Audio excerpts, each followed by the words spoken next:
So we just want to raise some to ensure that we have Dominicans at home and abroad get involved and participate fully. It is important that we do these things on behalf of the members of NJAM, everybody involved in the electoral reform coalition, all the opposition forces, individuals. Just want you to participate and be part of this very important radio fund today. I am your host Hector John, sitting in for a few about an hour or two as a member of the United Workers Party. I am sitting in here as part of the movement to ensure that we rescue our country. And we would like you to begin the process of making your contribution. And you can go on the donate button on www.nidcl.org.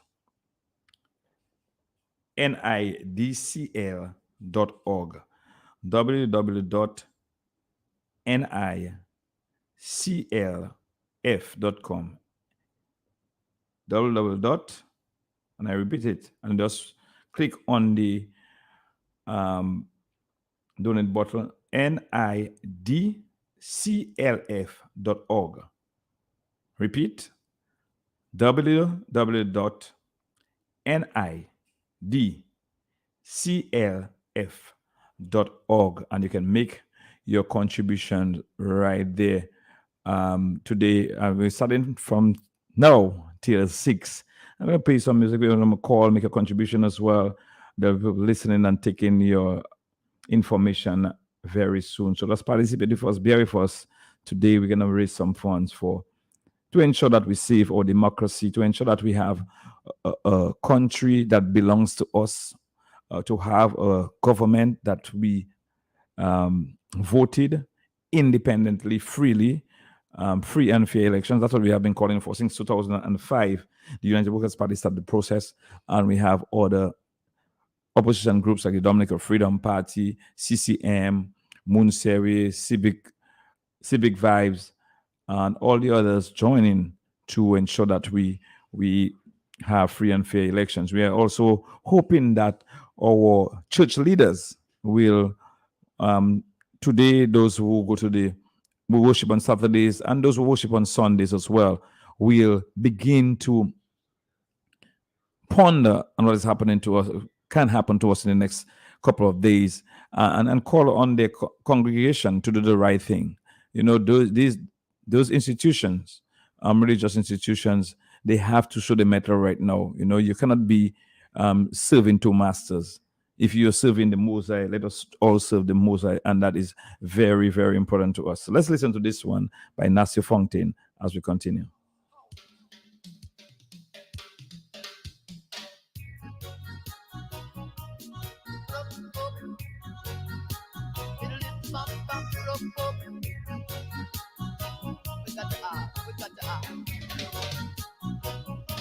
The people need justice, and everybody needs some justice, and we got to have justice.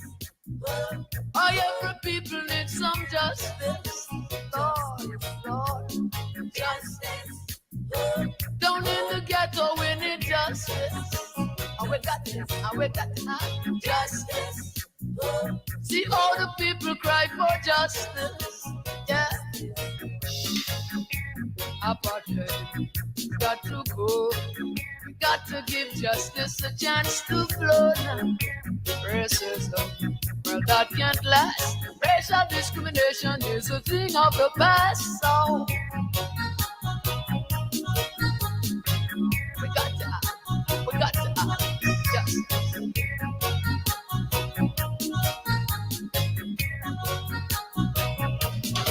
Yeah, we cry justice.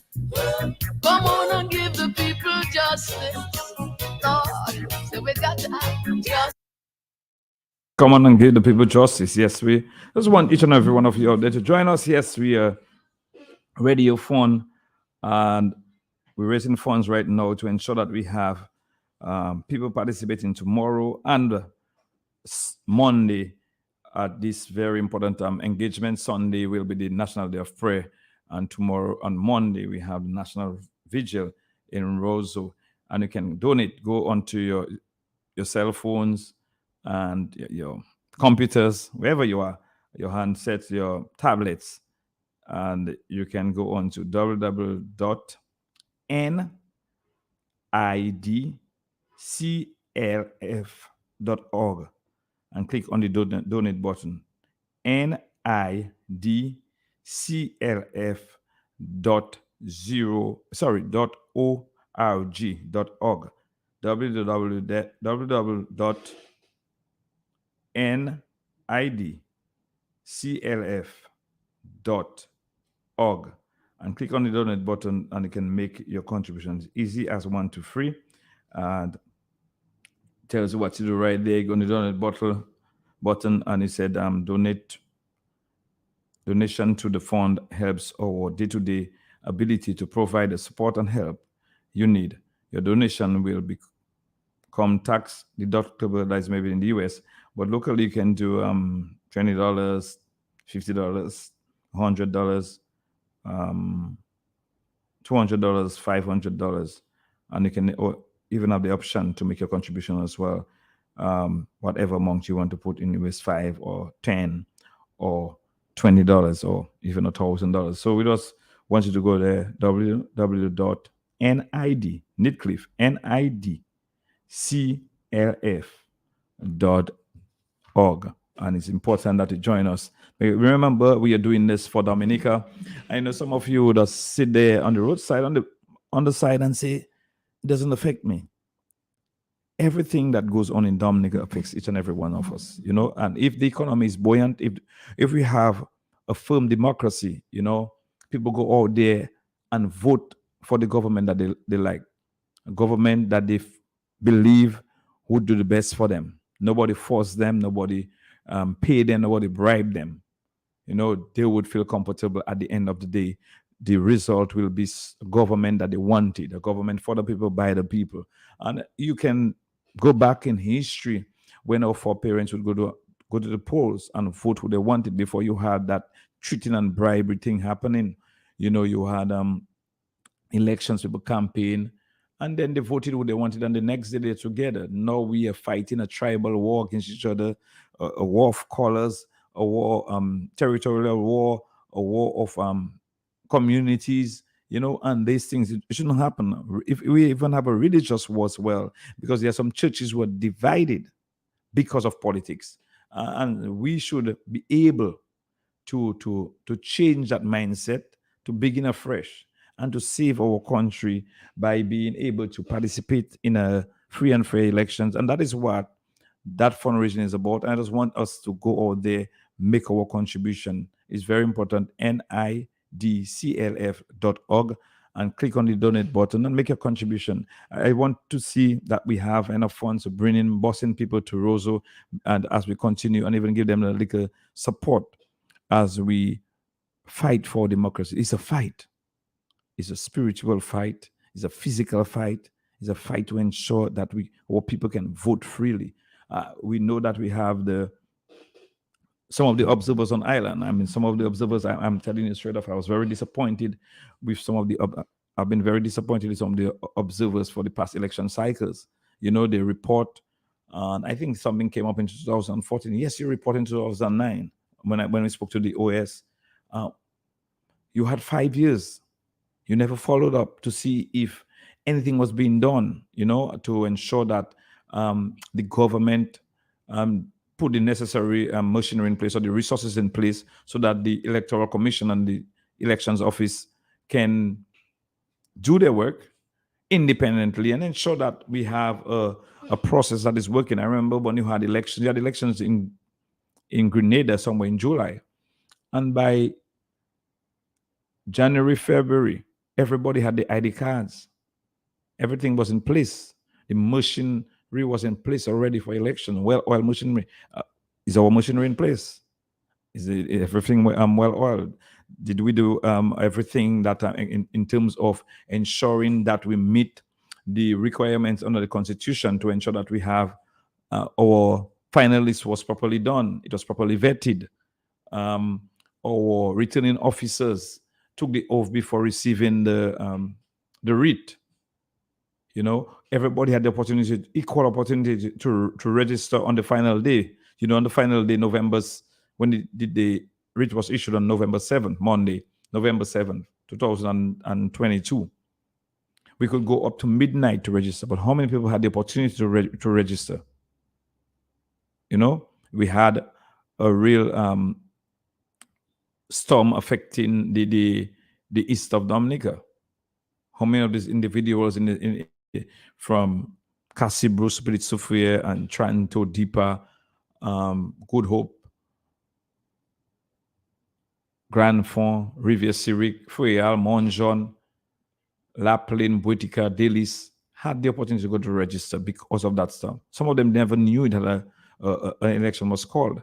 So the elections office and the Electoral Commission need to come clear on that. We met, if the electoral process was properly followed and we met all the requirement, where are we? What is being done?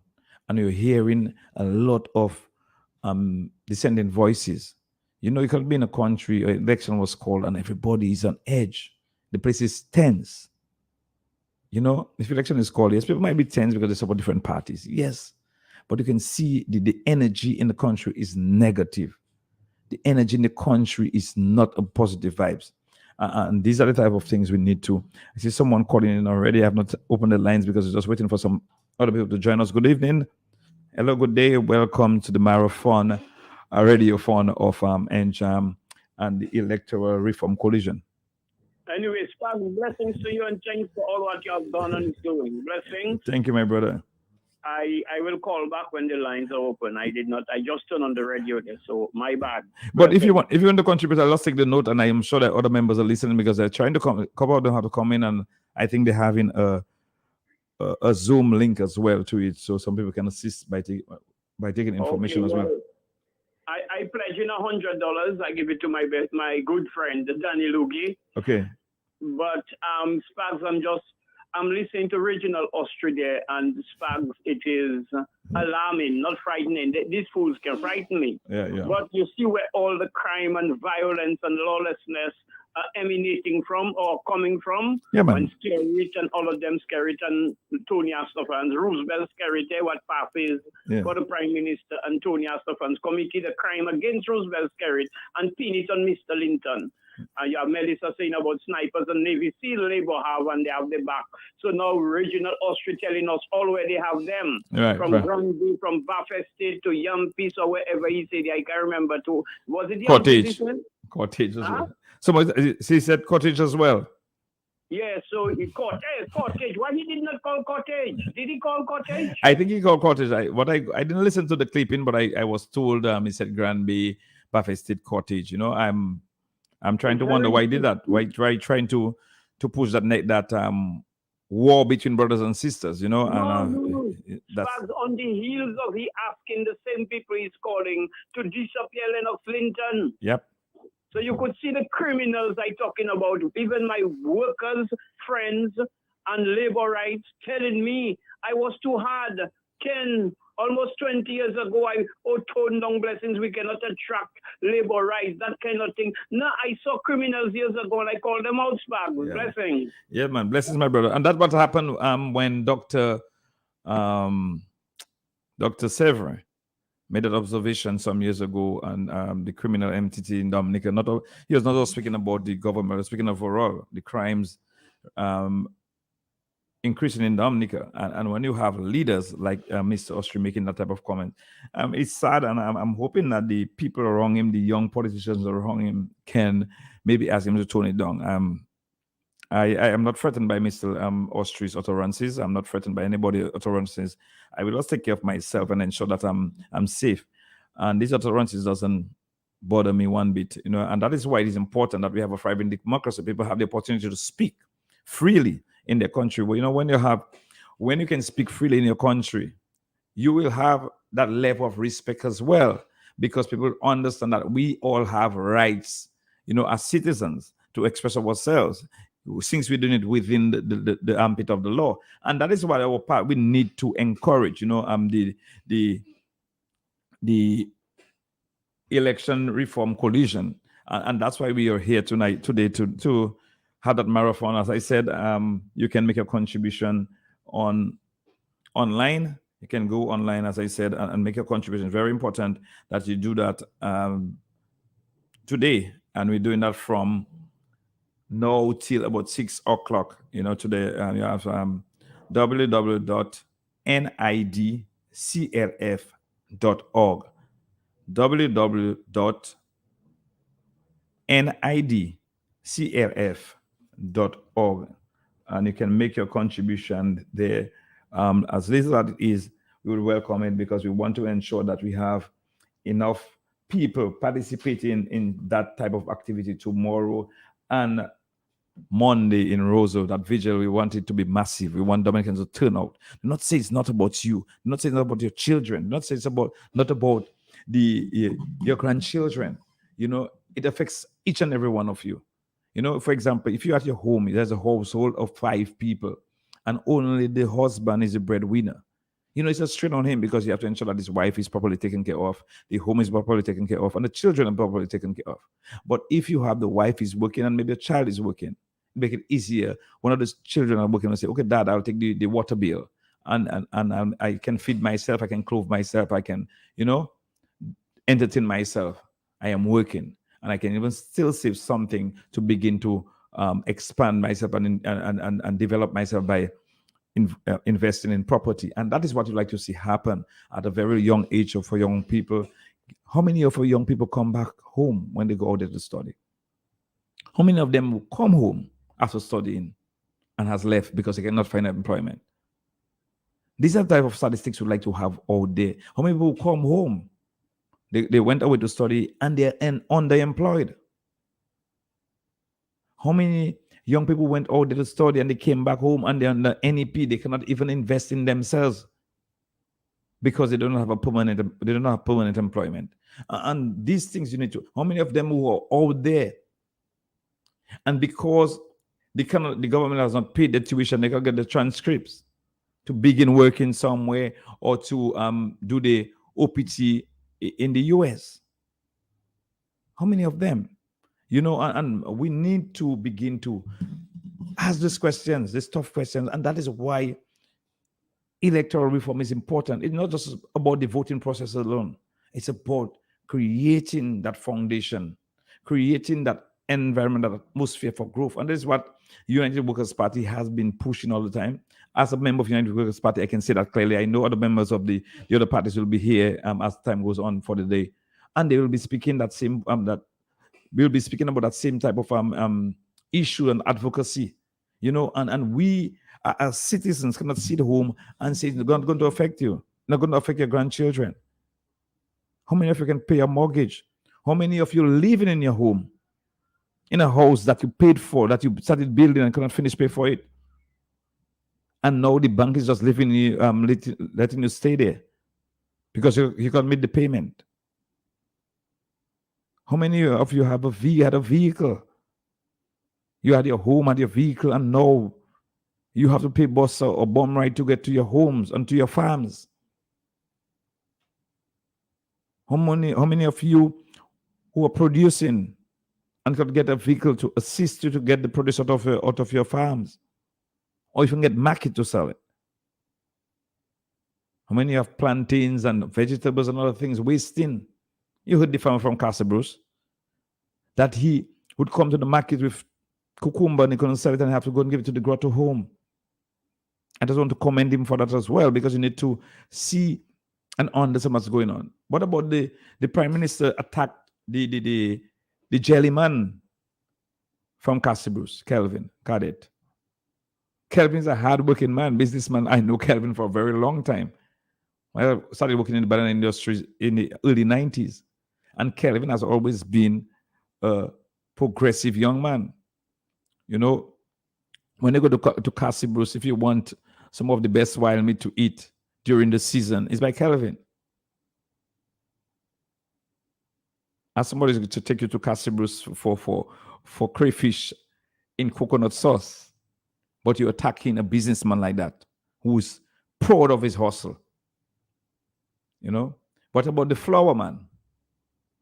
Man who is planting flowers, the ladies and men, the ladies from the valley, sorry, Egliston, Girodel, who planting the flowers. You're attacking their hustle. The person making the cocoa sticks. People selling the plantain by the road and the avocados.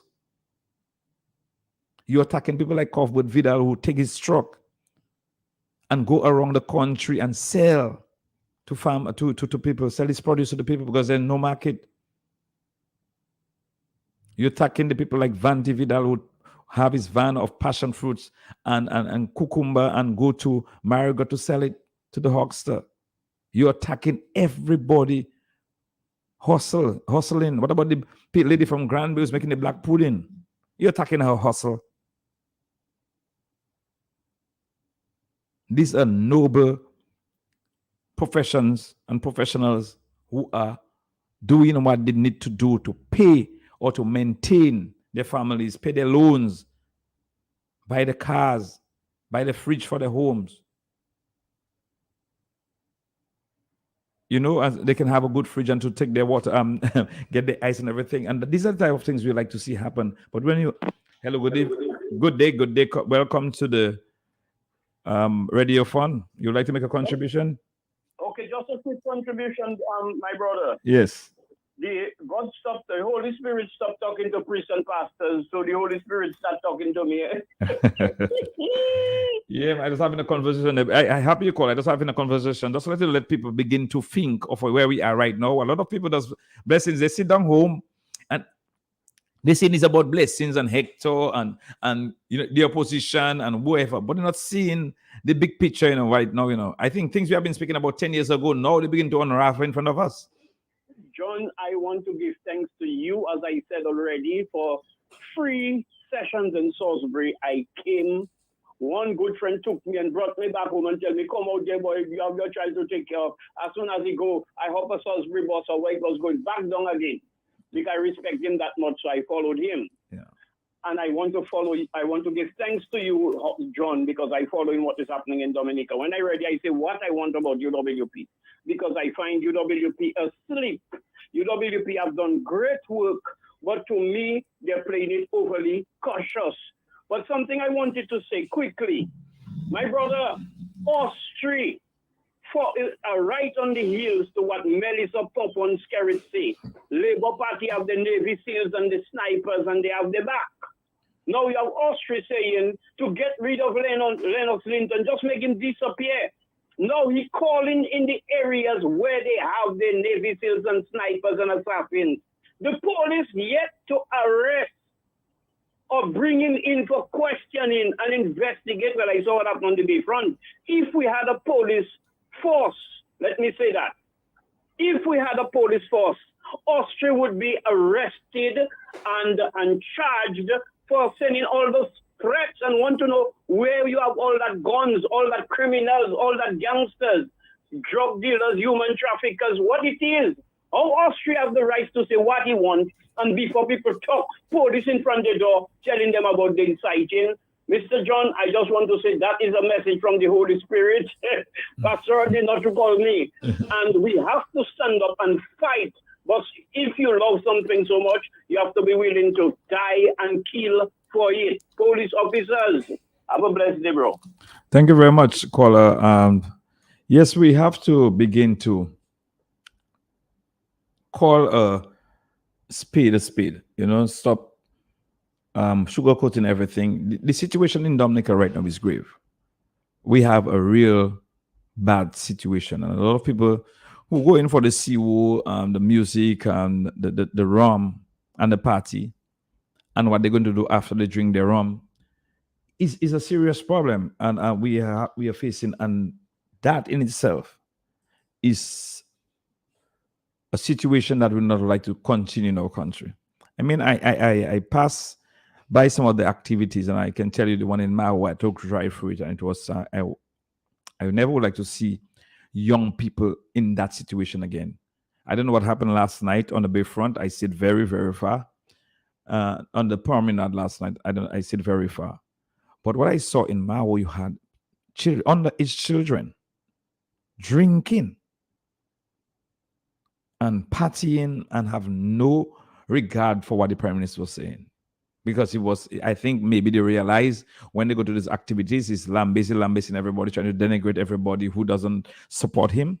And that doesn't bother me. They can say whatever they want about me. But at the end of the day, our children, parents who stay at their home, send their children to these activities, you don't know what they're doing. You'll be ashamed to come around and see what some of the children are doing. I don't want bad for them. I want them to be productive members of our society. But is the government providing that opportunity? Is the government doing something about it? And I just want us to think hard about these things and not take it for a joke every day. Listen to this one by Tracy Chapman.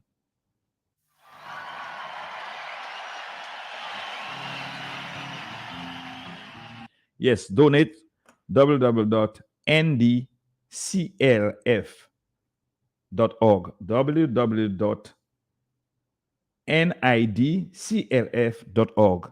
And just click on the donate button and it'll make your contribution right there.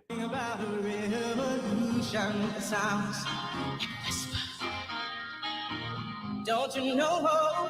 Talking about a revolution sounds like a whisper while they're standing in the welfare lines, crying at the doorsteps of those armies of salvation, wasting time in the unemployment lines, sitting around waiting for a promotion. Don't you know? They're talking about a revolution. It sounds like a whisper. Poor people gonna rise up and get their share. Poor people gonna rise up and take what's theirs. Don't you know you better run, run, run, run, run, run, run, run, run, run, run, run. Oh, I said you better run, run, run, run, run, run, run, run, run, run, run, run. 'Cause finally the tables are starting to turn. Talking about a revolution. Yes, finally the tables are starting to turn. Talking about a revolution. Oh, no. Talking about a revolution. Oh, while they're standing in the welfare line. Yes, Tracy Chapman talking about a revolution. You know, a very positive lyrics right there. Just we have to take a stand. It's just want us to understand what we're doing and why you need to join us. The Election Reform Coalition, NJAM, and all the others making that contribution. Today, we have a radiothon for up to 6 p.m. and these funds will be utilized to ensure that we have 2 successful activities on tomorrow. There will be the candlelight, the National Day of Prayer, but on Monday, we want everybody out on Monday. Monday will be Monday, December 5th, 2022, will be the day national vigil, and it will take place in Roseau. So we want Dominicans from all walks of life to come in town to participate. Good day. Welcome to the marathon radiothon here on Q95. Hello, are you with us? We missed this one. Let me open the lines: 4493095, 4493096, 4493097, 616, and overseas number 305-432-9624, 305-432-9624. And you can also WhatsApp me if you don't want to call. You will send a WhatsApp message on, and I can pass the information on. My WhatsApp number is 767-265-4334, 767-265-4334. And you can go online, and the donate button is www.nidclf.org,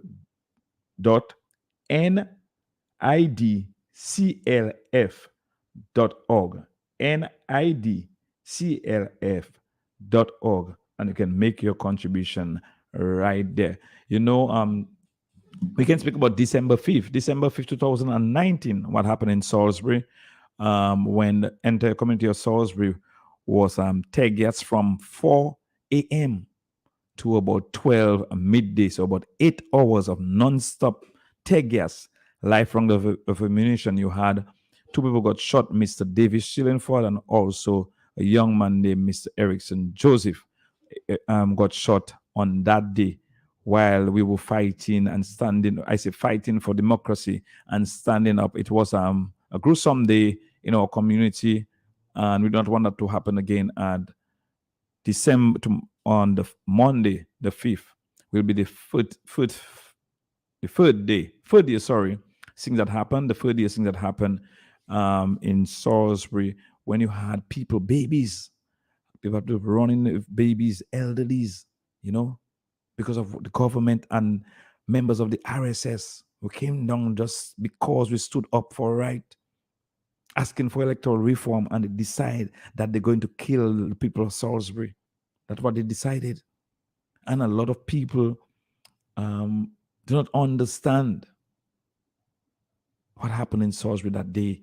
You tried to speak to them, and it's like, we got about 6 hours of marriage. About 6 hours of marriage, and you stay in your home and you cannot do anything, and you're afraid of it for your life. We got 8 hours of that in Salisbury. Just put Maria, what you went through in Maria on September 18th, 2017. That is what we went through December 5th, 2019 in Salisbury. Hello, good evening, good day, welcome to the Radiothon. I want to give $30 on the behalf of my son's Spags. Yeah. Who I can give it? As I tell, I give Danny. Yeah. I contributed. Just take a note. I will ensure that I give the other people the information. So I know some people are listening right now. They tell me they're taking notes as well. So that's why I open the lines right now. Some people listening and they're taking the notes, and people making the contribution. So it's out there. I just keeping the conversation going on because few people have to join me in there, but they're currently at a meeting. So I'm just buying some time and enjoying the conversation. That's what it's all about. So just give me the name, and I will ensure that people in the leadership of the NJAM and Electoral Reform Coalition can get all that information, and I can reach out to you. All right. Look, you could write down CHINUA. CHINUA. CHINUA. That is my son. Right. First name Chinua. Yeah, that's right. And blessings. Blessings 100 for my son Chinua 30. Okay, I have that done. All right, cool. Okay, thanks, my brother. And that what happened in Salisbury. And Marigot as well. Marigot was they got a lot of tech gas in Marigot around that time as well. People standing for what they believe in. And people left Dominica in the hands of people from Marigot and Salisbury only. Some people calling my phone. You can call my phone at this time. I cannot take calls. Just if you want to send me a WhatsApp message, I can read it after. But the call coming from the U.S. Virgin Islands, I will not be able to take any calls right now. And and that happened. So and people sit by at the homes, and I can listen. People got affected in Salisbury. Some people died. Yes, natural causes, but we know inside the amount of tech gas these individuals got. Elderly folks got that hastened their death. A child 3 days old, 2 bullets went into the house that child was in. There's a gentleman, a tech gas canister went right through his window into his house. He died recently. He was buried about 3 weeks ago. And all these things happen in Salisbury. And people saying about if the government was a government that believe in constructive dialogue, they would have met with people of Salisbury, because we asked them to come to meet with us, sit down with us, let us dialogue about it. And from you were hearing about protest actions around Dominica, and Salisbury was the only community where the government refused to send an official to meet with us. I've never seen that before. I remember before Mr. Bryson we passed, he told me in 1976, 78, within that time, so maybe 77, that they had a protest action in Kulibistri. And he had to hustle down to Kulibistri in the morning to meet with the people, because I think they were sealing the roads. But instead of sitting in Kulibistri and protecting the people in the area because of the dust, they left and they went to Picard, because the dust was affecting the banana production of geese. And they went to do it for geese instead of protecting the people of Kulibistri. And the people of Kulibistri protested. But Mr. Bryson, he was the parliamentary representative, and he told me he had to work from South to Kulibistri to ensure that he was there to meet with the people, hear their concerns, and get back to the government ASAP. I think it's 1977. And you heard of the different protest actions around Dominica. You had one in somewhere in the Calibishi area. You had the Kalinago territory, Castle Bruce, Corley Ho, Grand Bay. Almost everywhere in Dominica had a liquor protest action. But the government officials would go there and meet with them and have a dialogue with them. That's what you want to have because you're representing people. And the farmers stayed on May 11, 2015. People stayed there on the road and asking to see a government official, and they refused to show up. You know, and that is what you're representing people. You're the government of the day. You know, and we have to understand that government, not our masters. They are the servants of the people. Leaders are not our masters in our communities. They have to serve, they serving the people. And that's why today that Radiothon is important. And we want you to participate. We want you to make a contribution. Go on www.nldclf.org.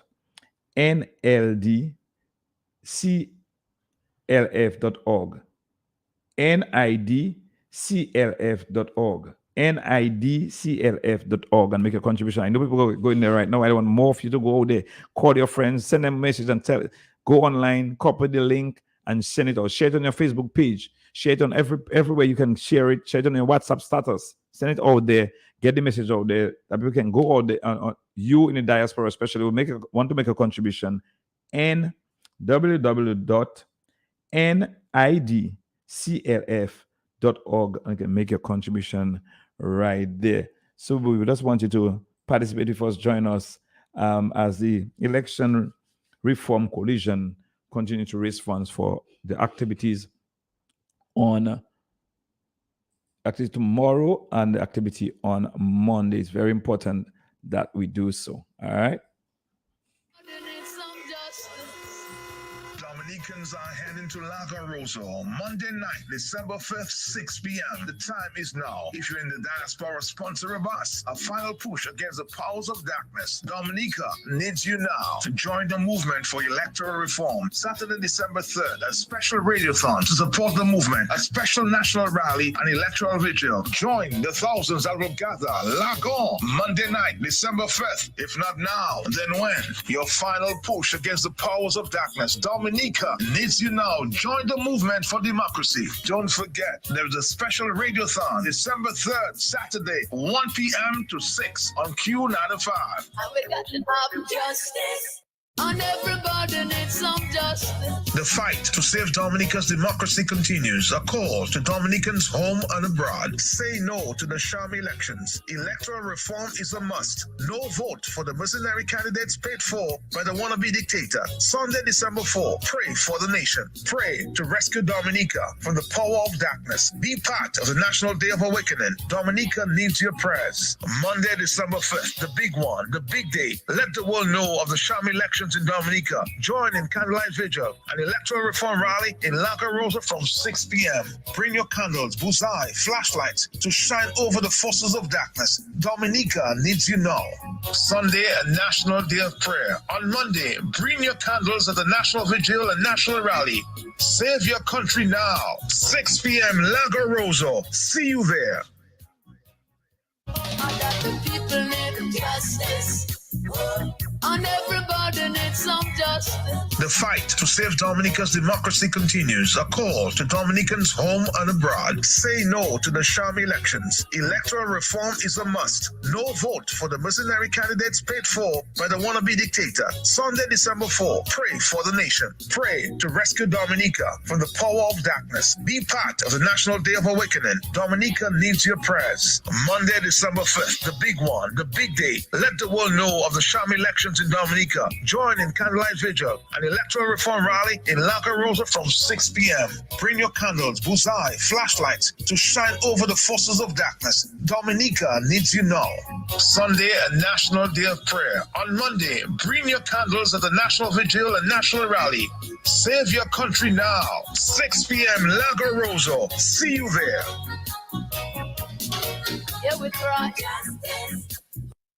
Yes, welcome back to this Radiothon as we continue to raise some funds for some very important activities coming up in the next couple of days. You know, there's a sham election was called on for December 6th, and we need to, as Dominicans, we need to really show or discuss and give support to this Radiothon Nature Island Dominica Civil Liberties Fund Inc.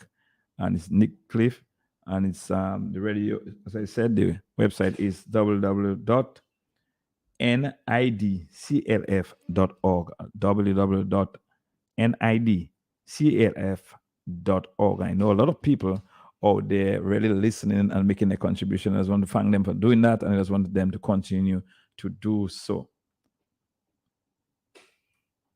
Let's get this one from Culture.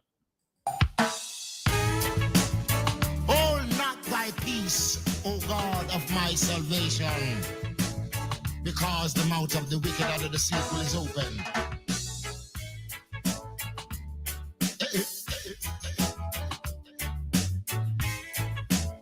Come with I. Rastaman throw one stone, and it bring a bad feeling to all wicked men. Out of him foot dread. And the man throw one stone, and it bring a bad feeling to all wicked men. Only when man like Marcus Garvey speak, wicked men would I hear. You know hear. Instead of that, they only sit aside and rob and cheat and oppress the poor. May God, what a sin thing. I have been get throw one stone, and it bring about the feelings to all wicked men. What a plot, bingy man throw one stone, and it bring about the feelings to all wicked men. If Rasta make a progressive move, wicked men are red.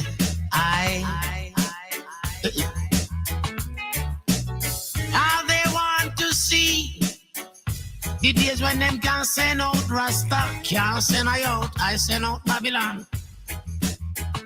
Bingy man throw one stone, and it bring a bad feeling to all wicked men. What? Bingy man a throw one stone, and it bring a bad feelings to all wicked.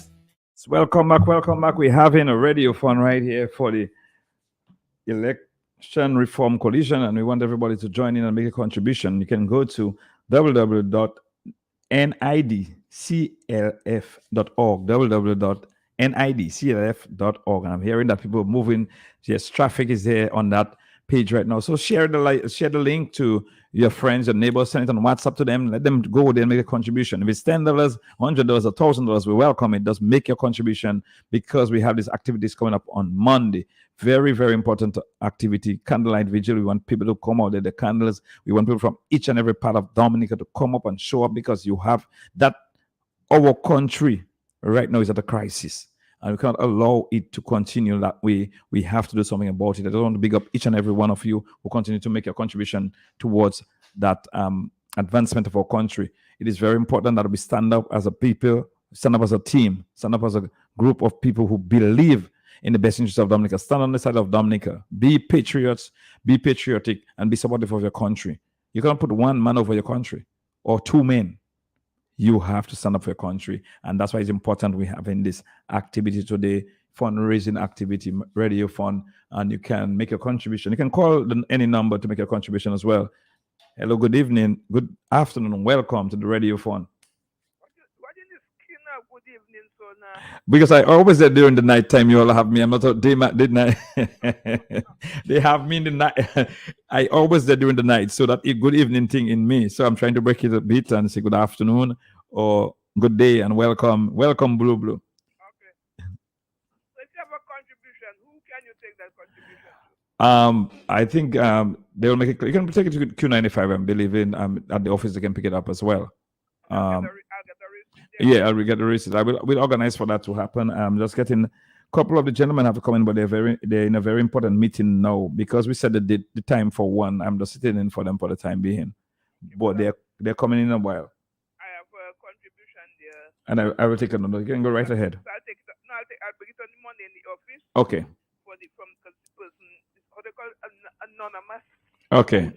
All right. No problem. People have been calling me offline. People have been sending WhatsApp messages as well. So, and I'm hearing there's a lot of traffic on the site. I'm on Nick Cliff. And the way things going on in Dominica, some people voting, but they don't even know who the hell they voting. I'll tell that straight. Yeah, and I think that's part of the education process as well. I think we need to undertake as not political parties only, but as citizens.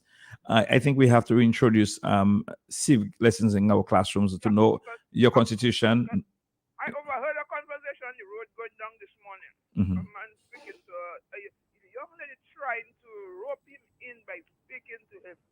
He said, I doesn't like my parrot. I don't like that parrot woman at all. And I don't like what is going on in Dominica. But I just want that in my hand to vote for Scary. Have a blessed day. Bye-bye. It's a sad situation. Very sad. Thank you for calling in. And you're hearing this type of conversations going on. And you have some of the saddest things about this. People that know better, giving support to what is going on right now. People I looked up to when I was a kid. I had a lot of respect for and what I see them doing. People who instill values in me as well want me to compromise these values and give support to what they believe in right now. But what about what I believe in? What about what you taught me 20, 30 years ago? What about the goals and aspirations that I had as a Dominican that I can live, work, and enjoy life? These are the type of things you like to see. What about our parents who never traveled and they stay in Dominica and live 90, 100 years? They never traveled. They stayed here and they enjoy life. They work the land. Some of them had to raise 13 and 14, 15 children. And they still did it here in Dominica. And now for some of us to survive, we have to run. We have to go to St. Lucia, Antigua, St. Kitts, Nevis, using the same EC dollars. And they have to run. And why can't they survive here? We are underpopulated. We have vast amount of land, fertile land. Some parts of Dominica, when we had bananas, we were doing close to about, I will estimate about 5,000 to 7,000 acres of banana plantations around Dominica.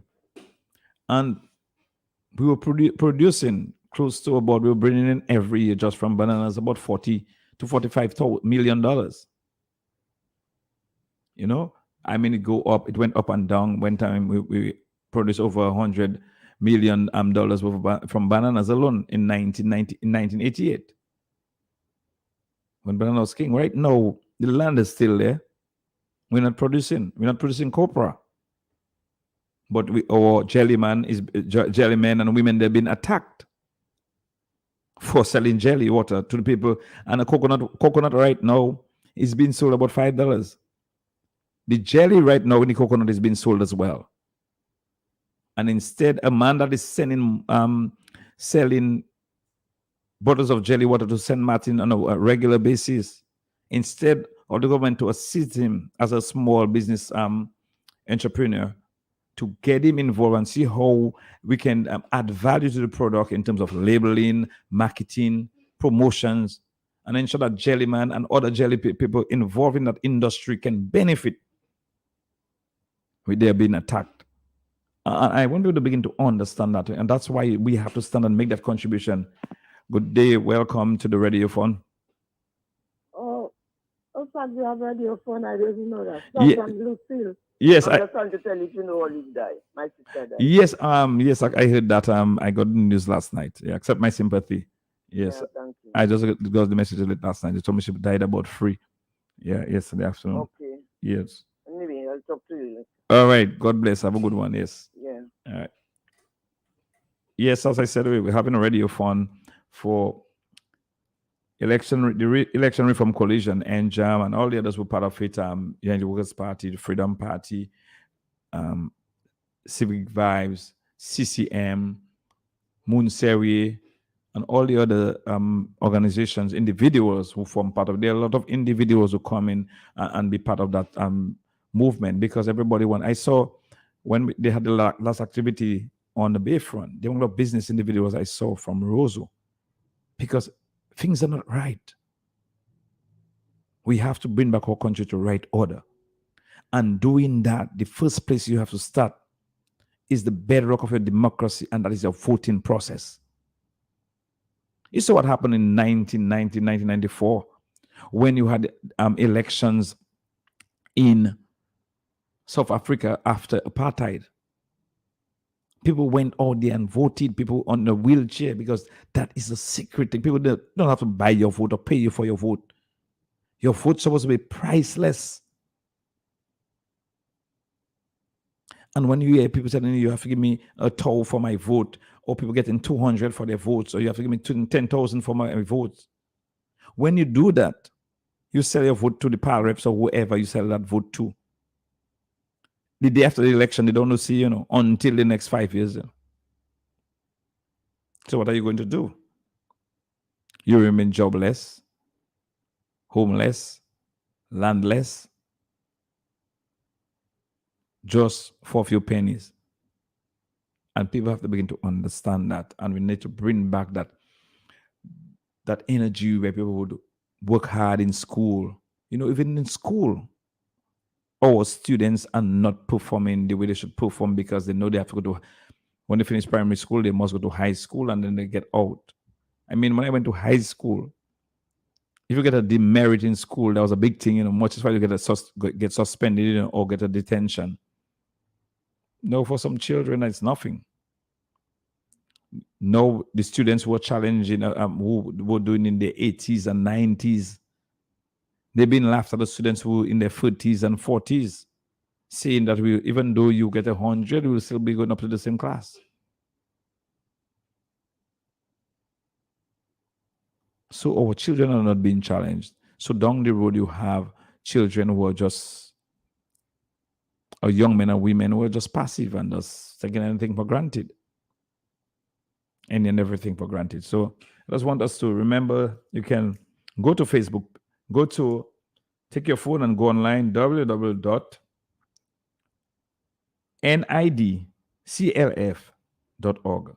www.nidclf.org. I'm here in the traffic these days, make it easier for everybody. If you're in Dominica, wherever you are in the world, you can make a contribution. In New York, if you say it's too cold to go outside to Western Union, stay at your home, www.nidclf.org. Let's take this one from Bob Marley.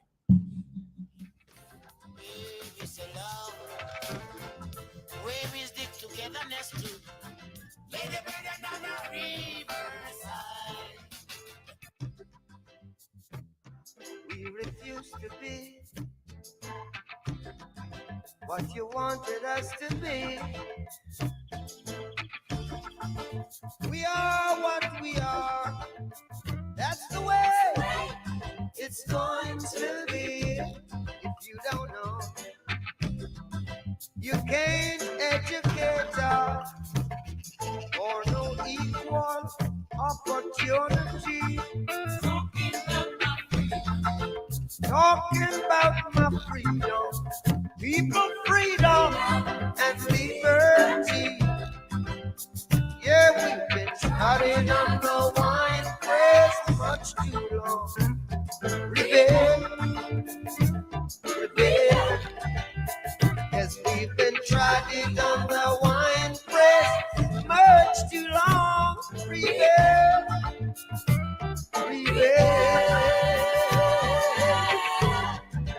Babylon says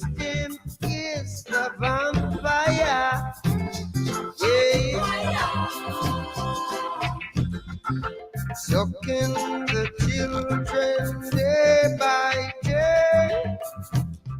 Yeah, me say the Babylon system is the vampire, falling empire,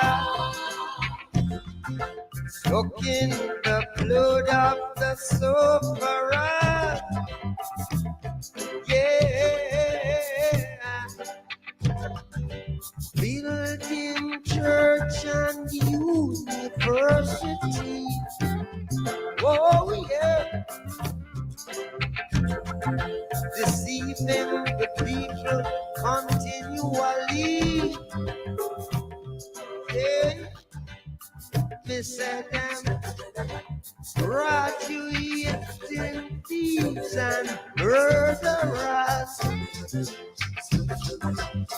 Look out now, they're sucking the blood of the sufferers. Yeah. Tell the children the truth. Tell the children the truth. Hello, good afternoon. Welcome to the Radiothon. Hey, Sparks, how you doing? I'm doing fine, my brother. Is everything on your side? Yeah, good. Listen, lately I find you spoke earlier about the energy in Dominica is somewhat negative. Yeah. But I find lately the energy on Q95 is a little bit low. I don't want to use the word negative, but it's a little bit low. Even you sounding a little bit low. I listened to Sai over the week. They sounding a little low. We got to put some more pep in our step. Okay. we got a job to do, man. No, all right. We got a job to do. I'm with you. I'm just the meal. You know, when you're there with other company, you are more hyped and everything. You're just waiting for a few of them to get in. I'm just there because we had to start at 1, and I think they're in some emergency meeting right now. So I'm just buying time. And yeah, so they're beginning to come in. So I'm just waiting that we get a couple of them to come in a while. So, but the energy is good. When the company arrives, you'll be a little bit more jet, more full of energy. Right, you'll be interacting for the people. But I have the energy, man. I'm there. But I'm with you as well. But we are energized. I think it's right now I'm interacting with you, so that's what we need to have more interaction in here, and the people begin to understand the conversation is about saving Dominica, not sitting by the roadside and or sitting on the fence and saying whatever happened. You know, we have to make things happen in the best possible way for our country. Oh, definitely, we have to. We have a job to do. It's big, but we have a job to do. We have to do something about it. Anyway, I'm calling from New Jersey. This is Peter Thomas. I'm pledging 200 US. Johnson will get it in hand. Okay. And I hope a lot of us out there in the diaspora will call in, not only pledge online. We have a job to do to the diasporans. Let's pledge in. Let's bring in something. We are not there physically, but we can pledge in financially. Thank you very much. Calling on all of us out here in New York, New Jersey, Connecticut, Atlanta. Let's pledge in. We have a big job to do. Not only and finance is important. Finance is very important. We can't work without having our pocket filled, you know. All right, I truly appreciate your contribution. And another thing I would like you to do is to share the word, spread the word, and even the website as well is www.nidclf.org. So you can send it to your friends, and then they cannot call. They can make a contribution online as well. And that's very important for us. Yeah, well, right now, Thompson, I'm at work, and the extra little money I'm making today is just to pledge in for your cause today. I truly appreciate that. God bless you and your family. Right now, whatever I make today, I'm pledging it today, 200 US, for the cause of in Dominica. We have a big job to do, and we've got to work on it. We've got to do it now. For sure, and I pray that God bless you 20-fold. Thank you very much, sir. I'm being blessed. I'm blessed every day. Thank you very much. And I am encouraging the diasporans out there. Let's pledge in. We are not there physically, but we can contribute financially. Let's do it. Let's do it, people. Let's do it. Thank you very much. God bless you. All right. Thank you. All right.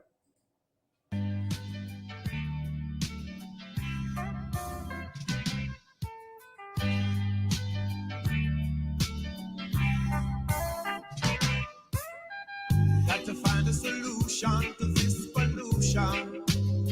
Oh, oh, oh. Got to find a solution to this pollution. Yeah. Got to find a solution to this pollution. Oh, got to find a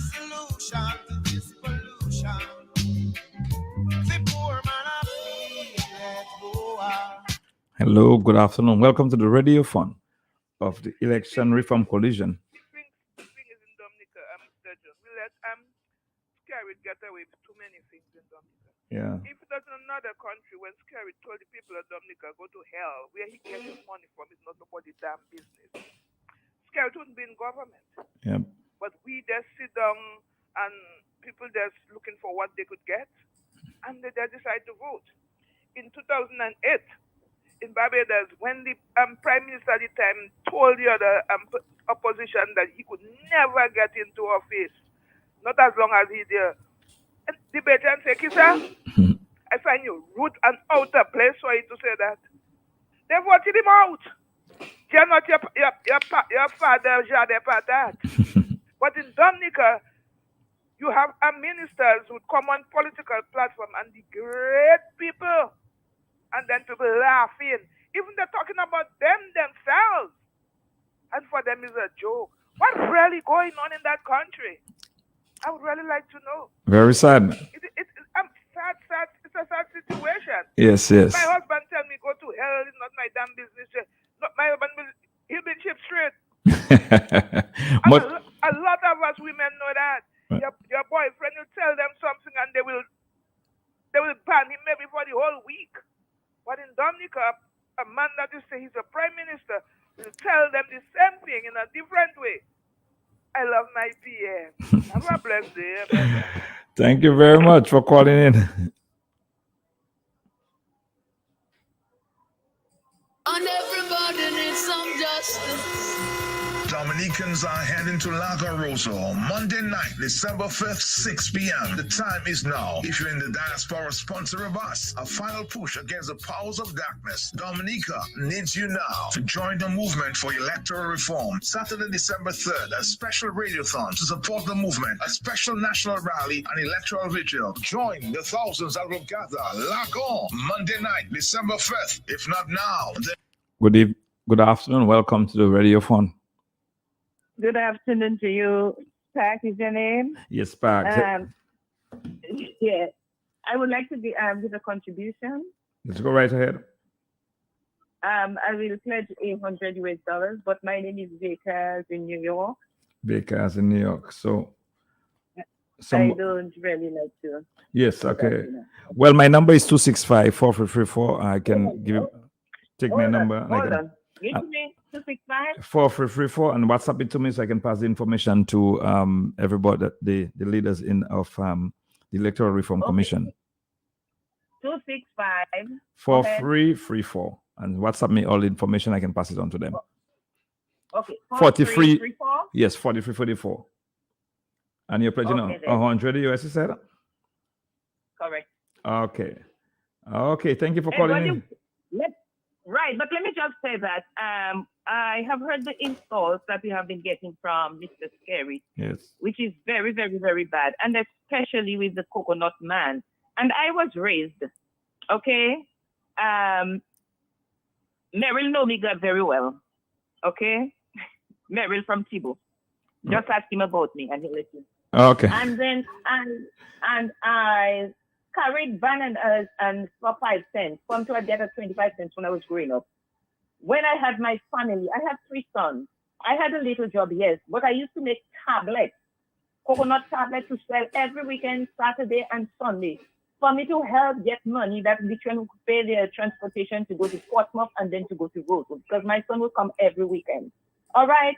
And there is no shame. 25 cents I had to sell a tablet. You know how many tablets I had to make for me to get $1 or $5, $10?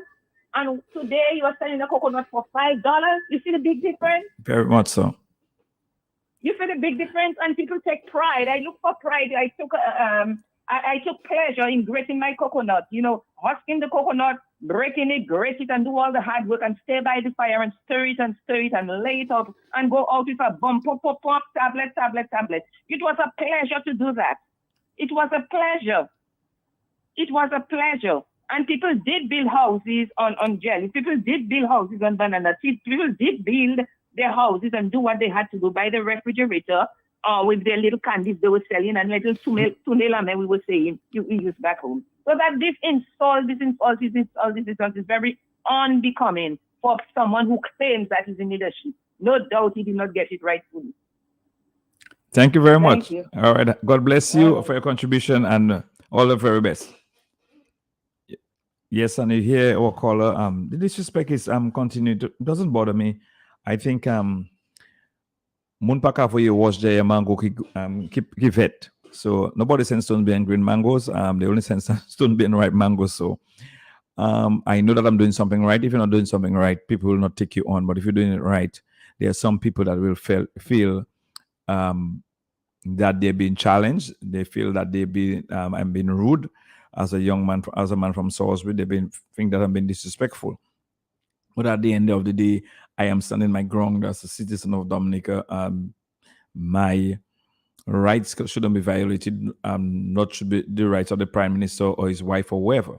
But at the end of the day, they have to respect the wife of the rights of others, and that is important. We want respect is a two-way street. If you want me to respect you, respect me. So I will not stoop as low as the prime minister and get involved in the sewage comments. I will just let that slide on my back and just move on, and that's very important for me as a citizen. But at the end of the day, you make your contribution and ensure that people know where you stand. And if you go and send mixed signal about where you stand, people are going to take you for a ride or take you for a joke. But we have to stand up, and don't forget the online. You can make a contribution towards this electoral reform collision activity that we say we're going to have. That activity tomorrow is a day of prayer, and I just want all church leaders not to only pray as well. I don't people say at the home and pray, but our church leaders to begin to speak to the congregation on what is right, what is truly right, not what is right in the eye alone, but what is truly right, not who is doing it or what is done by somebody, but what is right. There's a clear cut between right and wrong. There should be no compromise. And that is where we have some issues. And the electoral reform coalition will be having a massive candlelight vigil in Roseau on Monday night. I want each and every one of you to take your children, bring them in the school uniform, let them experience what it is to stand for country, not just singing the national anthem, not just saying the national pledge, but understanding what it means to each and every one of us. Understanding what your right is under the Constitution of Dominica. You heard the guys from Munsewe, Tola, and the others, Fairo and Buju. They always speak about our Constitution. They go around the country and educate us on the Constitution. And I think that should be part and parcel of our school system. That I think that was being done before, but right now, our children don't even know the rights. They didn't know the rights under the Constitution. Some of them do not know why they're voting and why they should be informed, why there should be debates, why we should have a fixed date for elections, why the prime minister should not be serving for more than 2 terms. And see what is happening now. 18 years and you still can't get it right. Roosevelt Scary is serving 18 years, I've served 18 years. He's going on 19 on January 7th or 8th. We'll give him 19 years and he's still going to get it right. When are you going to get it right again? As a parent, you have a child, you're raising that child. From one, most parents raise their children, raise them really when these children maybe get to 16, 17, most of them on their way out of their homes. They have responsibilities. They start going to state college. They have a little job on the side. That's what happened. You raise your children, and you have a prime minister who's going on 19 years, and he's still going to get it right. He's still asking for another time to build an airport, he said, or to do other things. Imagine they send an excavator in the river in Kolibistri. We have been asking to build a retaining wall since after tropical storm Erica. They have neglected Kolibistri. The prime minister, the last time he came to Kolibistri on September 10th, 2015. And he has never returned because Erica was on September 27th or 29th, sorry. Not September, August 27th or 29th. I think it's 27th. August 27th, 2015. 15, and the Prime Minister came a few days later on September 5th or September 10th. He came there to Kulibisha and he has never returned. And now, because of his sham election, he's under pressure. He's sending an excavator in the river in Kulibisha. When I've been asking for them to dredge the river bit, ensure that there's written in wall to protect lives and properties. No, they're making promises. I don't know if the Prime Minister have a manifesto, or he's going to release a manifesto for that election. You would have heard of the manifesto already. What are the new plans and programs for development, or even having an economy that is working, an economy that is vibrant? Where these are the questions we're asking, critical questions. But he's running is only about his election still in legacy. How is the best way and easiest way I can steal the election? And nothing about the growth. You're hearing about 60 hi-fis on the road, making noise. Last night, a truck going down to the north, 2:30, playing music with respect to the Noise Abatement Act. I'm not saying it can come from the activity when they're going up to Roseau to the motorcade or whatever they're doing. Yes, or the vehicle, only vehicles that go in and nobody on it. And you left Roseau and you're passing on the West Coast at 2:30, blasting music. I could understand. I could even begin to imagine what the people of Mahu and Massac and Corley and these places along the West Coast. Music banging in the ears at 2:30 in the morning. Who does that? Come on, man. And that is why it's important you have to make that contribution. www.nidclf.org. And you can call me at 449-3095, 3096, and 3097. Good afternoon. Welcome to the Radiothon of the Electoral Reform Coalition. Yes, good afternoon, Swag. Good afternoon, my brother. Well, I made my contribution last week, and I just called. I heard the Prime Minister. Mm-hmm. I cannot remember whether it was Erica or after Maria. Mm-hmm. And my memory, if my memory serves me right, I can remember him saying, nobody will convince him to spend $1 on Kulibisha right again. Right? So, I mean, why are they in River now? If it began an election is there, or do they want to just give a few dollars to the boys, you know? So the people of Kulibisha should vote overwhelmingly against them if they happen to decide to vote in the sham election. Good afternoon. Yes, good afternoon. Yes, and I just want people to understand. I represent as Member of Parliament. I represented Kulibisha, Monrachet, Salisbury, Grand Savan, for 13 years, and the people of Dominica by extension. And service was done as member of the United Workers' Party. And I am proud to say that I was very fortunate, and I'm still very fortunate to be part of a party that is about people, and part of a group of people that cares and open the arms for others and to others. Because what is happening today, the United Workers' Party make the ultimate sacrifice, where we could have still we could have taken part in the sham elections and win back our seats. But we might have gotten a few more. But what does it serve the country? Was it in the best interest of the country, or only in the best interest of the party? The party make the ultimate sacrifice. Mr. Linton will win back his seat in Marigot, hands down. I will make my seat in Salisbury, hands down. Danny Luque as well in Rosanov. But we left it for the Prime Minister. He said we left it for security. He said he want everything. And instead of going to his campaign activities and speak to the people about the plans and programs that he had for them 20 years ago, that they still have not done anything in the areas, and he would like their vote again. Instead, it's about United Workers' Party, Lennox Linton, Thompson Fountain, Hector John, Francisca Joseph, Clement Masley, Ernie Williams, Annette Sanford.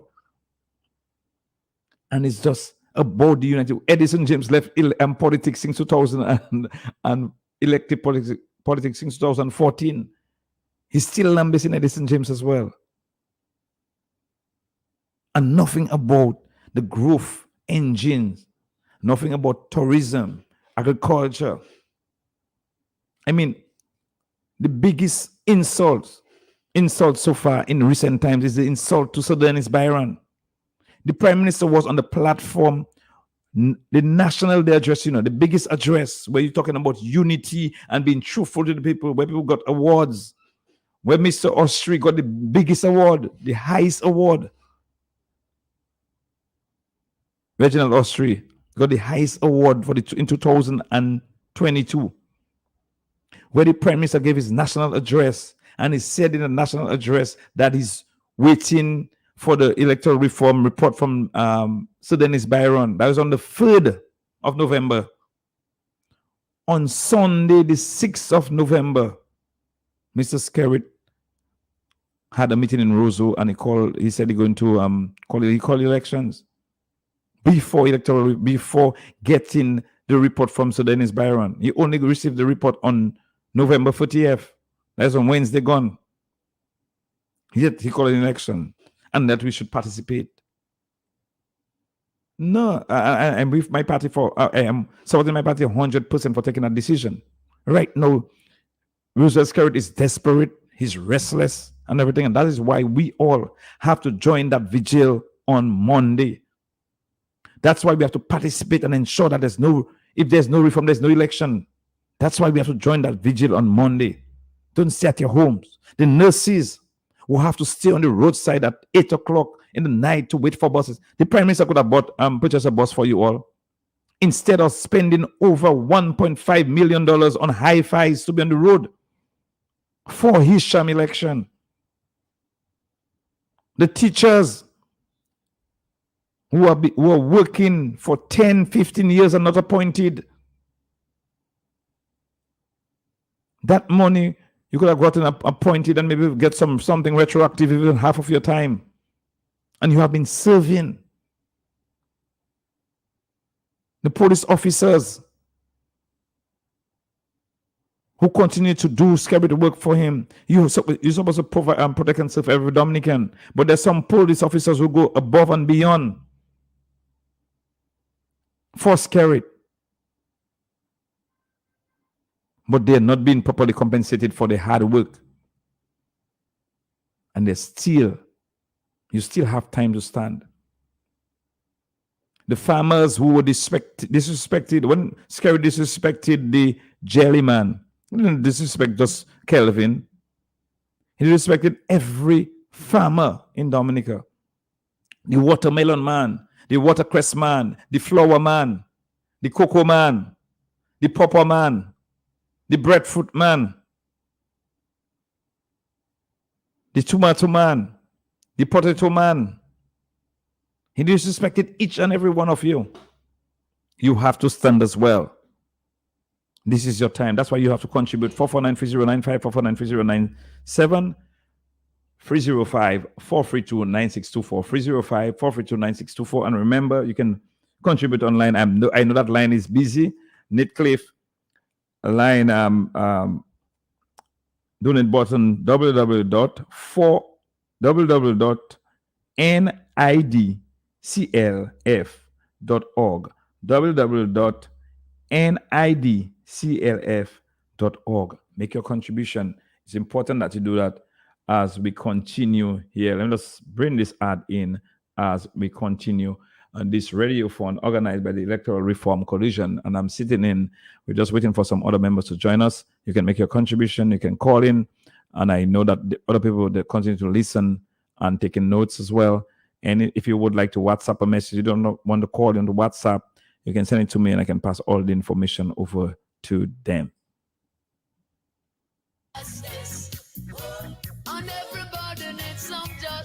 The The fight to save Dominica's democracy continues. A call to Dominicans home and abroad. Say no to the sham elections. Electoral reform is a must. No vote for the mercenary candidates paid for by the wannabe dictator. Sunday, December 4. Pray for the nation. Pray to rescue Dominica from the power of darkness. Be part of the National Day of Awakening. Dominica needs your prayers. Monday, December 5th, the big one, the big day. Let the world know of the sham elections in Dominica. Join in candlelight vigil and electoral reform rally in La Rosa from 6 p.m. Bring your candles, bullseye, flashlights to shine over the forces of darkness. Dominica needs you now. Sunday, a National Day of Prayer. On Monday, bring your candles at the National Vigil and National Rally. Save your country now. 6 p.m. Lago Rosa. See you there. Yeah, we cry. Come on and give the people justice.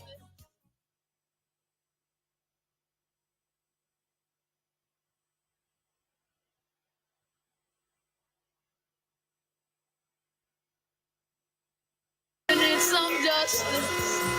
Dominicans are heading to Lago Rosa Monday night, December 5th, 6 p.m. The time is now. If you're in the diaspora, sponsor of us. A final push against the powers of darkness. Dominica needs you now to join the movement for electoral reform. Saturday, December 3rd, a special radiothon to support the movement. A special national rally and electoral vigil. Join the thousands that will gather. Lago, Monday night, December 5th. If not now, then when? Your final push against the powers of darkness. Dominica needs you now. Join the movement for democracy. Don't forget, there's a special radiothon December 3rd, Saturday, 1 p.m. to 6 on Q95. And we got to have justice.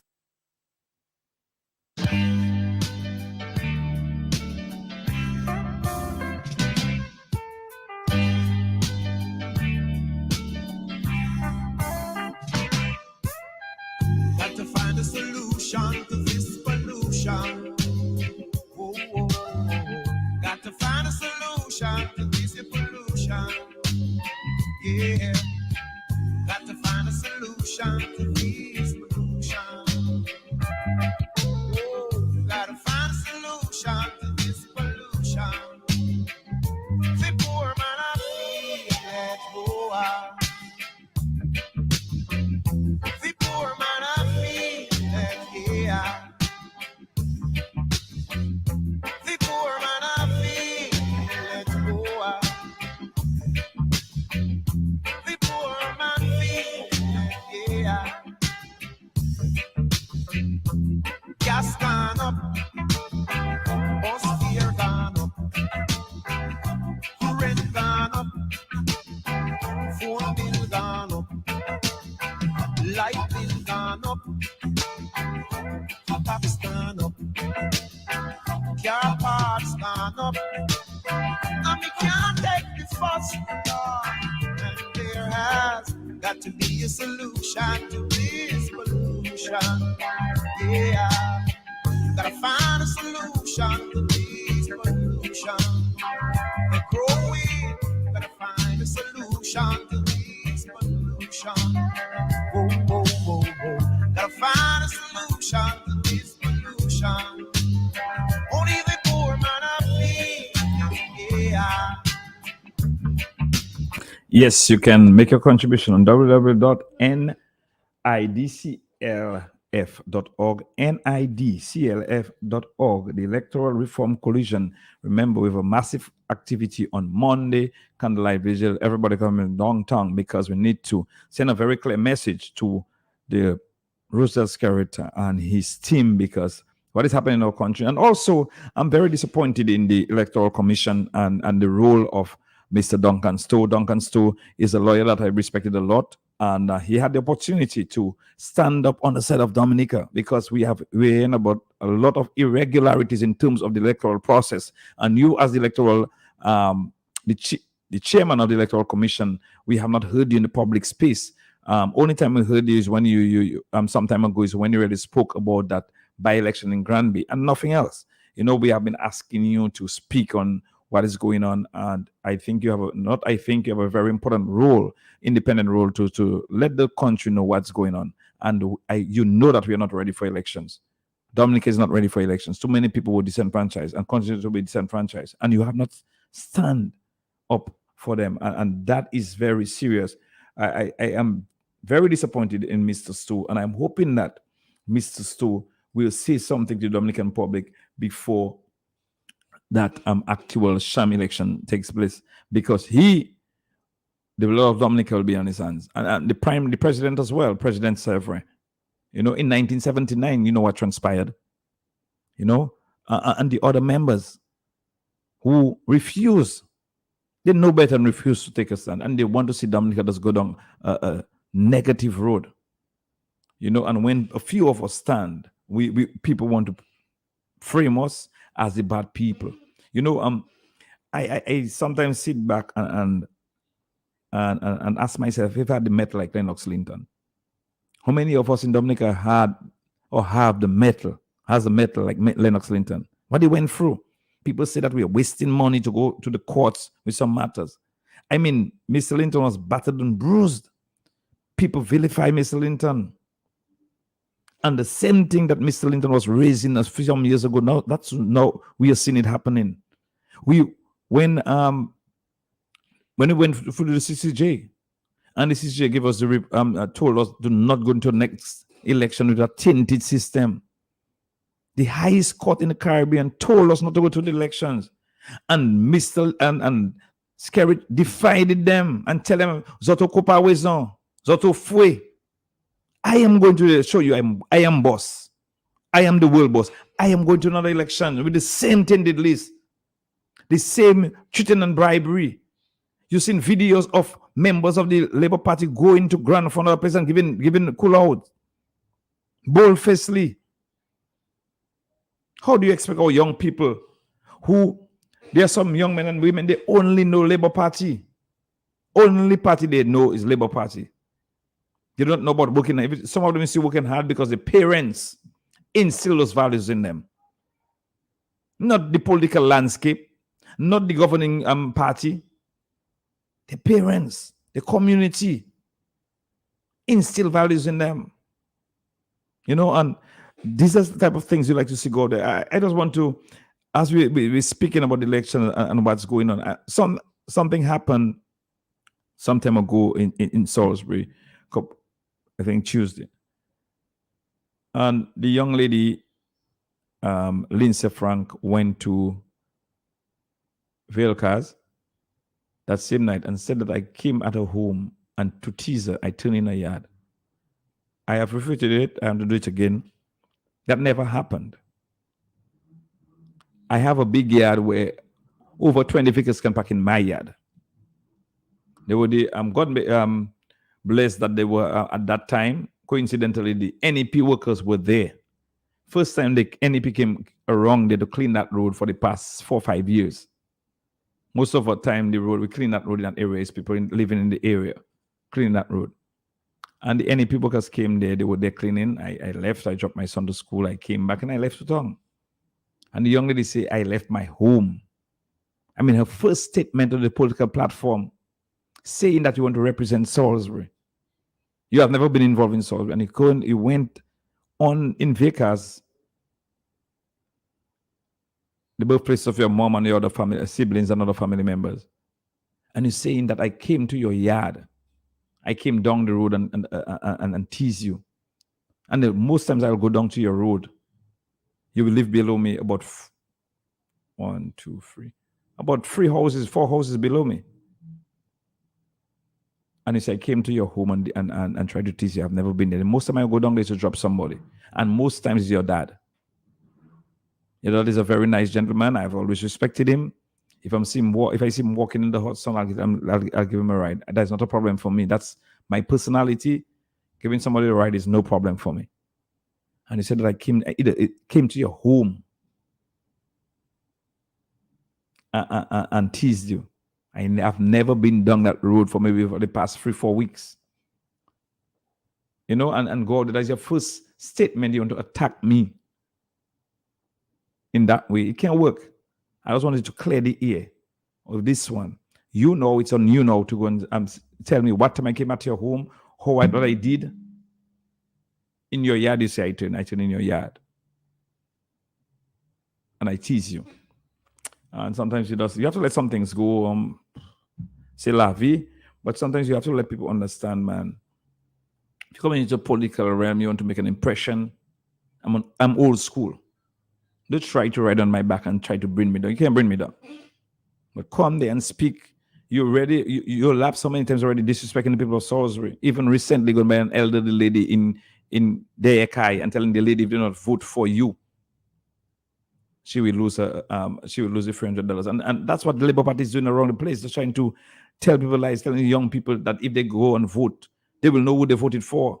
That's a lie. You cannot know who the person vote for. You also go in there and make the X and they live. He's saying that they can know who they vote for. They cannot. Now, young people, don't be afraid. Go in the polling booth, or not even young people, the people that are vulnerable, the people that they're using, the NEP workers that are putting them under pressure. I heard the Prime Minister crying, tell me to go and vote, know how to make the X. After 18 years, after 22 years in government, you now crying to people, your supporters to go and vote. The pressure is on. And that's why you have to make that contribution, www.nidclf.org, or you can call 449-3095, 449-3096. We're having a radiothon up to 6 p.m., the Electoral Reform Coalition, and we just want you to participate and be part of it. It's very important that you make a contribution, because on Monday, we'll have a very big activity that you must get involved in. Dominicans are heading to Lago Rosso Monday night, December 5th, 6 p.m. The time is now. If you're in the diaspora, sponsor of us. A final push against the powers of darkness. Dominica needs you now to join the movement for electoral reform. Saturday, December 3rd, a special radiothon to support the movement, a special national rally, and electoral vigil. Join the thousands that will gather. Lago, Monday night, December 5th. If not now, then when? Your final push against the powers of darkness. Dominica needs you now. Join the movement for democracy. Don't forget, there's a special radiothon December 3rd, Saturday, 1 p.m. to 6 on Q95. And we got to have justice. And everybody needs some justice. The fight to save Dominica's democracy continues. A call to Dominicans home and abroad. Say no to the sham elections. Electoral reform is a must. No vote for the mercenary candidates paid for by the wannabe dictator. Sunday, December 4. Pray for the nation. Pray to rescue Dominica from the power of darkness. Be part of the National Day of Awakening. Dominica needs your prayers. Monday, December 5th. The big one. The big day. Let the world know of the sham elections in Dominica. Join in candlelight vigil and electoral reform rally in Lago Rosa from 6 p.m. Bring your candles, bullseye, flashlights to shine over the forces of darkness. Dominica needs you now. Sunday, a national day of prayer. On Monday, bring your candles at the national vigil and national rally. Save your country now. 6 p.m. Lago Rosa. See you there. The people need justice. And everybody needs some justice. The fight to save Dominica's democracy continues. A call to Dominicans home and abroad. Say no to the sham elections. Electoral reform is a must. No vote for the mercenary candidates paid for by the wannabe dictator. Sunday, December 4. Pray for the nation. Pray to rescue Dominica from the power of darkness. Be part of the National Day of Awakening. Dominica needs your prayers. Monday, December 5th. The big one. The big day. Let the world know of the sham elections in Dominica. Join in candlelight vigil and electoral reform rally in Lago Rosa from 6 p.m. Bring your candles, bullseye, flashlights to shine over the forces of darkness. Dominica needs you now. Sunday, a national day of prayer. On Monday, bring your candles at the national vigil and national rally. Save your country now. 6 p.m. Lago Rosa. See you there. Yeah, we try. Come on and give the people justice. Yes, welcome back. We're having radio from Electoral Reform Coalition. I'm getting a lot of messages, and the other lady said to me, "My son, they took my name for me to get $3. I mean, the $300, and because I am a strong LP, they did not give me. But I am living, meaning I'm alive. I will give $20 to Danny, my pal rep." You see, people understand what is going on. Hello, welcome to the radiothon of the Electoral Reform Coalition. Good afternoon. And something that people in the electoral office need to I don't know what happened. Because young people are going to, I understood that some young people, people asked them to come to register. They went to register without not even a birth certificate. Yeah. And when the person went to register, when they went home, that's when they telling their parents that they were registered. What really going on? A very important point to raise. I am hearing that discussion going on as well, because some of the parents are even saying that children are not 18 as yet. That is it. And the person is still going to school. Yeah. And he went to register, where his birth certificate, because he would have to ask his mother or his father for the birth certificate, and he went to register without a birth certificate, and the person not even working. So you don't know the person is going to school or the person is out of school. That's been becoming a problem right about now, and I blaming the people in the electoral office. Yeah, because I think there is the laws that state that you have to give the list to go out within 5 days, 7 days after the writ was issued, because you have the final registration on that day. So you maybe have 5 days or 7 days to make that list available to the candidates or whoever, and they can vet the list to see if they have any objections. The list maybe came to maybe 10 or 15 days after. So you can so that means the electoral commission is electoral office is not ready. They're not ready. Mr. Anthony should put his foot down. You know, and that is where I have my gripes is Duncan Stowe. You are the chairman of the electoral commission. You know you're not ready. There are a lot of loopholes. There are a lot of challenges you're facing right now, and you're allowing that sham election to go through because it's Roosevelt scared. Duncan Stowe should know better than that. He's a lawyer. I mean, you rich where you want to rich in life already, Mr. Stowe. Mr. Stowe, do that for the benefit of Dominica. You have children still growing up in Dominica. Do that for the benefit of Dominica, Mr. Stowe, and do what you have to do, Mr. Stowe. I think you cannot ban people like Alec and Lennox Lawrence. You cannot ban them. But if Duncan Stowe, I mean, I'm up in Roseau. I know Mr. Stowe long time because by Miss Hyacinth. That's why I get to know him. You know, and I have a lot of respect for him. And you have that opportunity to stand on the side of Dominica, and you're letting that opportunity pass you by. Dominica is not going to respect you anymore, you know, because no matter what, no matter who on the Labour Party side you with right now, when push come to shove down the road, people are going to tell you failed Dominica. You have an opportunity, still have the opportunity, Duncan Stowe, to stop that election, that sham election. You and the Chief Elections Officer, Mr. Anthony. You all are not ready. You know you're not ready. Somebody said to me, bro, I think next to your name in the book, the returning officer look up, and I'm sure I saw the number by your name. But not necessarily. If anybody, when the returning officer or the presiding officer deal with you as a voter, they just want to ensure that you voted. But nobody can go in the box and go and match your ballot with your name. That cannot happen. If that ever allows to happen, that means the elections office, the chief elections is not doing his job. Everybody's vote is sacred. And no one should be tampering with your vote. No one should know who you vote for. And no one should be allowed to go in a polling booth with a cell phone to take out a picture to send for the PAL reps or to send for the candidate or somebody or the agent to pay you for your vote. And that is why electoral reform is important. We have been writing to the DBS radio and asking for access to the national radio station for the opposition forces. You got here Freedom Party or CCM or Moonsewi or the United Workers Party on DBS radio. Some years ago, the United Workers Party sent a check of $42,000 to DBS and they refused it. Now you're the Prime Minister saying because he's under pressure and the observers are on island. Me, I will tell you straight off, I have no confidence in any of the observers. Any of them.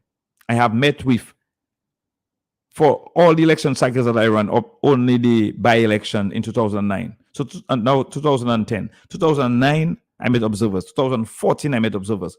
Before that, I met observers as well because we met some of them who came in the joint mission between of the CARICOM, OAS, and CARICOM, and sorry, Commonwealth in 2019 August area. We met with them, and the language have been only be diplomatic. They are not calling a spade a spade. You know, and that's where it is. When you say that the election reflected the will of the people, that means you're telling people that they voted for government they wanted, but you never come out there and said that the election was not free, it was not fair. You know, said the amount of information that was in 2019, I saw more information on cell phones going around of videos of and photos of people bribing and cheating. The tarmac of the airport, all that information was out there. And yet still,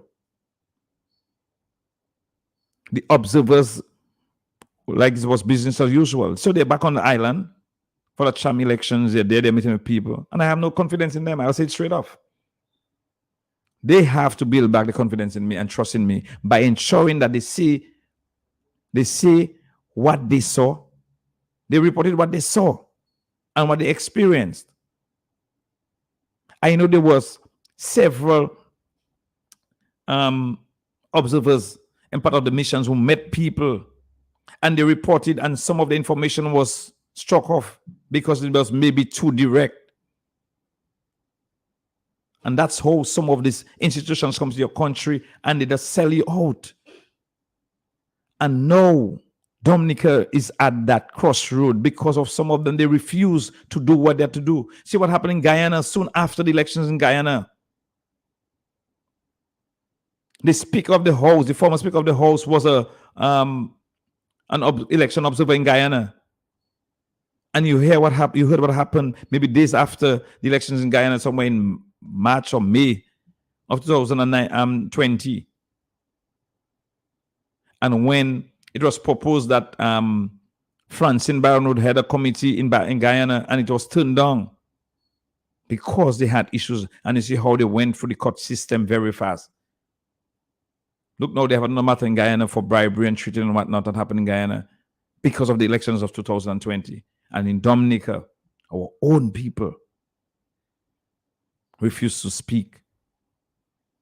Our pastors are still on the platform praying for that prime minister. Our priests, and they're not speaking truth to power. I'm a Catholic. I'm a proud Catholic. But I'm a very, very disappointed Catholic. Our priests, the Diocese of Roseau, refuse to speak on behalf of the voiceless. They've refused to speak on behalf of the vulnerables. This is what is going on. That is why you have to join that movement on Monday. That is why you have to make your contribution. www.nidclf.org. Go there. I'm hearing there's a lot of traffic there. So go out and make a contribution. Those of you in diaspora. www.nidclf.org and make your contribution. And let's take this one. A very good one by Peter Tosh as we continue with the Electoral Reform Coalition Radiothon.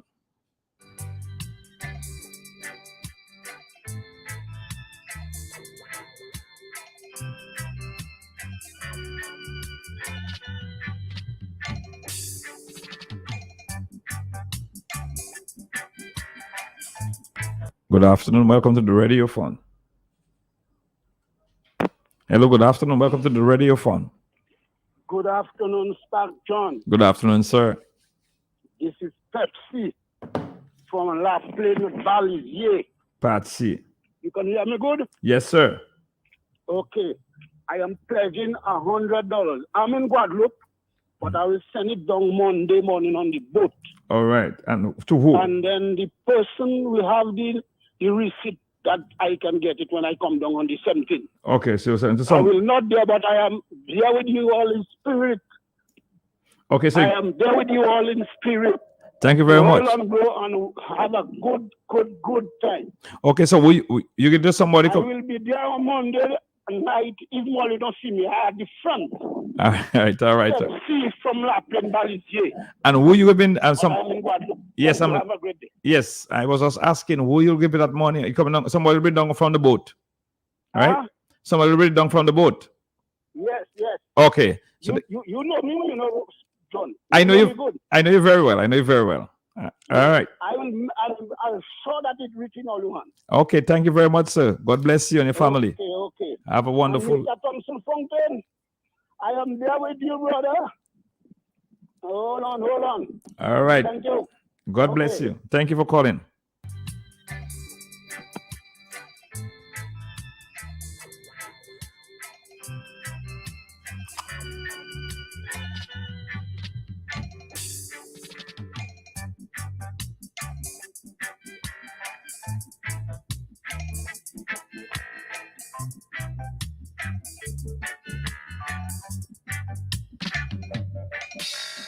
Everyone is crying out for peace, yes. None is crying out for justice. Everyone is crying out for peace, yes. None is crying out for justice. I don't want no peace. I need equal rights and justice. I need equal rights and justice. I need equal rights and justice. Got to get it. Equal rights and justice. Everybody wants to go to heaven, but nobody wants to die. Followers of Jesus, everybody wants to go up to heaven, but none of them want to die. I don't want no peace. I might need equal rights and justice. I got to get it. Equal rights and justice. I really need it. Equal rights and justice. Just give me my share. Equal rights and justice. What is due to Caesar? You better give it on to Caesar. And what belongs to I and I? You better give it up to I. 'Cause I don't want no peace. I need equal rights and justice. I need equal rights and justice. I got to get it. Equal rights and justice. I'm fighting for it. Equal rights and justice. Everyone heading for the top. Yes. Welcome back. We're having the Electoral Reform Collision Radiothon up to 6 o'clock. We're just waiting for some more people to join us. In studios, Hector Sparks, John. Yes, you can make a contribution. You can call in and make your contribution, but you can also do that online, www.nidclf.org, and just click on the donate button. NID, very serious, simple, www.nidclf.org. I'm getting a lot of messages coming as well for making the contributions, and I'm very happy about that. Remember, we have that activity. Tomorrow is the National Day of Prayer, and on Monday, a huge candlelight vigil in Roseau, because we need to ensure that Dominica has free and fair elections, and we have to stand our grounds. As I said, remember what the CCJ said: do not go into another election with the stinted process. So we're using the site of the Nature Island Dominica Civil Liberties Fund Inc.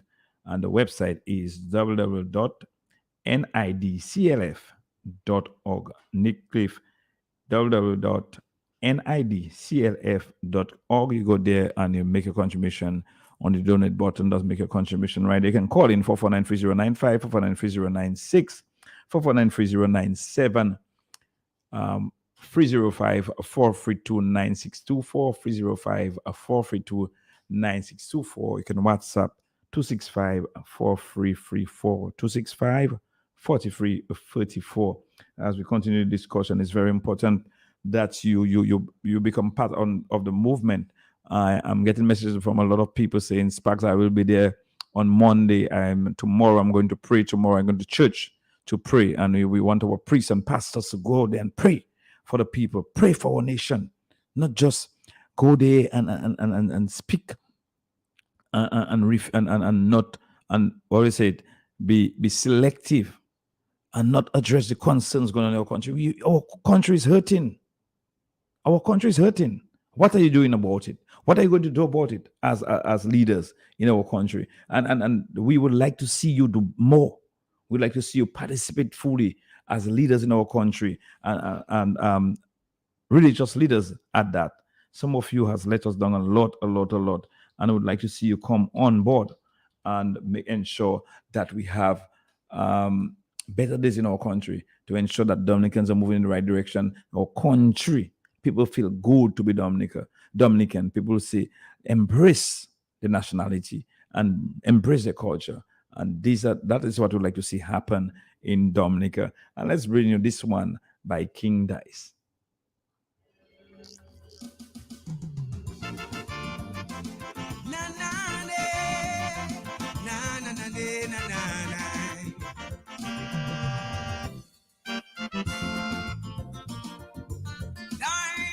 For 4493095, 4493096, 4493097. If you're on the WhatsApp, 265-4334. It's the Electoral Reform Coalition Radiothon. Is a history doomed to be repeated.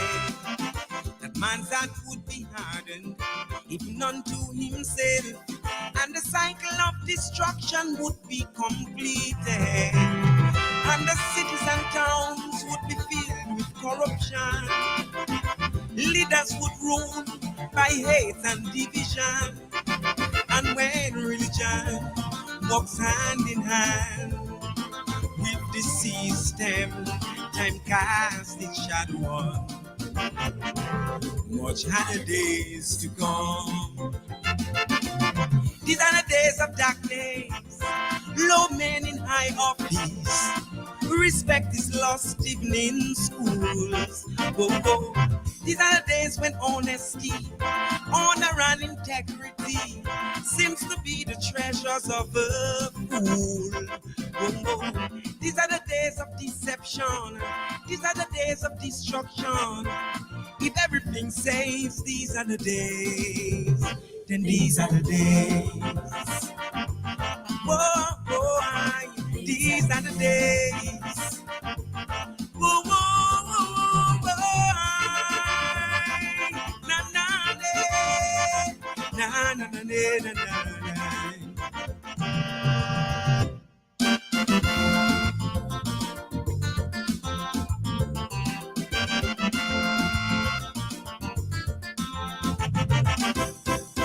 World of hunger, diseases with no cure, unrest and uprisings everywhere.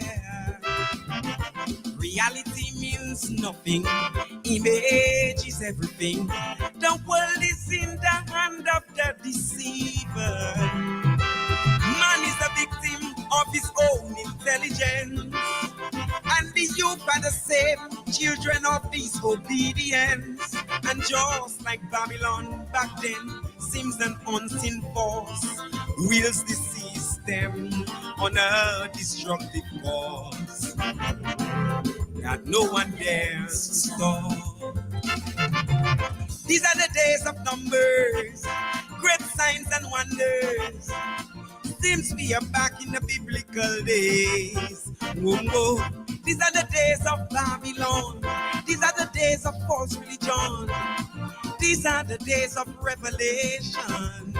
Whoa, whoa. These are the days when men has lost his way. These are the days when evil seems to pay. Everything says these are the days. Yes, somebody else messaged me. This is one of the most fitting songs. This is the days, low men in high office. And yes, Dominicans, we're listening to King Dice here on the Electoral Reform Coalition Radiothon. And we just want you to make a contribution. We know there's a lot of traffic going on the Netcliffe page. Website is www.nidclf.com, nidclf.org, nidclf.org. And you can make a contribution. Hit the donate button and make a contribution. And that is in fact, you're going to make a very good contribution. No matter if it's $5, $1,000, you're making a contribution to a very important activity taking place on Monday in Roseau. So I just want you to ensure that you make that contribution and participate fully with us. And everybody needs some justice.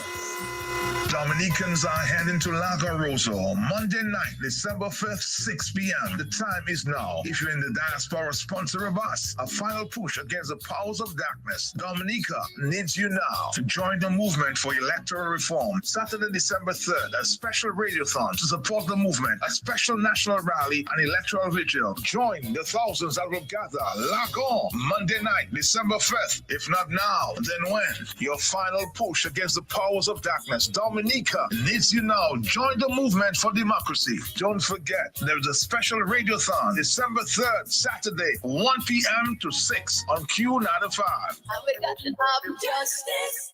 And everybody needs some justice. The fight to save Dominica's democracy continues. A call to Dominicans home and abroad. Say no to the sham elections. Electoral reform is a must. No vote for the mercenary candidates paid for by the wannabe dictator. Sunday, December 4. Pray for the nation. Pray to rescue Dominica from the power of darkness. Be part of the National Day of Awakening. Dominica needs your prayers. Monday, December 5th. The big one. The big day. Let the world know of the sham elections in Dominica. Join in candlelight vigil and elect.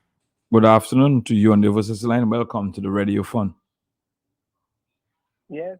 Good afternoon to you, Mr. Hector Stavijan. Good afternoon to all the hardworking men and women of Dominica. It's really a sad time in Dominica that I called to make two contributions. One financially, and then I just want to say something before I disclose the amount. Yeah, go right ahead. After 22 years, for a government to tell me what they're offering at an election campaign, an illegal election, is bar hopping. Yep. Where, I'm not sure if these people really understand the term bar hopping, but basically, people, it's a place, it's bar, you stop from bar to bar, you drink all kind of rum, brandy, Hennessy, all Crucian rum, all different rum. Already the health department in Dominica is so challenged. You have so much non-communicable diseases in Dominica. And for you to tell me that's what you have to offer to the people of Dominica, I say it is a sad day in Dominica to be giving our young people rum to drink. People, Christians, Seventh-day Adventists in St. Joseph, that's what are they following, bar hopping people. Sadly, on another note, we know that these guys, they've been discriminating against our hardworking people that do not support them.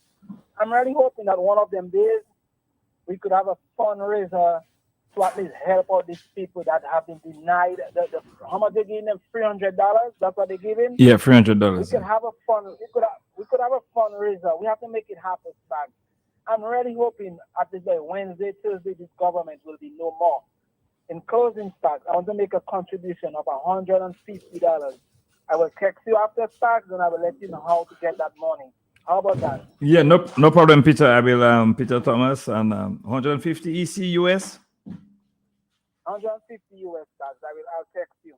Okay, text me, and I'll pass it on to them as well. No problem. Okay. All right. Take care. Yes, man. And thank you for calling. Yes, I another soldier joined me in the studios right now. I just want to welcome him to the studios of Q95. I will not introduce himself. Let me introduce himself and welcome. I know you're always a man. I don't know if he was a scout, but he's always prepared. He's Maybe ready. a Cubs, a fusion of a Cub and a Scout. But yeah, let me say it's a pleasure to be in studio.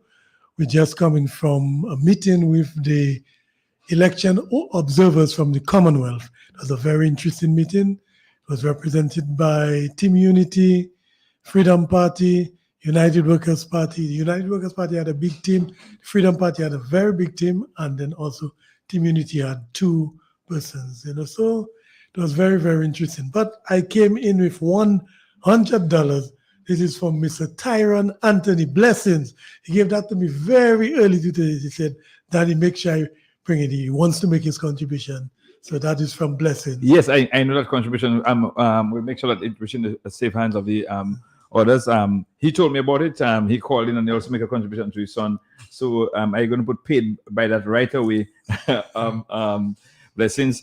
Danny, we don't have any discussion. You don't need to go into what you all discussed today if you don't want to. No. What I will do when Thompson comes in, yeah, I'm a man of protocol. Thompson was our leader and he kind of led the team. He opened the discussion. So I'm sure he'll come in a while and he will give just a synopsis of what happened, today. Well, okay, and I respect that. Let me just ask you, as a former member of parliament, why do you see it is important for that activity on Monday night? The vigil and the candlelight vigil. Yeah, well, I think it will be the first time we are calling out people, not as the United Workers Party, but as a joint group. It's everybody coming together. In the past, we've tried different things, and as I've always said, at every forum,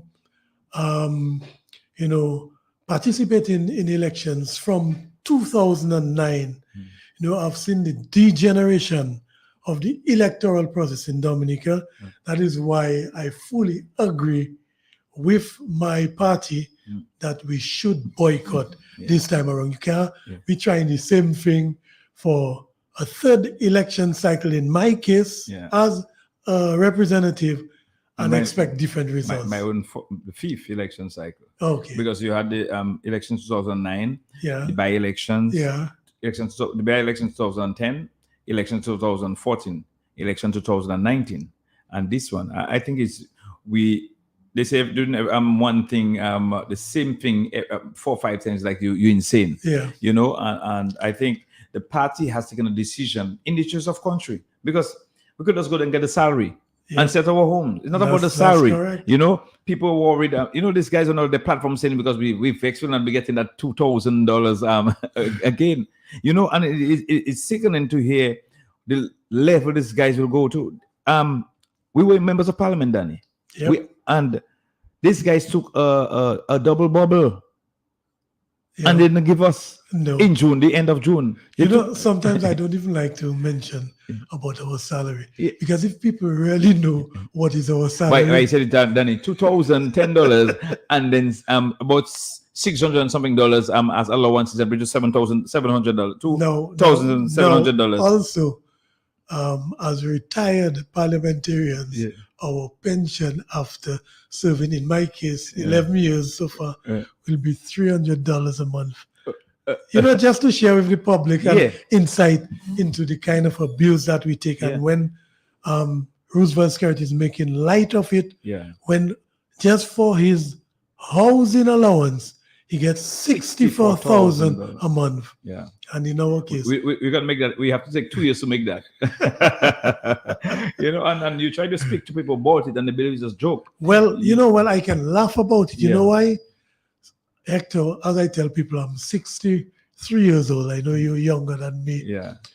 But God has provided every single day of my life. I'm King's kid, and so nothing worries me. I will keep fighting for Dominica, and as you fight, and we take a lot of courage from you two and the people of Salisbury. And you want to tell the other constituencies, we need to step up to the plate. We need to step up to the plate, and we're hoping that on Monday we'll make a resounding message. And from Monday, every day we'll be making that message, that people need to step up to the plate and fight for themselves. Yeah, because then it's a sad situation when you see that it can be very disappointing or depressing when you see you fighting for people and they don't even want to fight for themselves. Yeah. What's her name? Harriet Tubman said, I could have freed more slaves, but they didn't even know they were slaves. They didn't even know they were captured. And they just were going through the process. She was also going through the process. And you've seen that happen. Harriet Tubman did that in the early 1900s, Yeah. So you're talking about 120 years ago. She did that. However, the Underground Railroad. And what's happening right now? Our own people don't even know. They're being used and abused and misused by our Prime Minister. I'm a late comer to the studio today. Yeah. About what time you started today? I started about 1:19, just me, and I was debating and making my contribution. Maybe we can give the numbers again and tell people what we're doing. Yeah, I've been doing that. That's 449-3095, 449-3097, 449-3096. Overseas number 305-432-9624, 305-432-9624. And you can WhatsApp me as well at 265-4334. We're having a radiothon for the Electoral Reform Coalition, having a radiothon to fund the activities on Monday. Sunday we're having a National Day of Prayer, but on Monday, the candlelight vigil and activities and beyond, we want to bring people from all over Dominica to Roseau, everywhere, every nook and cranny to Roseau. Let us send the message to the world that Dominica does not deserve an election right now before electoral reform. Let us put the process in place, the machinery in place. Let us cleanse the list. Let us have ID cards. Let us ensure that we have access to the national radio station. Let us ensure that the Electoral Commission is independent and can do its work without fear, without favor, without people stretching their long tentacles inside there. Let us ensure that the chief elections officer can do his work and his team can do their work without people going in there. So it's very important, Danny, that we send that message all day. My phone is ringing nonstop. I'm sorry, I cannot take calls right now. I'm in studios. You can send me a message on WhatsApp. And I seen my good friend from Salisbury, Mr. Leonard, is calling me right now. I'll just tell him that to send me a message and I will reach him a bit later. Yeah. Now, people stop me in Roseau and they ask me from time to time, why are we not participating? Yeah. Here's what our apex court, the CCJ, said to us, right?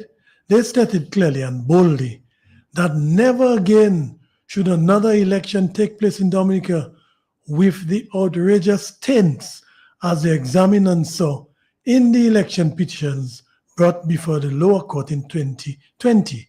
Here is taint number one. Taint number one, a voters register almost twice the size of the actual voting population and even greater than the entire population of Dominica. Taint number two, the absence of a voter's identification card or card for voting, giving rise to double voting and ghost voting, as well as facilitating illegal overseas voters flown in or shipped in via charter, a high-price bribe repeated in Dominica over 3 election cycles. Taint number 3 is the obscene, unchecked campaign finance abuse of incumbency, raiding of the people's money, clandestinely channeled through hastily registered fake organizations like Citizens for a Better Dominica, where characters like Susan Oldie paid hundreds of thousands of dollars for her diplomatic passport.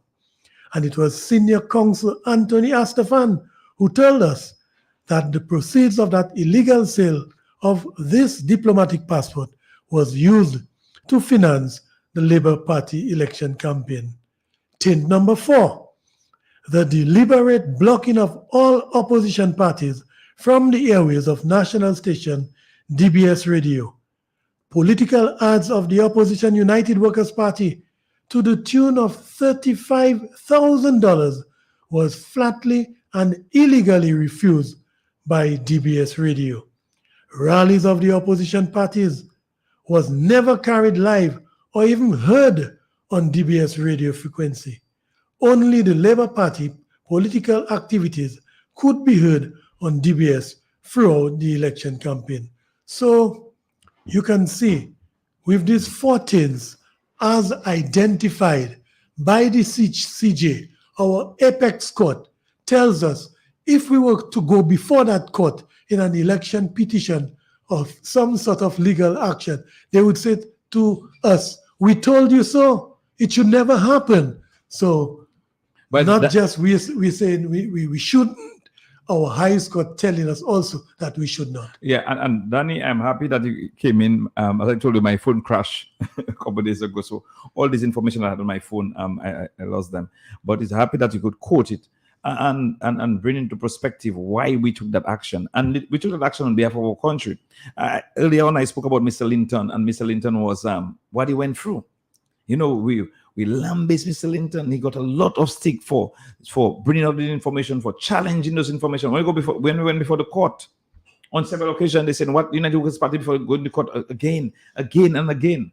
And we started that process in 2005, asking for reform. So you're talking 2005. You know how many years? 2005, 2015, about 18 years.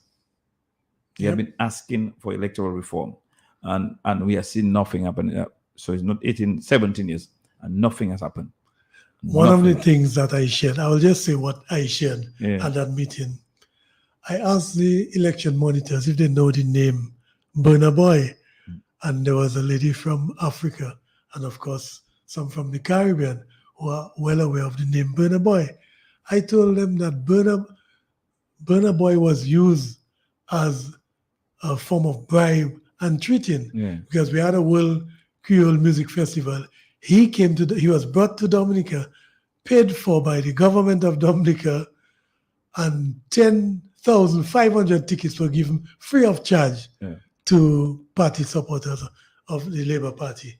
So here it is, a bribe. I also gave other examples of bribes.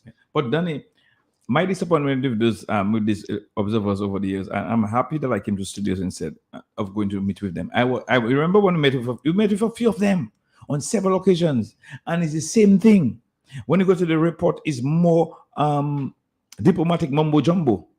Instead of speaking truth to power, calling a speed, they'll go there and try to make their comments somewhat diplomatically palatable, that the government will not feel offended, where the people continue to be hurting.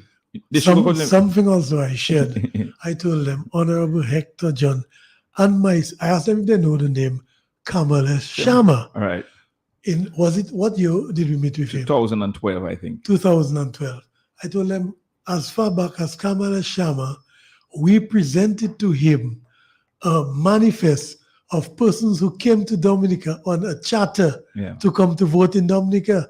So it's an old case we bring in before the United Nations, the Commonwealth, observers. That's 10 years ago. 10 years ago. And that's why they came in to observe the election in 2014. They said the election was free, but not necessarily fair. But in 2019, they mellowed down. They said the election reflected the will of the people. You know, so, and that fight is not about, that fight has to be a fight of for Dominica and Dominicans, because nobody will fight our fight for us, you know. Nobody will live overseas. This international agencies, yes, they'll be monitoring, they're looking at what's going on, but us to be getting involved, they're not getting involved, Danny. They're not getting involved. Okay, so as we await your calls, of course, the main reason we are in studios today is to raise funds for our the Electoral Reform Coalition and the activity. Let me just put on the ad right now, Mr. Lugay. Everybody needs some justice. Dominicans are heading to Lago Rosa on Monday night, December 5th, 6 p.m. The time is now. If you're in the diaspora, sponsor of us. A final push against the powers of darkness. Dominica needs you now to join the movement for electoral reform. Saturday, December 3rd, a special radiothon to support the movement, a special national rally, and electoral vigil. Join the thousands that will gather. Lago, Monday night, December 5th. If not now, then when? Your final push against the powers of darkness. Dominica Dominica needs you now. Join the movement for democracy. Don't forget, there's a special radiothon December 3rd, Saturday, 1 p.m. to 6 on Q95. And we got to have justice. And everybody needs some justice. The fight to save Dominica's democracy continues. A call to Dominicans home and abroad. Say no to the sham elections. Electoral reform is a must. No vote for the mercenary candidates paid for by the wannabe dictator. Sunday, December 4. Pray for the nation. Pray to rescue Dominica from the power of darkness. Be part of the National Day of Awakening. Dominica needs your prayers. Monday, December 5th. The big one. The big day. Let the world know of the sham elections in Dominica. Join in candlelight vigil and electoral reform rally in La Rosa from 6 p.m. Bring your candles, bullseye, flashlights to shine over the forces of darkness. Dominica needs you now. Sunday, a national day of prayer. On Monday, bring your candles at the national vigil and national rally. Save your country now. 6 p.m. La Rosa. See you there. The people need justice. And everybody. Yes, the people need justice. Just join us. We are raising funds for the activity of the electoral reform coalition. Tomorrow will be the day of National Day of Prayer, and on Monday there'll be a big national vigil in Roseau, and we are just raising funds to ensure that we have enough people coming to Roseau. And we want you to call it. You can make your contribution on the Netcliffe site www.nidclf.org, nidclf.org, and make your contribution. Go on the donate button and make your contribution. I'm hearing there's a lot of traffic there, so we want more traffic to go in there. What you can do, WhatsApp that site to your friends, share it on your Facebook page, and let people to go there if you want to make a contribution. If that is the way you can make a contribution, share the page around to your friends, the website, to your friends, neighbors, and on your Facebook page, so people can read it, the Instagram, wherever you are, whatever platform you use, you can share that page, even on your WhatsApp status, to ensure that we have enough people getting that information that they can make a contribution. Mr. Loge, and in studios with me is Mr. Danny Loge. He's fresh from a meeting with the observers here the country. How do you feel the atmosphere in the country right now, Mr. Loge? Well, a lot of people asking questions. They're still seeking clarification. Are you all participating? I have to explain that nomination they passed already. Yeah. Right. Also, the United Workers' Party, we stand on principle. Yeah. If we were promised electoral reform on the 3rd of November, we heard from Prime Minister Skerrit. Yep. I mean, what could have caused that turnaround? He mentioned Justice Sir Byron, and he's awaiting the report. And as soon as he comes, he will be taking it to Parliament. He also asked Mr. Linton, just put your signature to a paper that when it comes, we'll just accept it wholesale and go to the Parliament. Yep. The very day that Prime Minister Skerrit received that letter from Byron. On December 6th. On December 6th, that's the very day. Sorry, November 6th. November 6th. Right. That's the very day that he called election. Yeah. So you have to wonder what could have triggered Prime Minister Skerrit to call that election, knowing fully well that Sir Byron had a calendar of activities as to when a timeline, when this legislation should go before Parliament, and December would have been the first phase, and I think either February or March, phase 2. So clearly it was a way to block Sir Byron. And it's about one man.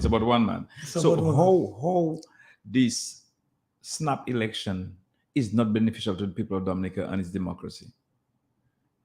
How is it not? How is it not beneficial? How Dominica is not going to benefit? Only one man is going to benefit. What are the pros and cons? How Dominica going to be at a disadvantage in terms of we go into Parliament? He got his election. He could vote in himself and go back into government. How are we going to survive? How is the country going to survive? How is the country going to move forward? Well, I don't know if you all notice a difference in the tone of Prime Minister Skerrit. Yeah. He's getting bolder by the day and really sounding like a galloping dictator, in the sense that we heard him tell those he fired from Parliament on the government side, Reginald Austrie Blackmore, Dr. Ian. Darrow, Ian Douglas. He told them that they were lazy. Yeah. And the incoming ones, he threatened them that if you don't perform, I'll fire you, fire you. So you could tell the difference in tone of a man that is consumed by having a one-man show. Yeah. And he said to himself, he said boldly that Dominica does not need an opposition. Right. So, we could see that bravado in his voice, but it's only the people of Dominica can signal once and for all that we'll have none of it. Yeah, and that is important. There's a lot of people who do not understand where we are. They're businessmen and women in Dominica who do not understand where we are, because if you don't have working democracy, businesses, people don't come and invest in your country, And these are the challenges we are faced with. If you don't have a working democracy, that young men and women will not be able to speak and their mind and go on the road and do what they want, No, right now, all this is on the threat, And we, as the United Workers Party and the other civic-minded Dominicans who have stood up, I want to commend them. And I'm very disappointed in what church is done. And we'll come back with a discussion about the religious sect, why they are not speaking on behalf of the country.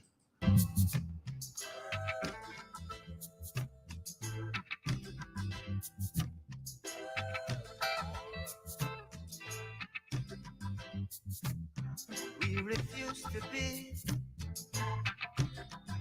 what you wanted us to be. We are what we are. That's the way it's going to be. If you don't know, you can't educate us for no equal opportunity.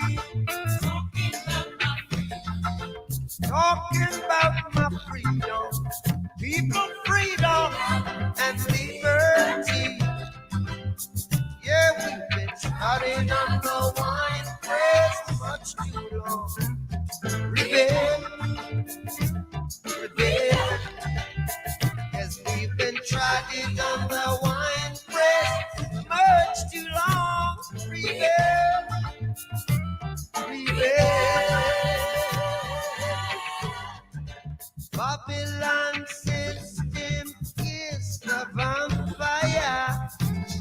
Yeah. Sucking the children day by day. Yeah. Me say the Babylon system is the vampire.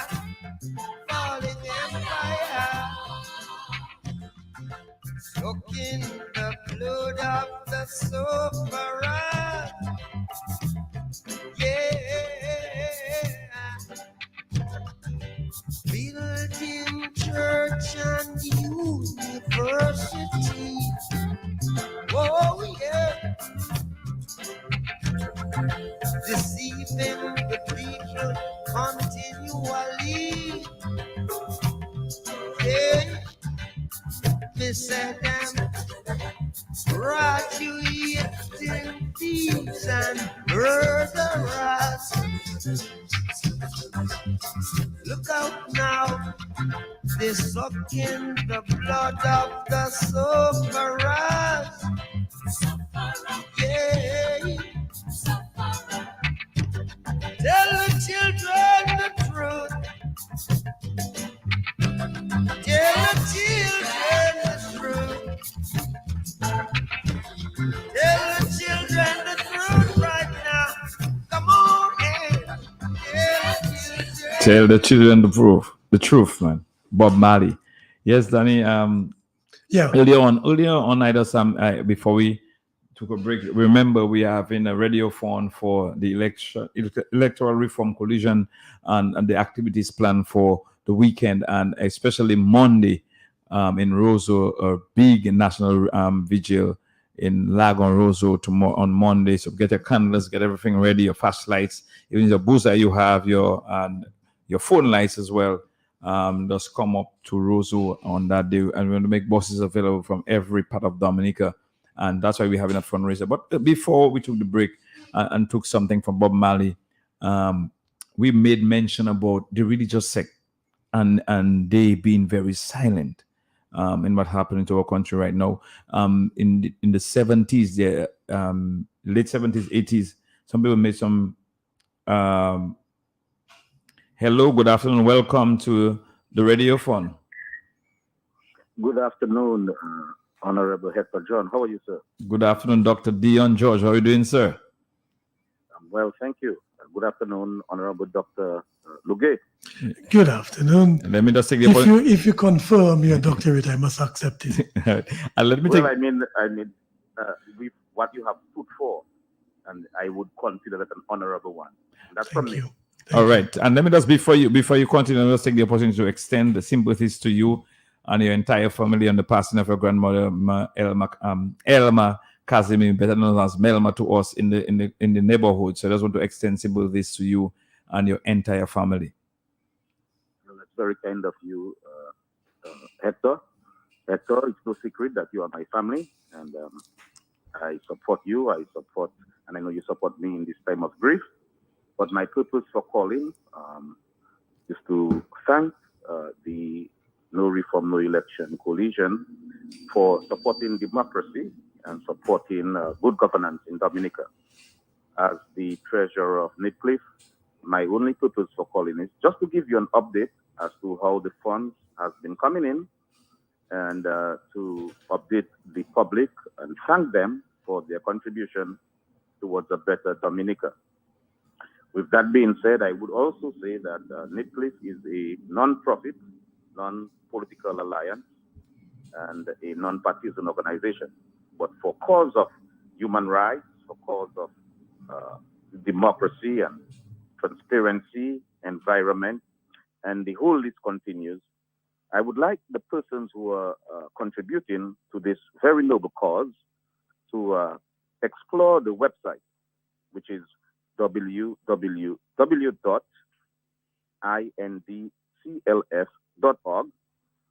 Apart from donating, to really see what the organization stands for and that we want a better Dominica for all Dominicans, home and abroad. And so, gentlemen, I just call and let you know it's good. We have received several contributions that has actually came in to our emails. And that means these persons have actually donated. We want to thank them for supporting democracy. And as the evening goes on, I will call in and give you an update as to how successful this venture is going. And thank you, gentlemen, for your service to country. And thank you for what you are doing. Thank you very much, Dr. Dion George, for calling in as the treasurer of Netcliffe and to give us an idea what's going on in terms of the page. And we just want to have more traffic. And I'm happy that you called and your short intervention, but very timely one.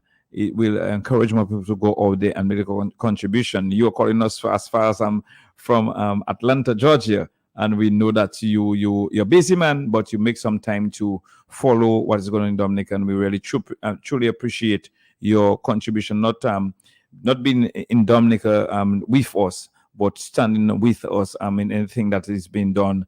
As you said, it's a non-profit organization, and just want to thank you and your other members making that avenue available for us to raise that fund for that activity on Monday. Thank you very much, Dr. George, and God bless. Okay, thank you so much, and thank you to all what you guys are doing. And let's keep democracy moving forward. God bless you all. Thank you. Thank you, my brother. God bless. Yes, that was Dion George, Dr. Dion George, the treasurer of Netcliffe. Calling in and give us an update. He of where we are, the traffic. He said he'll give later on. He'll give an update in the fund. And what he says, people making a contribution. I think next time he calls, he'll give us an idea of how much we get in so far. So at the end of the exercise, we have a good idea how much money was raised. So you can call 449-3095, 449-3096, 449-3097. Overseas number 305-432-9624. And you hear it that we have traffic going to the Netcliffe side, www.indclf.org. nidclf.org, www.nidclf.org. And Dr. George said, apart from clicking on the donate button, you can also go navigate on the page and on the website and see what the different things that they can part in and what they're encouraging and what they're pushing in terms of Dominica's democracy. I just want to thank them for that. Yes, Danny. So I wanted to share, Honorable Hector John. Yeah. Did you realize? Sorry, go ahead again. Did you realize that 8 parliamentarians were fired and not a drumbeat was heard? No. With the stroke of a pen and the consent of a heartless president, 8 sitting Labour Party parliamentarians' head was chopped off under the Roosevelt-Skerrit guillotine. But sadly, so strong is the influence of big money bribes in Dominica's party politics and general elections that 8 pal reps can be fired in one stroke and not one soul retaliates or whispers a protest. With the dissolution of parliament, not one complaint or protest. Armed with a huge budget for their going home compensation packages, these headless and heartless ministers did not shed not even one teardrop. The hush money and cabinet going home bribe is thought to be $500,000 in mouth silencing bribes. Cut with their pants and dresses down, there were whispers of a palace coup, but it is alleged that President Savre alerted PM Skerrit of the mutiny ahead. That was the so-called reset. That was what the so-called reset was all about. How else can one explain the apparent indecent haste of Prime Minister Skerrit to dissolve the House of Parliament 2.5 years before elections are constitutionally due? For God's sake, you already have a majority of 18 free, a majority stolen with our own money. And this new era of big money was first seen in Dominica under a cunning, bold-faced leader intent on remaining in power at any cost. Having access to the revolving door of an endless supply of unaudited CBI money held outside of the consolidated fund and off-island in a secret offshore account, with no parliamentary oversight and the microscopic scrutiny of a capable opposition. This billion-dollar slush fund has done unspeakable economic mischief for an overambitious dictator intent on remaining in power for many decades. And yes, he will remain in office if we allow it through the barrel of a gun or the hijack of the ballot. But the ball is in the people's court. We are the moral majority, and we must not and cannot allow an illegitimate bastard dictator ruin the future of our children. I say down with the dictator. I say down with the dictator. And rise up, sons and daughters of Dominica, in massive and continuous civil disobedience until you take back your country once and for all. Never back up. Never back down. Let's corner the coward. Dominica belongs to all of us, and we must take back our country from this fatherless son who is destroying the future of this generation. So I call on the people to rise up and stand up for yourself. Thank you, Brother Luge. And that is what we're talking about. We're going to send here is Danny before from someone that sent a message. Big up to my DBMC brothers. Let them know that we are always independent bunch of guys. Blessed love to you and Danny. Hector Sparks. My mom passed away 15 years ago now, and her name is still on the voters list for Rosanov. And that is what we're talking about in electoral reform. Just to remove, and your contribution there, Danny, about the I just wanted to read that before I lost track, but about you telling me government ministers who were there. Not senior that, you had Mr. Australia for about 20-something years, 28 years, going, because they're from 1990 5 when the Workers' Party came in, and things. So 27 years, and it was sent packing. Yeah. All and you wonder why they quiet as a mouse. Yeah. But is there compensation?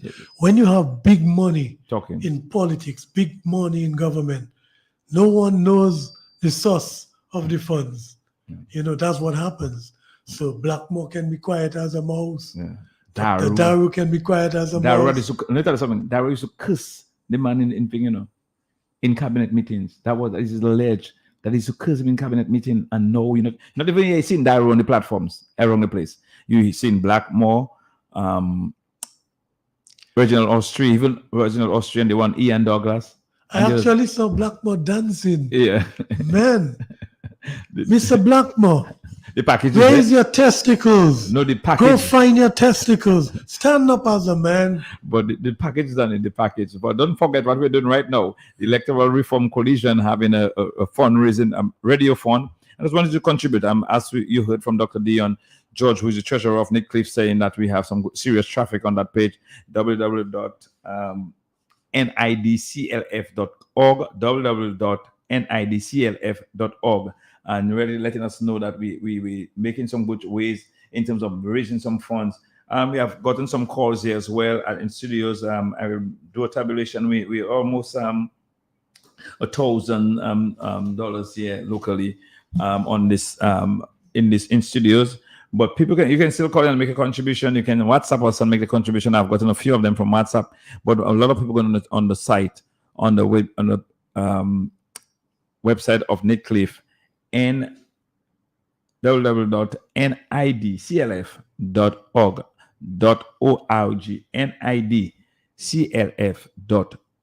nidclf.org to make a contribution to the Electoral Reform. And you click on the donate button. Donate button and the Electoral Reform, what do you call it? Electoral Reform Coalition, as they raise some funds for very important activity coming on Monday. So let me just play this one right now for you.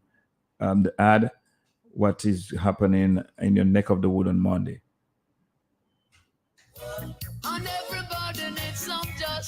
The fight to save Dominica's democracy continues. A call to Dominicans home and abroad. Say no to the sham elections. Electoral reform is a must. No vote for the mercenary candidates paid for by the wannabe dictator. Sunday, December 4, pray for the nation. Pray to rescue Dominica from the power of darkness. Be part of the National Day of Awakening. Dominica needs your prayers. Monday, December 5th, the big one, the big day. Let the world know of the sham elections in Dominica. Join in candlelight vigil and electoral reform rally in La Rosa from 6 p.m. Bring your candles, bullseye, flashlights to shine over the forces of darkness. Dominica needs you now. Sunday, a national day of prayer. On Monday, bring your candles at the national vigil and national rally. Save your country now. 6 p.m. La Rosa. See you there. Yeah, we cry. Come on and give the people justice.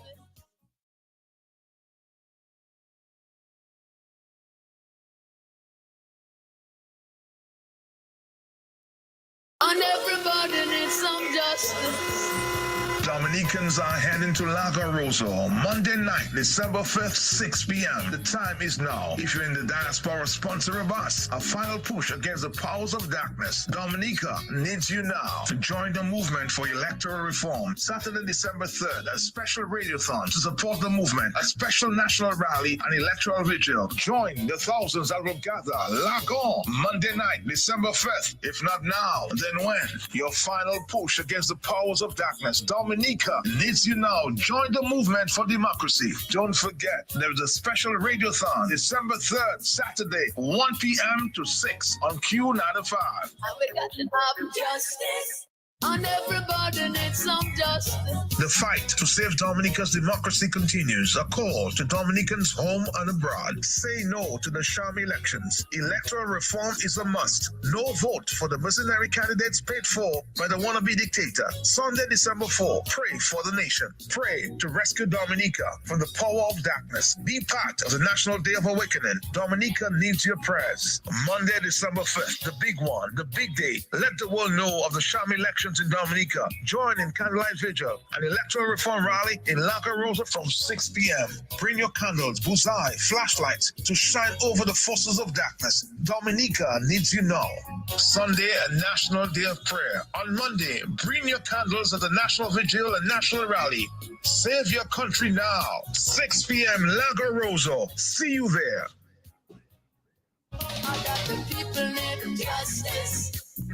Yes, Danny. See you in Lago on Monday. And you know, December 5th, Danny, you remember what happened in Dominica December 5th, 2019? And as a member of parliament still, what transpired in Salisbury, because people were standing for the human rights, the civil rights, the democratic rights to protest against something that they think that was against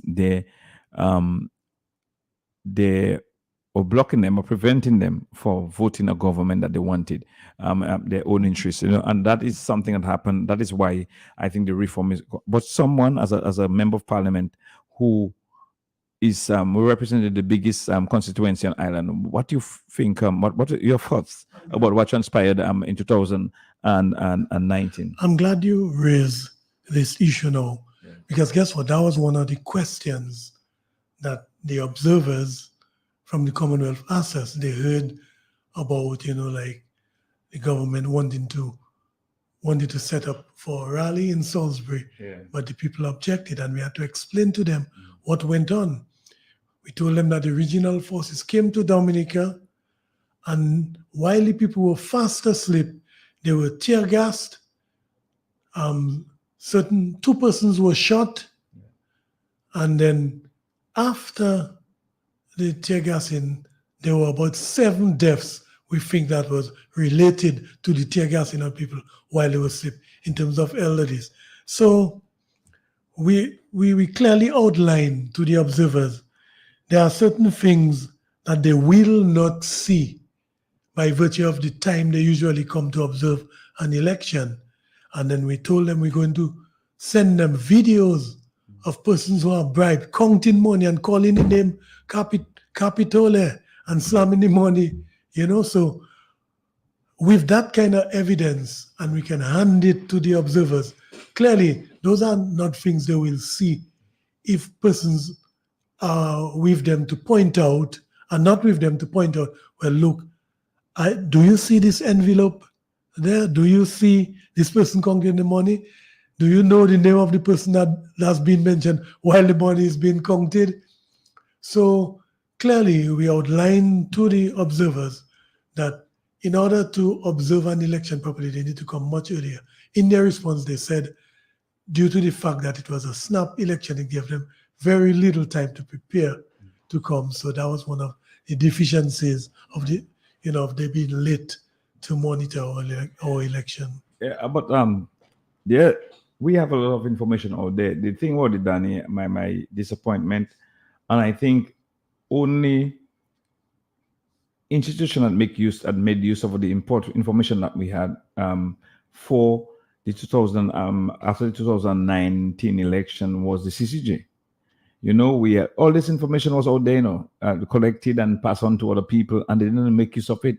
The CCJ quoted from these reports, the different reports from different people who sent in the evidence that we sent in, and they were critical evidence. And there were some things that clearly raised the eyebrow. Yeah, not directly related to elections, but when I told the observers that on an average, Parliament meets 3 times a year, they were wondering, if I really mean free sittings of Parliament. So when I explained on an average of two days per meeting of Parliament, so we would meet 3 times per year, and let's say, 6 days, then that would be total number of times. They were clearly shocked by that. Also, when we mentioned, I think it was Diane that mentioned that we only got the final list of voters on Friday, today, Saturday. Yeah, yesterday. They couldn't believe it also. So that means the election, or relatively the election is really illegal. That's correct. Another thing I pointed out, Dominica's population, I think, is about 72,000. No, 65. No. I mean, what they have the on latest I saw on Google, when you Google Right. Dominica's population, I think you will see 72,000.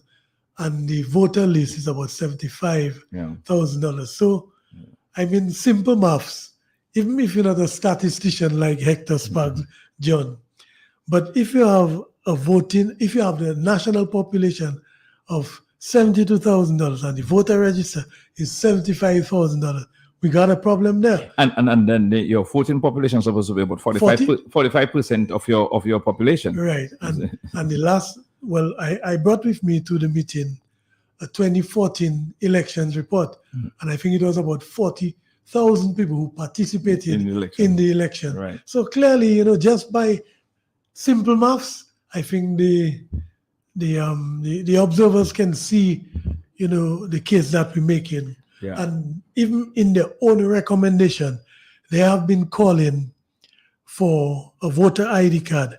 And it's like a slap in the face. We told them that a lot of our supporters tell us, why are we going to the meeting? They were kind of upset with us. Why are we going to the meeting? Because you as an observer, you come into Dominica, election after election, you're recommending certain things, and it's not happening at all. And the reports, I mean, you might have a final report, but for them to call it that final report, they must have other information from the different observers who observe different things in different constituencies and maybe had evidence of things that happen. So that information is there.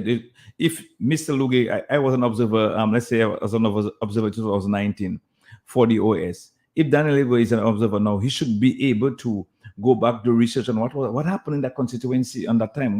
What information we have for the constituency, and see that let me look for these type of things that happen and see how I can help to even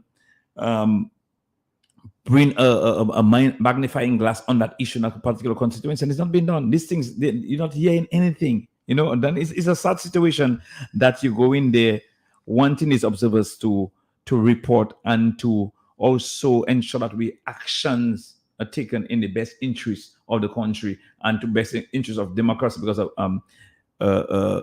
failure of democracy anyway is failure of democracy everywhere. And one of the things that our political leader shared with the observers, he recommended that outside of the report that is given to Dominica and handed to the Electoral Commission, there should be a second report that is written with recommendations to the Commonwealth, stating what they're observing in Dominica by way of the several cycles they've come in to observe elections in Dominica.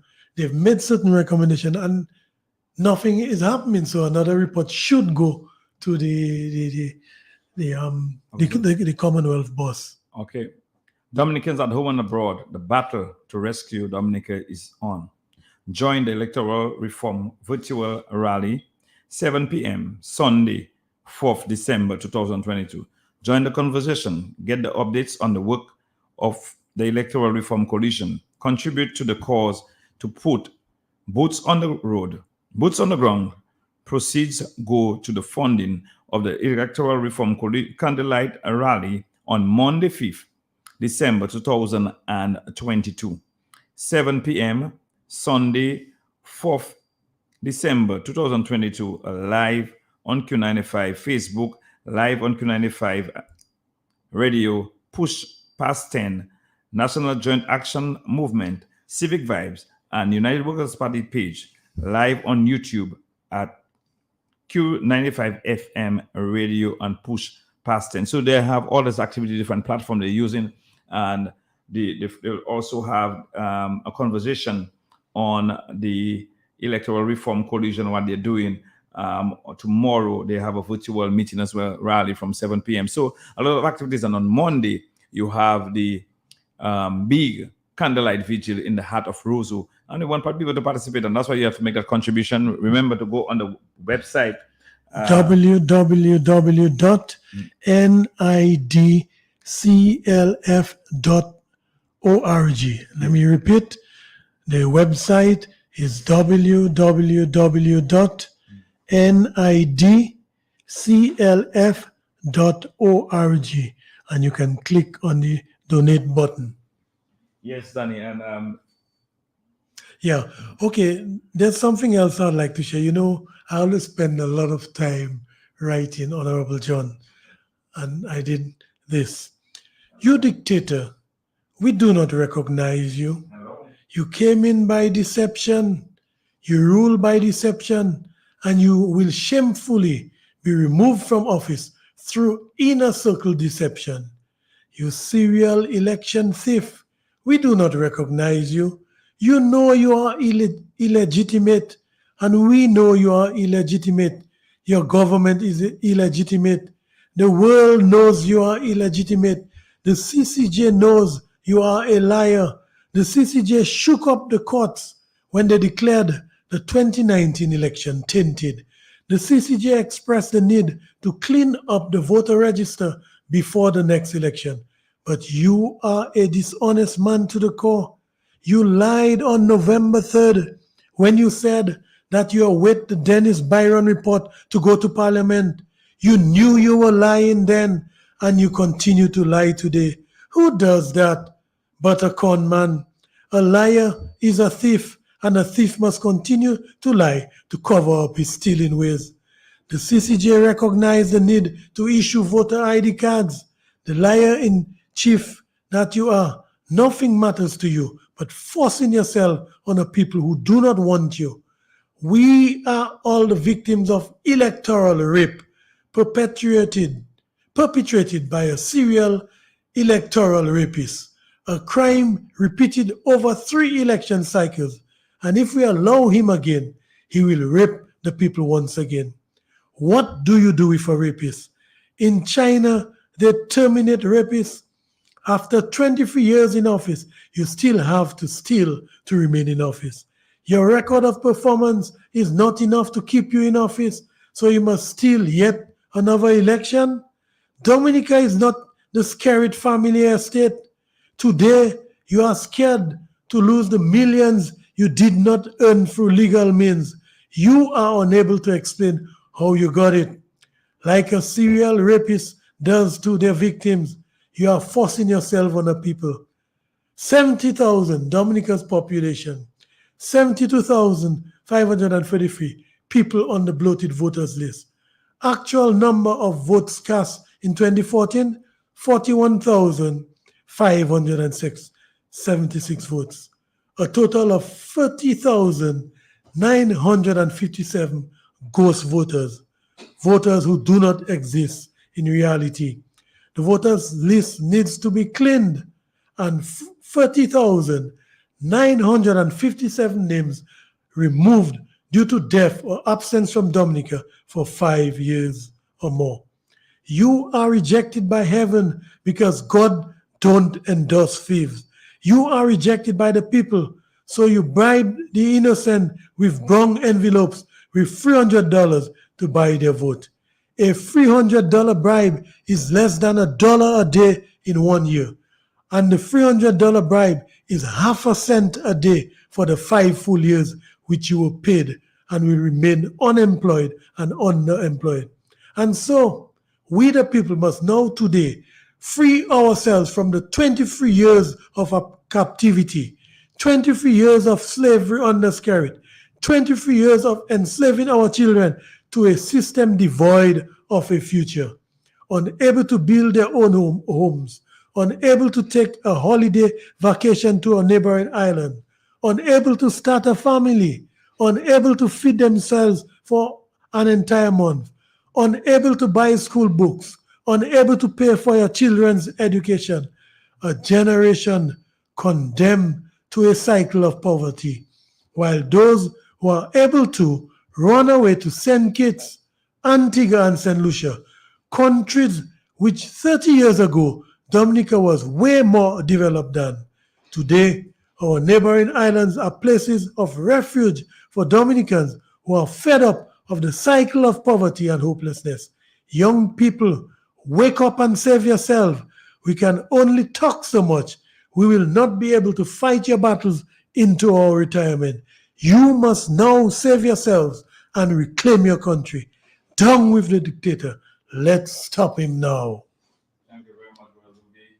On that note, your mic. Sorry. Thank you very much, Brother Lugi. On that note, we just got a donation from someone, Mr. and Mrs.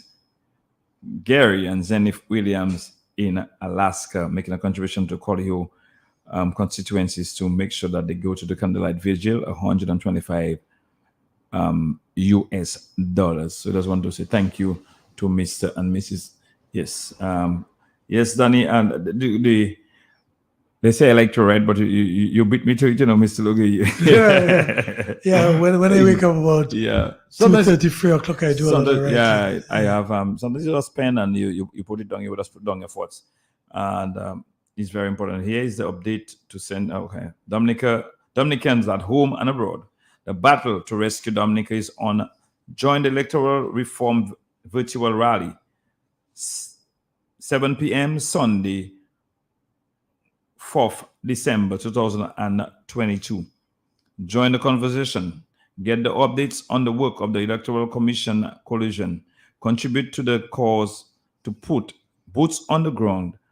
Proceeds goes to the funding of the Electoral Reform Candlelight Rally on Monday, 5th December 2022 in Lagon Roseau. 7 p.m. on Sunday, 4th, you have December 22nd, you have they'll also be live on the virtual rally. It will be live on Q95 radio, Facebook live at Q95 FM radio, Push Past 10, National Joint Action Movement, Civic Vibes, and the United Workers Party Facebook page, live on YouTube at Q95 FM radio and Push Past 10. So you have a lot of activities taking place. People in diaspora will be able to join and make a contribution. But most importantly, we want to send your donation to www.nidclf.org. And when you get to the site, you just click on the donate button. So wherever you're listening from in the diaspora, you can be part of this movement to save Dominica. Again, www.nidclf.org. Mr. Lugo, we're making it easier than Amazon. Amazon, you have to open your door, but you can stay on your bed and just take your phone and make your contribution. An idea of how much we have collected in studios so far is about $1,840. So we're doing well in studios as well, but majority of the traffic, I'm happy it's going directly to the page of the website of NIDCLIF, www.nidclf.org, www.nidclf.org. Mr. Luge, I've been there for a few hours. I was expecting some other people to join us, and I didn't realize that meeting was so. It was a very important meeting that I'm happy that I came in, even though I was the only man standing here. But it is important that these things happen and we can have this type of dialogue with international agencies who are here and showing their interest. Yes, giving them the information. We might be disappointed in how they act and how they with the information that was given to have been given to them. You have been given to them on numerous occasions, and you see. Sometimes you feel like no one is helping. You have been pushing and nothing is coming out of it. Well, I met with a few of them at the Gallery Hotel, and I said to them, personally, I have election monitor fatigue in the sense that we see them over and over again and nothing happens. Spanks, I want to share something else. Christmas time. Is a time I love. I love the fruitcake. I love the ginger beer. And for, I think, the third time in a row, Roosevelt Scarrett is stealing our Christmas. He have us fighting with each other, neighbor against neighbor, And in election mode in a Christmas, in the time of Christmas. Somebody brought it up. I think one of the first discussions that I had with a lady about no reform, no elections. She told me the reason why she's against elections. 2019 we had elections and it was divisive. 2020 we had COVID. 2021 we had COVID. This year we have a little level of normalcy where we can go to the family homes and enjoy the Christmas season. The man brought more division into the country, and you can feel the country even more. Even though it's Ye Allen running, the country is even more divided, you know. Yeah. And because of the hate that they're spewing from the platform, the try to denigrate people, you know, calling people Gatiwas and the jelly man and those things, you know, and we expect you as a leader for the past 18 years to come and say, I have done XYZ. Yeah. I have the ABC. I don't have to fight to win an election. I don't have to beg you. My performance record should take me back. Right. That's what it should be saying. Yeah. But all we're hearing is pulsating music, romance you. Yeah. But I did something on Christmas Thief. We'll come to you. Okay. Yes, then. Yeah, sure. And you know what? As I said, the pulsating music last night, 2:30. A truck left Rose driving down to, I don't know, his vehicles they're going to or wherever they're going to North and playing music, you know, at that time, you know, where you have people trying to take a good night rest, the elderly, somebody might be sick, driving, you have the noise abatement, I can tell you, after 11. After 11, there should be no music. Maybe your meeting finish at 12, not a problem, but the truck shouldn't leave Roseau playing music loud and passing in communities. I heard it. But I couldn't believe that, you know, 2:30, it woke me up, you know, in Salisbury, you know. Blasting music coming from Rose. I mean, it's just it's too much, man. It's too much. Go right ahead, Mr. Logan. Okay, your Christmas. That's yeah. I call it. I entitled that one Christmas Thief.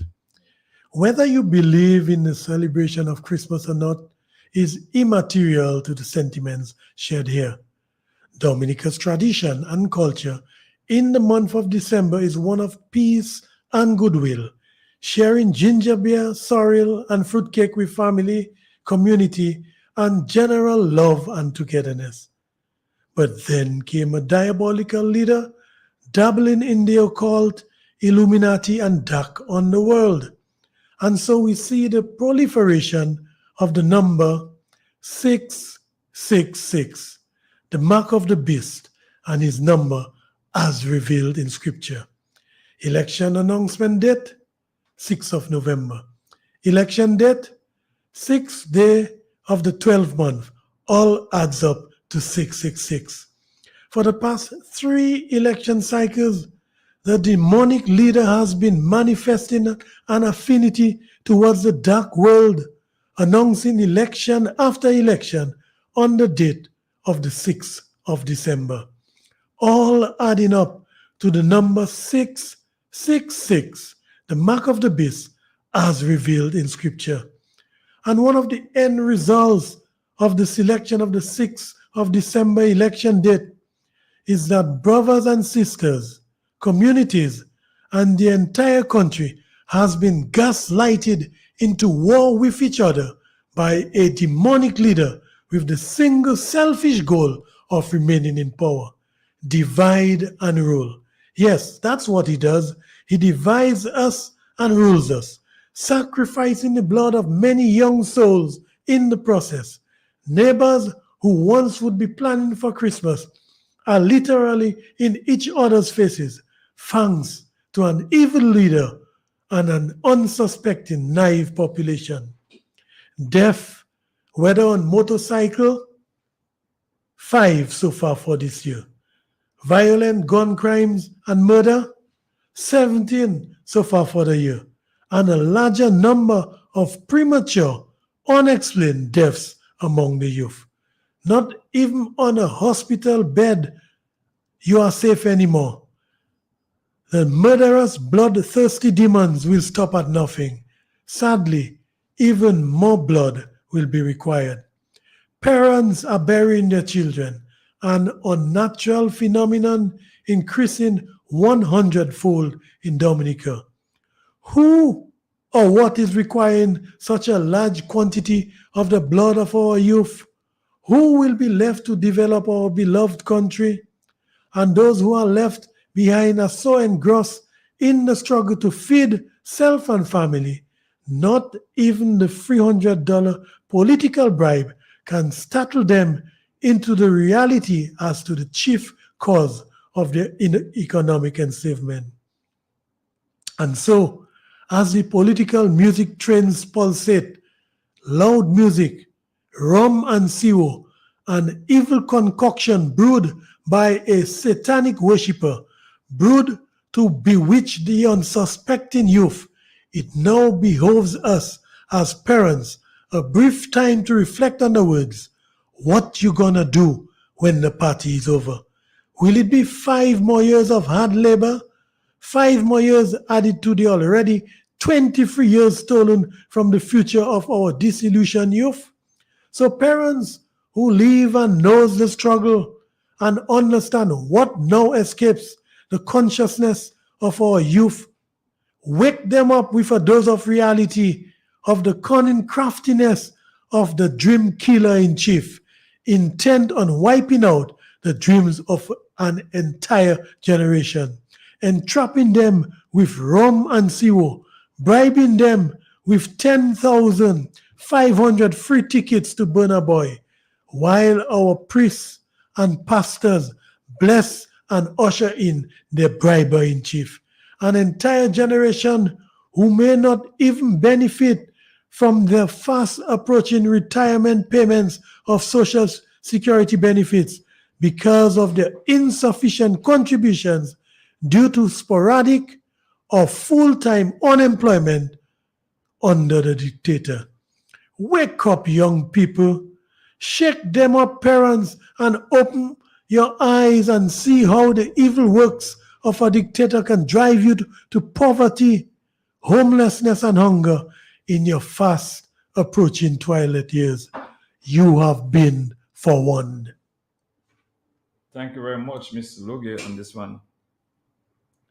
You have been forewarned. You know, Danny, someone tell me that you're reaching the hearts of Dominicans with some of the presentations. And that's what we have been trying to do, to educate people on what's going on. Some people take it for a joke. We have a few more days to do something about it.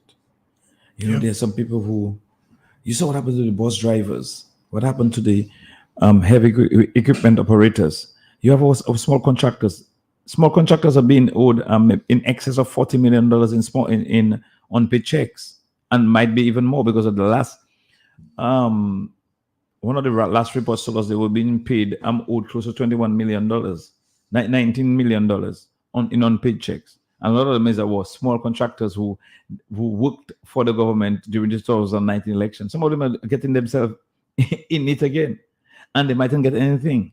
And that is a serious concern. But the small business, some of the small business owners are not doing nothing much for themselves. They're not trying to stop it. They're not saying a word. Everybody is afraid. They're afraid that they might not get another project. They're afraid they might get victimized. Only the person we hear spoke some time ago was Ada, of Ada Trucking. All the others are afraid. You know to yourself, I think a call is coming in. Let's just monitor.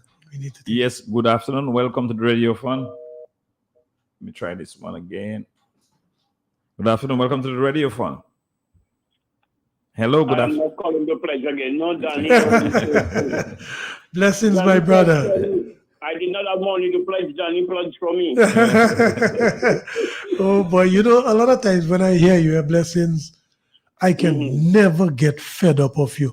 To all those who have their mouth padlocked and they claim they are bright, but you always speak, and I find your analysis is always solid. So I will never get fed up with you. I will always, once I'm in studio, I will allow you to speak.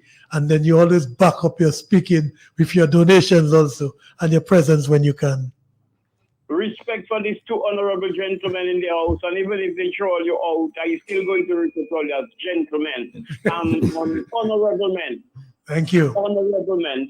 Those who refer to other people as honorable, they're honorable criminals. That's how I describe them. Right. But just quickly, you listen to Danny trying to indicate to us that with the 6s, nomination was on the 18th.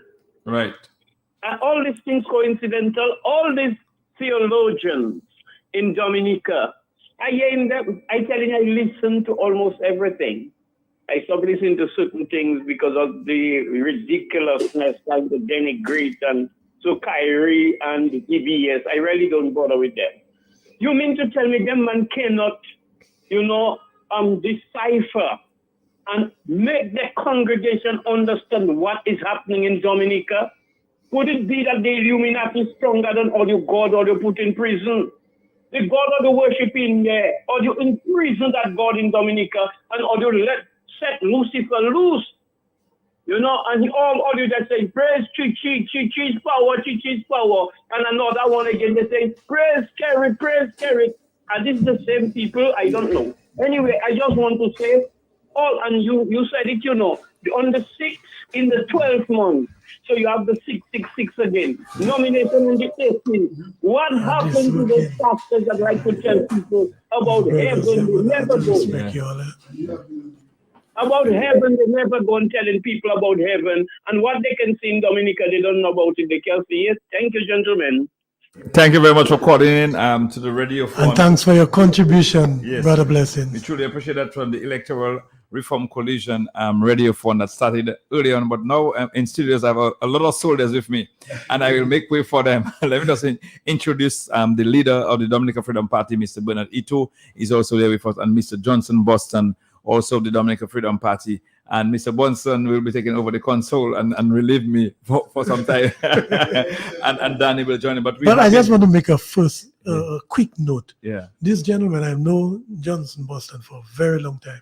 And I just, well, not recently, but the leader of the Freedom Party. I know him through or National Youth Function. Yes. Yeah, but I must say, like the experience working with them is very, very good.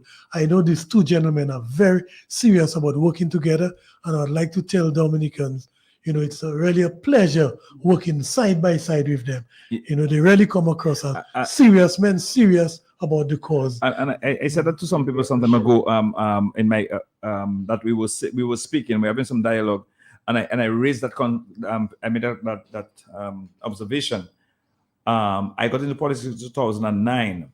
And the Freedom Party has always been part and parcel of the process, been on the platform. There are few people that will be, why some people stay back. The Freedom Party always show that they want to ensure that we work together and move in the right direction. And as I said, people already, two wrongs don't make a right. And what happened in the past happened in the past. But if we're looking ahead, and I think what happened in the past also set the foundation, what we should do together ahead and what we should make these errors happen again. Knowing Mr. Ito on the National Youth Council in my days in the 90s, we made our contribution to building a foundation with Ed Regis, and everybody had a different political persuasion. Nobody got mad at each other, and that's what it was about country. And you heard Mr. Boston was part of they have been part of the process for a very long time. And that is what Dominica needs now. Now you have Moonsewi, civic vibes.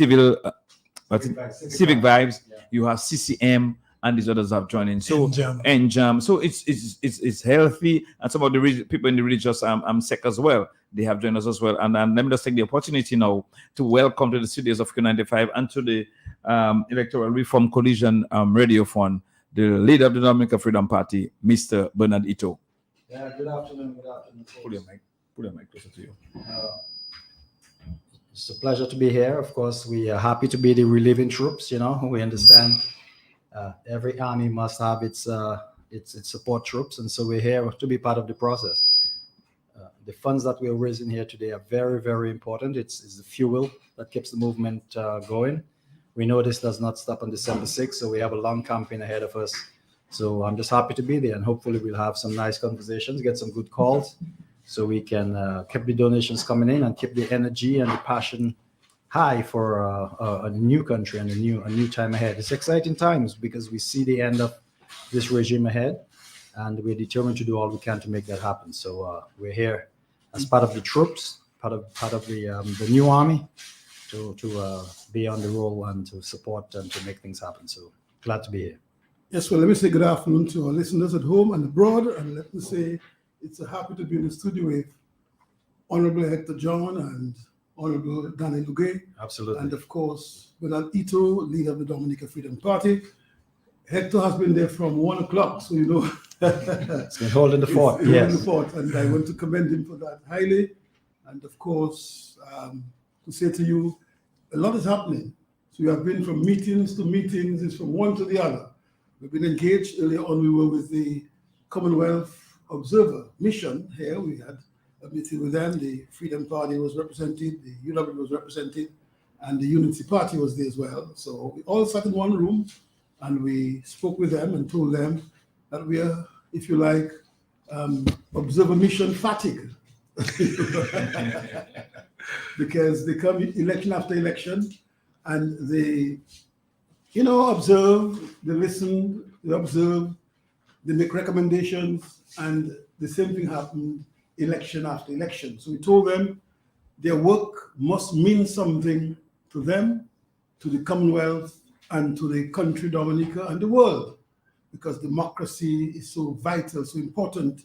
And when you have observers coming in, you get the sense that since they're coming in, our election is open to the world, and therefore you may get some fair, balanced, and free activity in terms of the process of campaigning and voting and electing people to parliament and so forth. So I think we had a fantastic meeting, Danny. What? Yeah, certainly. And well, I just gave an indication as to what I said. I didn't want to override the leaders, so I said I would allow when Thompson come to report, you know, on behalf of the group, and also Mr. Bernard Ito, he will give an idea or a synopsis of what occurred. What I shared was what I said at the meeting, but I'm a man of protocol.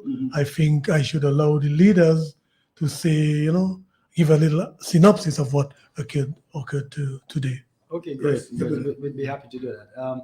I echo you guys' sentiment that it was a very good meeting. I think we went in there. I mean, we had realistic expectations. We know that a lot of the time these organizations can be rubber stamp organizations and can really just look at the thing in a very superficial way that can confer legitimacy without really having legitimacy.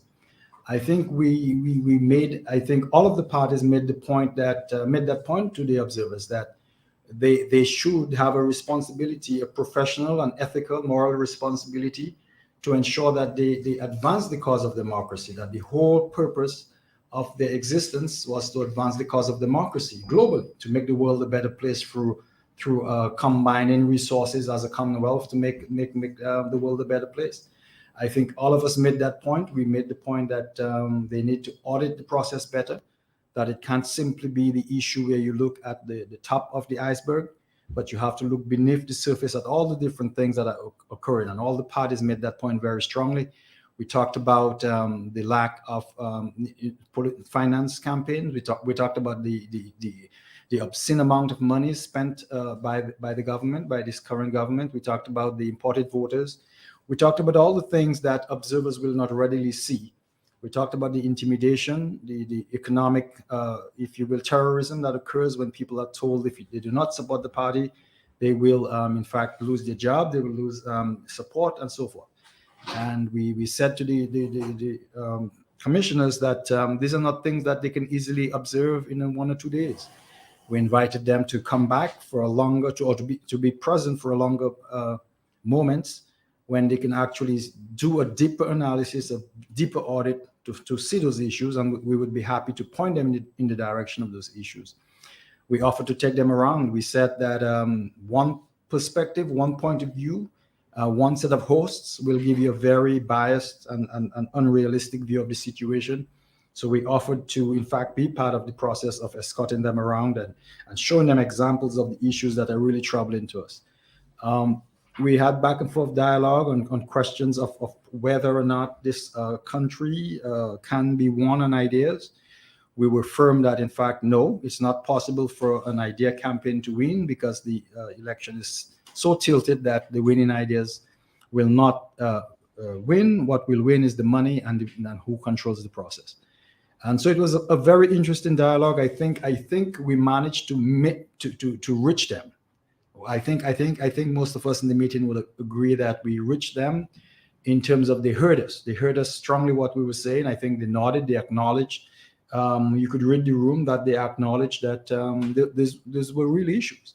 The superficiality of the process is a very real issue, and the offer for us to be to show them those underlying issues that they may miss was, I think, appreciated. So in the reality is those organizations, as I said, perform a very superficial role, but let's see. I think we were able to reach some of their minds and hearts, and let's see what the results, if their report reflects that. I hope it does. I'm optimistic that it does. We do not expect anything dramatic from such a conservative organization, as all these organizations are.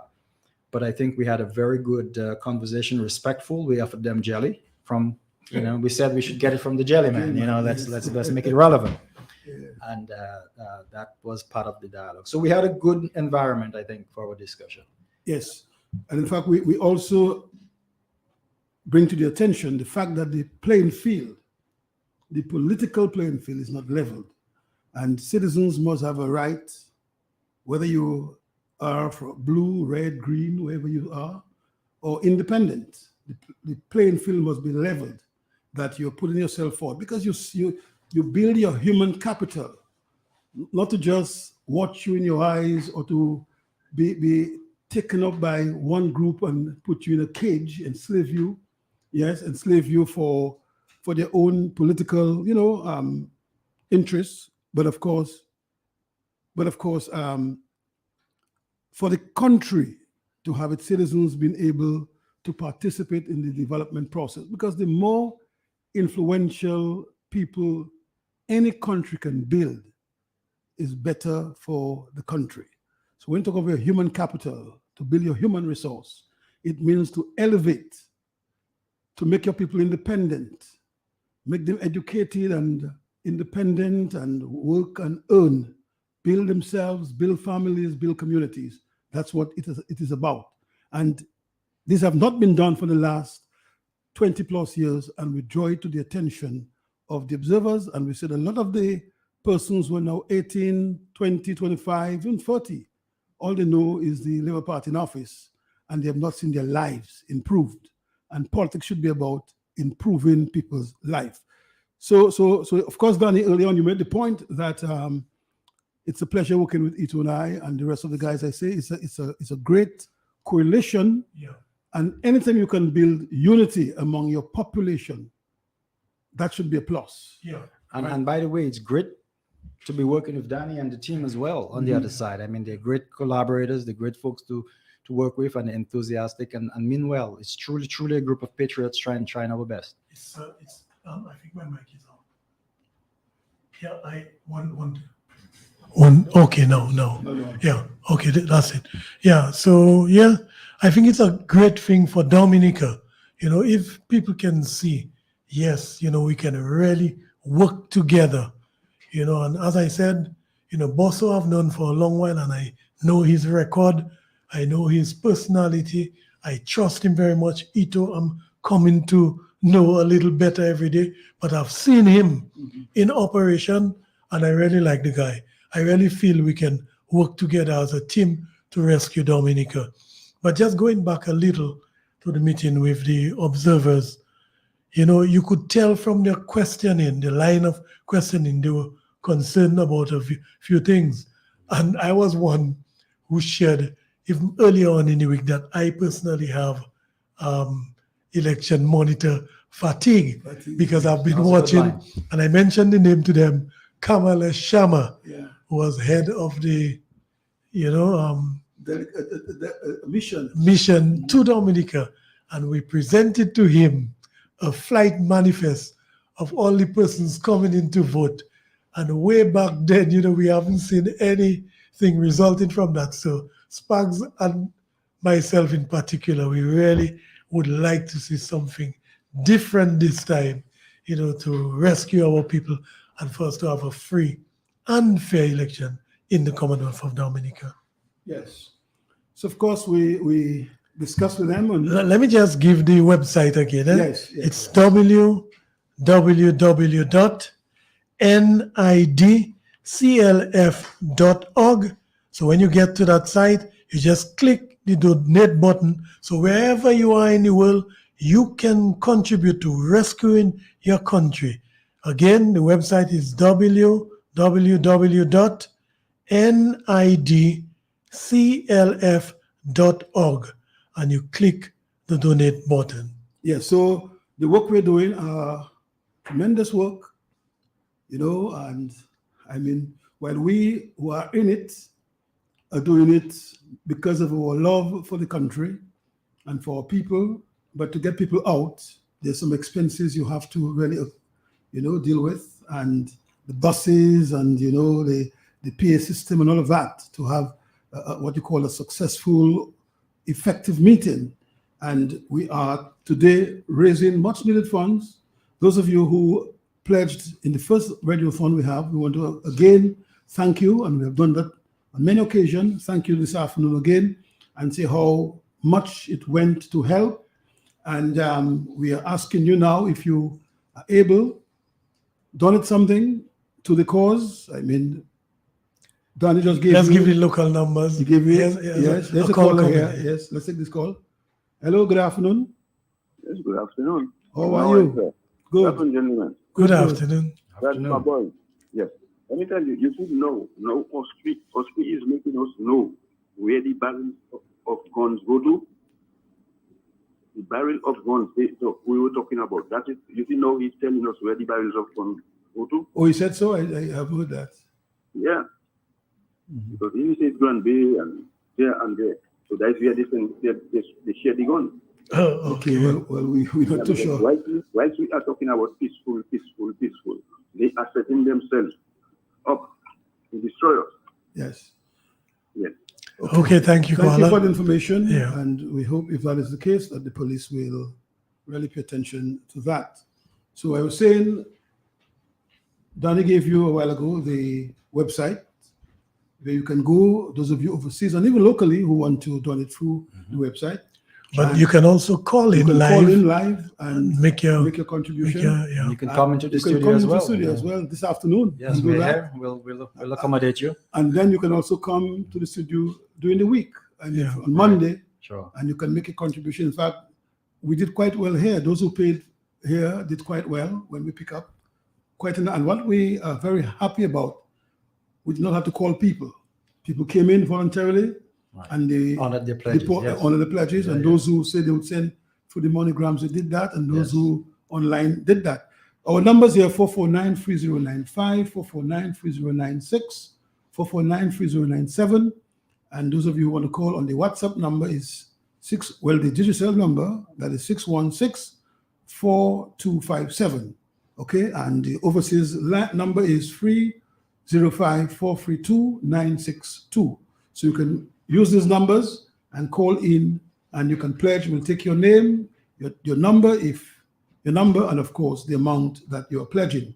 So we have tomorrow, God's willing, has been dedicated by the Electoral Reform Coalition as a day of prayer and reflection, and the churches around. We saw a letter or a statement from the Dominica Christian Council saying that all churches were advised to pray for Dominica tomorrow, Sunday. So we're doing that. There will be a radio program here tomorrow from 10 in the morning to 6, 10 to 6. We will have some ministers. Yes, let's take this call. Hello, good afternoon. Hi, good afternoon. How are you all in studio? We're doing fine. Good. Oh, okay. I am calling to give my support to the cause, because I think it's a very worthy cause, because it's really sad what's going on in our country, and I want to make a contribution. But I am not home, but I can make arrangements for you to get it on Monday, where you not know where and how. Well, it can be dropped at the studio at Q95 on Monday. At the offices. At the office of Q95 on Monday. God's willing.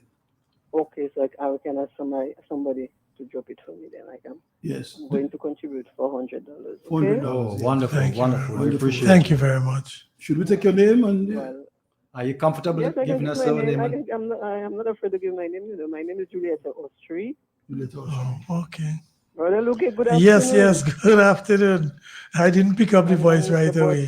Yes, yes. Yeah. And Mr. John, I did not Yeah. know the other. Well, Mr. John left already. Mr. Ito is in Mr. Ito, the leader of the Freedom Party, is also here. Bernard Ito. Bernard Yes, Ito. but I did not know I am the new Mr. John right now. He said it's the Mr. John. Yes, I will ask somebody to drop it for sure on Monday. Yes, we'll drop it at the office. At Q95. Yes. Thank you very, very much. Yes. We appreciate it. Okay? Yes. Sure. Thank And you. I want to commend you all for the work that you're doing. All and strong. The devil cannot win. God, we are winners. We are more than conquerors, the Bible says. Indeed. That's right. Indeed. So just hold on strong and we will see the defeat of the enemy. Yes. Thank you, and God bless you. Cannot win. Now I know who it is. No. I knew the name, but now I know who it is. The enemy cannot win. Yes. Satan has never won a battle. That's Never right. won a battle. Yes. Amen to that. Okay? Yes. Another thing, the thing is, it seems that the enemy, the devil, has his throne upon this man's heart.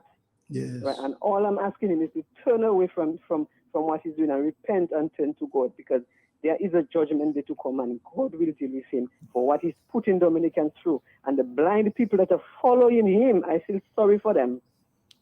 Because you can't him after all what the man is doing, and they're hearing what the man is doing, and they're still following him blindly. Yes. I tell you, before the man talks, these people, they're cheering. They don't even know if he's talking about them. You can see that they are just bewitched. They are fooled. So we really have to pray for Dominica, and this is what we are doing. Okay, so Thank my you. friends, God bless you all. We are all in the struggle together. Okay? Thank you, and same to you. Yeah, thanks for your prayers and thanks for your action. You're most welcome. Yeah, your contribution financially.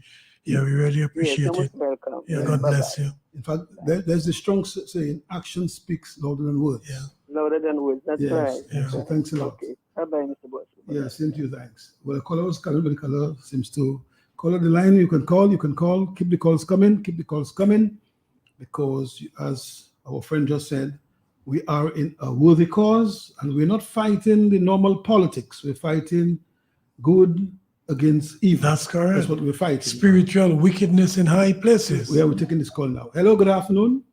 Yes, Bosso. How are you? I dropped mine at the office of the Humanity Fighter. Okay. Oh, you don't. Okay, you drop your. I dropped one there. Oh, fine. Okay. You want to give your name now? You gave it already. Oh, huh? You want to give your name? No? They have everything there. They have everything. Okay. Great. All right. Thank you very much. God bless you. Thanks. Yes. Yeah, we really appreciate those callers who are making their contribution. Dominica needs you more than ever. Yes. Hello, good afternoon, versus line. Good afternoon. Welcome. Hello, gentlemen. I made my pledge already, but I heard a caller a few minutes ago, Miss Julieta Ostri. Yeah. I just want to say, if this is Julieta Ostri of Cost 67, this is Peter Thomas saying good afternoon to her. It's a long time I've not heard her voice, and if this is Julieta Ostri of Cost 67, this is Peter Thomas saying hello to you, and it was nice hearing a voice. Peter, you see how good the radio can be? She should. When she hear Cost 67, she should know what I'm talking about. but I'm saying to you, you see how good the radio can be. Reconnect old friends. You can reconnect old friends. Yes. We'll take an additional pledge, Peter, for that. Facilitating you. Thank you very much for your contribution and your call. Yes. God bless you. Yes. Thank you very much. Yes. So I was saying, tomorrow Sunday, so you go to church in your community and you lift your country up to God. And there'll be a radio program here from 10 to 6 p.m. and we'll be devoting these hours to our Creator and ask Him for deliverance. We need deliverance, of course. And on Monday, God's willing, we have a mass rally and candlelight vigil in Lago Roseau. We work with the police. We have applied for their, involvement to be able to direct or divert traffic. Divert is the word. traffic so that we can be facilitated Right, properly right. on Lagom for this meeting. And in fact, they in contact with us. They wanted to find out what time we were ending, and we gave them a 10:30. And so, although legally on election eve you go until midnight, and after midnight all of these things will cease, and all posters removed, and all of these things, and then people vote on election day. But this is not a real election; it's a sham election. So therefore, it's just not an election because we were promised reform, and all of us, even labor rights, thought would have had reform based on what the Prime Minister of the country said. And Sir Byron was at work doing his work, paid 450,000. And then there was an extension, additional 200,000, so he can continue to work and do the drafting and so forth. Things are ready. He had a letter sent to the leader of the opposition, and he had, even up to yesterday, Bernard, you all were at a meeting with him. Yes. So, and the Prime Minister received a letter as well, copied to Duncan's too, from both ends, the opposition leader and the Prime Minister, and the work would have at least covered by March, April of 2023. The Prime Minister have until 2025 to call elections. So there was no haste and so forth. In fact, he could not even give us an excuse why he was calling election. The excuse he gave was to give his party a new face and a fresh start. So it means Ian Douglas, Reuben Blackmore, Austri, Darrow in Pilisavan. These are Wasi faces. Fired. You know, so these faces were Wasi, so they were fired and so forth. So we're having this rally on Monday, and we're saying to you, another call here. Hello, good afternoon. Hello, Brother. Yes, how are you? Yes. We should have no end to that rally because we already know it's a sham election. We should have no end to that rally. There's no time limit because we're supposed to go right for Tuesday to make sure that there's not an election on the island. Well, if you know about election there and voting business, there should be no voting. Why all this time back we say no reform, no election, and now we're talking about Tuesday for election? It's a sham election and it should not go. We're supposed to go right through the border. Well, we know it's Thank you. Yeah, thank you very much. We know it's a sham election. We have said so, and we told you that things are not going to end on the 6th. The campaign continue because even after what they call an election, the Labour Party, and the majority of us describe as a sham election, even after that, we want to ensure that full push. Yes, indeed. We have reform, and an election is called what you call a proper election, a civilized election, a modern election is called, so we can give the country a break to breathe. So on Monday, we ask you to come with your, let's take this call. I want to take all calls that come. Hello, good afternoon. Good evening, boss. How are you doing? Saka Fet. Oui, ou bien. Yes.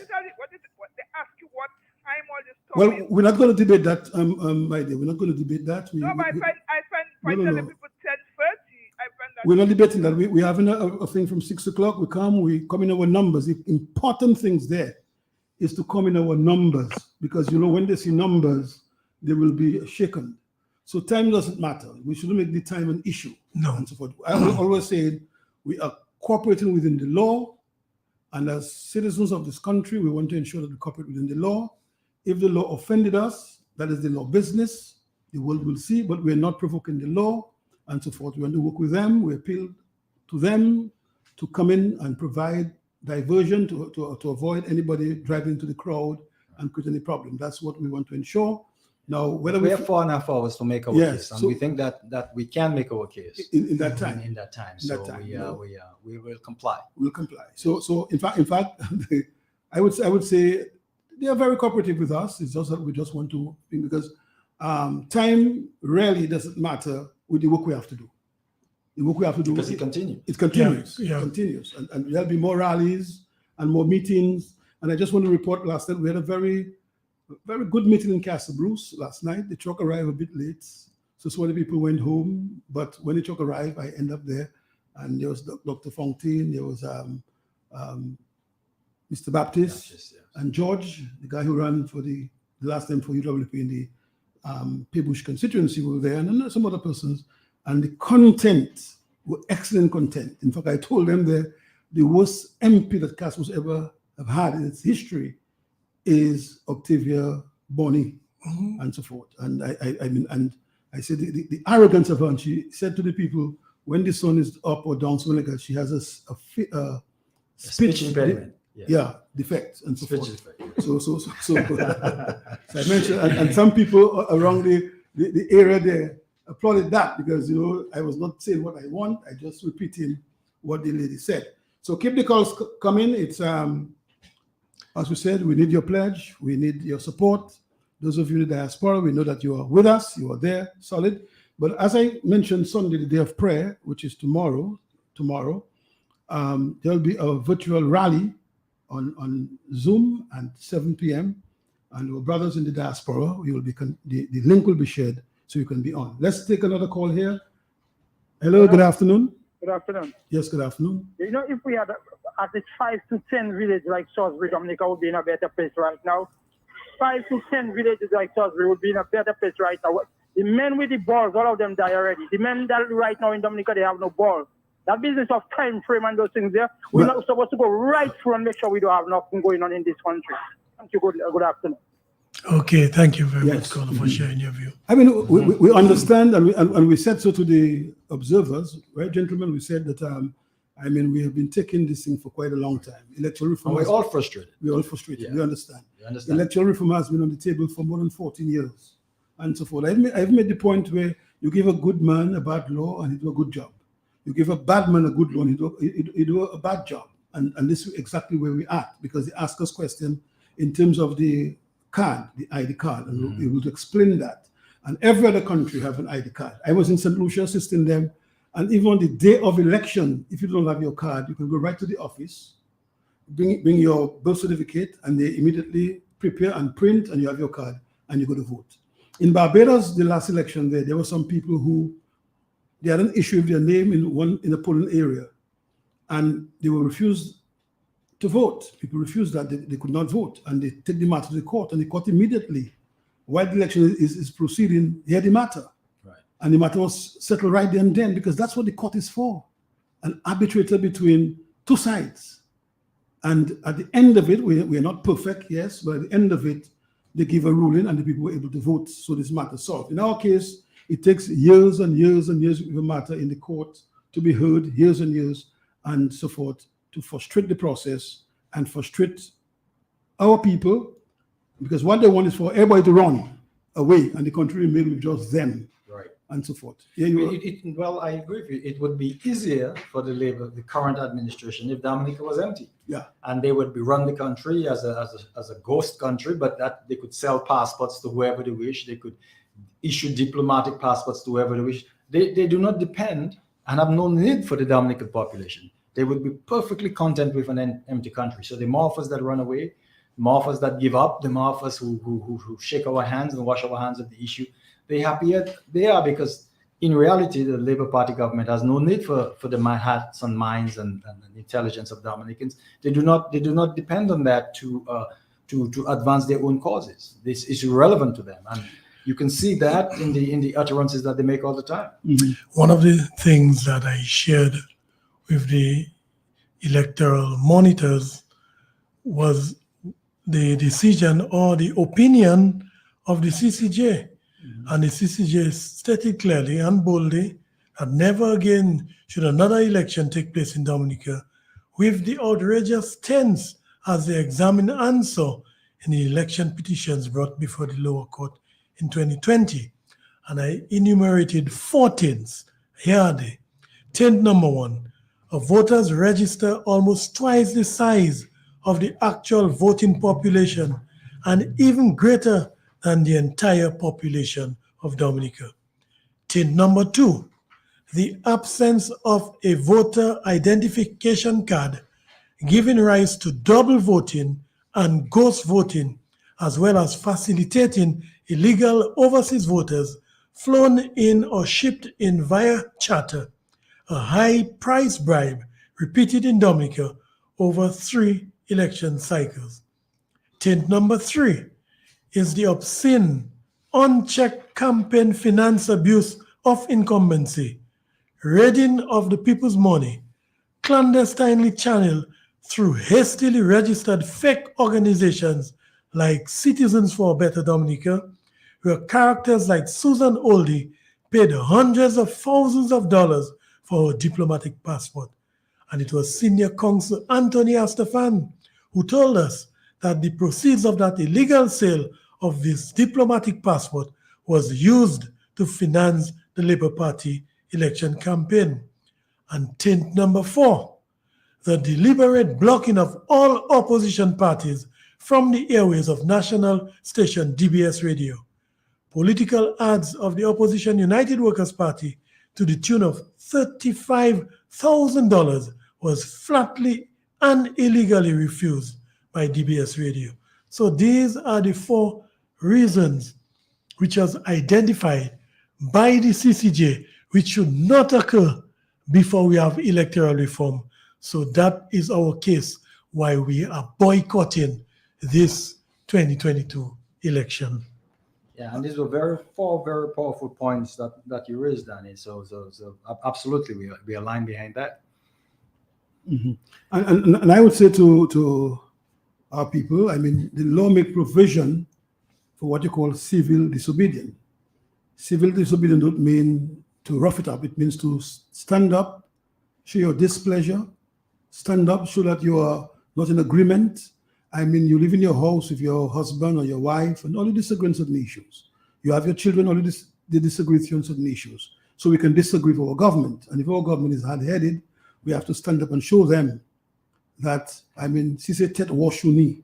Right. We are not going to stand for that and so forth. If you have satanic heart, we're not involved in that. We want you to have a human heart and be a human servant to the rest of us. That's what we're saying. So it means that on election day, you can be in your community and come out and show the observers of your displeasure and so forth.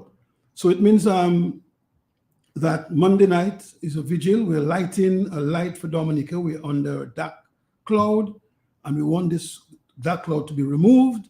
And the only way it can be removed is for us to be united and stand in purpose and let the numbers count and let the numbers grow.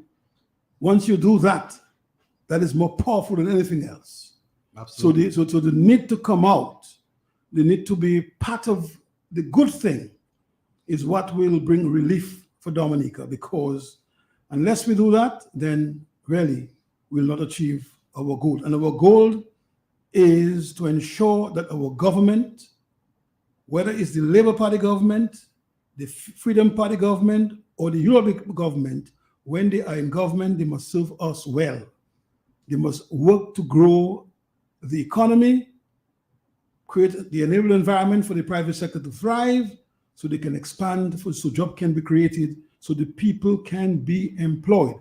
So you can stand and listen to any party, any candidate, any politician talking to you, and if you disagree, you can say, no, I disagree with what you're doing and what you're saying. My sister Joy in Arizona just asked me, Danny, how can I think? So I just sent her the www.nitcliff.org website, and she can. So also my brother in Georgia, Francis, he said he will send me a donation, I guess via what do you call it? Western Union. So you know, my family always do. And Peter, my elder brother by 1 year, he used to be active in the Freedom Party. I guess you know that name. Yes, of course. He's in New York. He always makes his contribution. So we really appreciate, you know, there are Dominicans who are overseas and they really care about their country and love their country. And we really do appreciate the fact, you know, when you call and then when you contribute and when you pray for your country, we really appreciate that. Yeah, So absolutely. thank you very much, Joy and Francis. Absolutely. And Peter. Yes, these are the sort of pictures that are going to get us back on the right track in Dominica. I always say the folks overseas, they're, in my experience, in dealing with a lot of those folks and visiting different cities all across the United States, Canada, and different parts of the world, most of those folks overseas who have experienced different sort of governance systems understand that we are under a dire straits here in Dominica and want to see a better governance system. They want to see political development. They want to see our politics advance where ideas win, where policies matter. They really do want to see us move past the point where it is a dollar, where it is a piece of galvanized or a sheet of plywood that matters. So they really do out there want to see, they are with us in advocating for a better political system in our island, advocating for better governance. And we really, really appreciate that. That is the sort of ideas that we have to push so that we get some progress. If you really think about it, someone giving you $300 for an election campaign and every 5 years is the equivalent of $60 a year, which is no. I think your maths is bad. Yeah, You better do it again. 300 divided by 5, yeah, is $60 a year, and then that 12 months out of that year, there's $5 a month. I think it's more like 6 cents. I did the math, you know. You did the math. I did the math, but it's very little. Very little. Very little. Yeah, the very numbers are very little. That I mean, either it's $5 or 5 cents. It's incredibly ridiculous. Yeah, that you would sell your vote. You worth for more than for- that. much People, much more young than that. people, you worth more than that. Yeah, you're worth more than that. And so that's what we say. Because $300, what can that really do for you? But we want to give you $3,000 jobs. We want to give you $10,000 jobs. We want to create 3,000 jobs in the coalition movement and the United Workers' Party, the Dominican Freedom Party, and all the patriots who is trying to move this country forward. So we're asking you not to sell yourself so cheaply. Do not let yourself be misled by small amounts of money and some CWO and some circus and bread. Yes. You're worth much more than that. Let's take this call. Hello, good afternoon. Good afternoon, gentlemen. And how are you? I want to make a contribution of $100. Okay. Very nice. Do you want to give us your name and your number? Okay, just from hold there, I'll bring the money to the station. Yes, Okay, you can that's take it to very the office of the radio station on Monday, God's willing. Yes, and if those who are not comfortable with the names and numbers being given out on air, I think we had a special number for that the last time. Yes. But we, that's fine. We'll take the The walk-in contribution. is You can okay. walk in. Yeah, exactly. Thank you very much, caller. Yes. We appreciate your contribution. Yeah, thanks a For lot. sure. Sure. But Danny, you mentioned your brother Peter and Yeah. your sister. Yes. I just want I remember the days of the Young Freedom Movement. Yes, indeed. In fact, I wouldn't go into history and to explain or That's okay. You can tell me. You can tell me. But He introduced me to politics. Right. Okay, so it's okay. So Peter- tell us about those days. So Peter was one of those that very handsome young gentleman at the time, and there was a beautiful lady that he was seeing, and so I would call Don't call her name. no name call, no name call, and when we want to reach out to the young people at Christmas time, Peter picture and this beautiful young lady picture were being put on the posters. The promote. So Peter, You go back a lot of years. A lot of years, yes. Hello. Oh, the caller gone. Overseas call. So caller, you can call back. We need you to call and pledge. So remember, we're raising some resources for our efforts, particularly for Monday, Yeah. the rally and vigil in Roseau Lagon, Roseau Monday. Let's take this call. Hello, good evening. Hello, well. Hello, good evening. Go ahead, caller. Caller, you're on. I think we missed We it. missed this caller, but caller will call back. I know they're playing their part, so obviously when you miss one call. On those days you're talking about, Johnson, Boston, Yes. didn't have that level of hostility. We exchange ideas. Whether you were freedom, whether you were labor, people were not in each other's faces that way.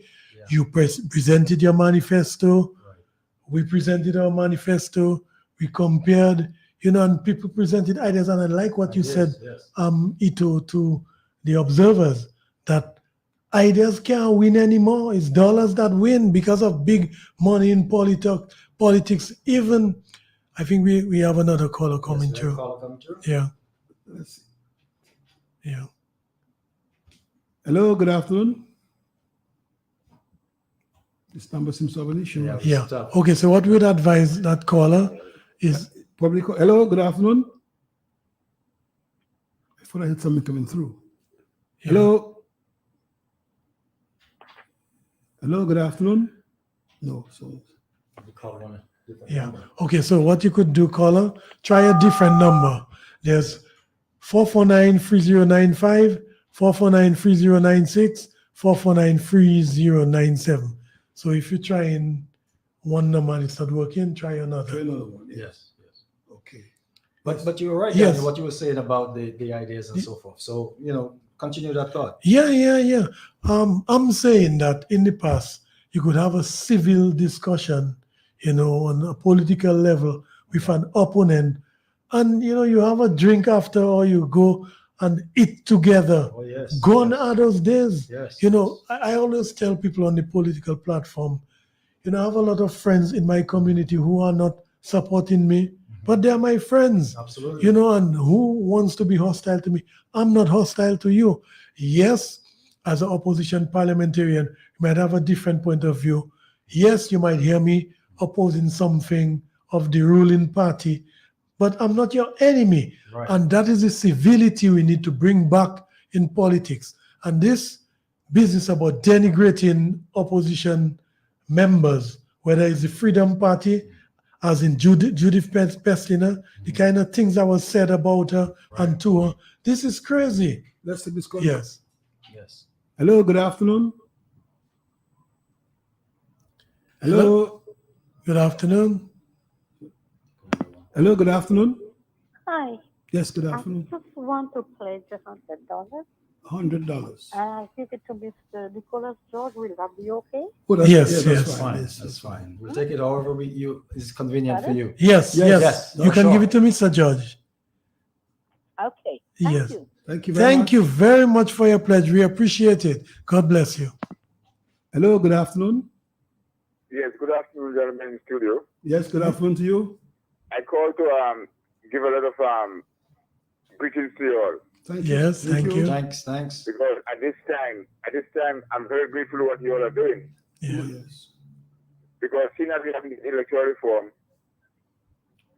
you all have put something together so we can get ready to get into the group. So the world can see how the state we are. Mm-hmm. Keep on doing what you all are doing. Thank you. Thanks, caller. Thanks for the Appreciate your encouragement. Yeah. It's a lot of work, but it Yeah. has to be done. Yeah, but I want to come back on that point about civility in politics. I ran for the first time against Julius Timothy. I never called his name. I never called his name. Right. I showed the respect to him. And today I can have a conversation with Julie Timothy. Didn't destroy that relationship. No. Yeah. So even if I, as an opposition parliamentarian, I might disagree on an idea, we might disagree on the way of doing things. Right. But Roosevelt Skerrit is not my enemy. That's right. I do not agree with certain things he's doing. I do not agree with some of his policies. Right. But at the end, we are all Dominicans, and this is one of the things I would like to see change in Dominica. And not only doing, saying too. Yeah. It's one of the things that he have been saying. I mean, when you refer to Honorable Hector John as a Gatiwas, I mean, what are you doing?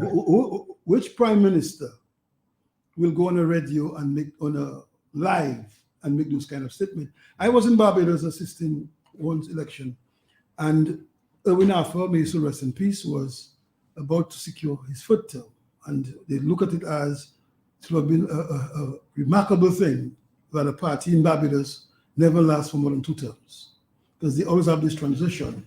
After 2 terms, if you do well in your first term, you get a second term. But after the 2 term, somebody else must have an opportunity. And he said, as long as I live, David Thompson will never be Prime Minister of Barbados. And I was in a meeting, and I was staying up in a little guest house. The owner, her husband, and the children there, they were voting age, the children. And they called and told me, you spoke very well last night in the meeting, Mr. Boston. I really moved by what you said. But from last night, listening to our Prime Minister and leader of our party, we're not voting for him.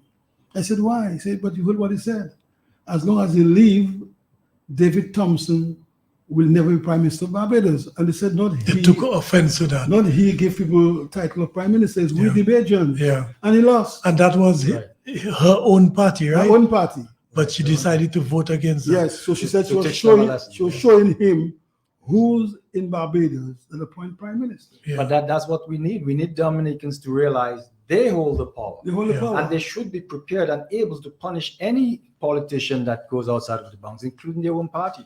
If we had that political culture in Dominica, we would be a radically different place. The second point, Boston and Ito, I want to make is the Dominicans who live in the diaspora. I mean, the kind of resource we have out there. Jamaica does it. Yes. We cannot have that kind of brain power out there and we're telling them they're not good enough. That is the big difference with our coalition, that we figure you're Dominicans must be first in their country, one, and Dominicans in the diaspora must be allowed to make their contribution. Absolutely. We have persons like Justice Dr. Irvin Andre. Can't we allow him to make his contribution? Absolutely. Dr. Emmanuel Finn, can't we allow him to make his contribution? Dr. Dale Daniel, why are we ostracizing these people?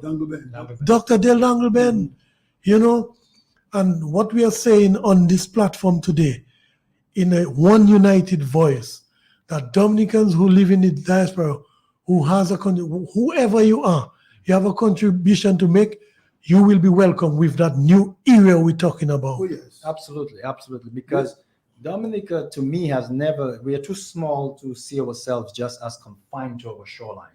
To me, Dominica is a distributed nation now. We are a global nation.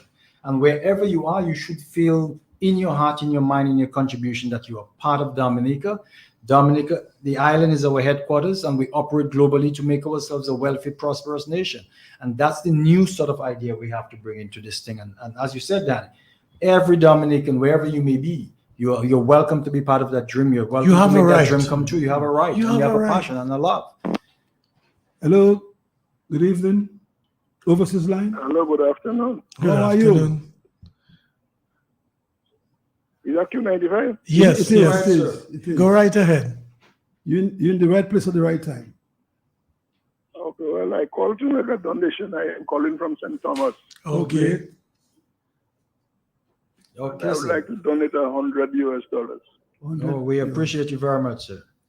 Do you want to put it online? Yes, I'll put it online. So do you need the website or?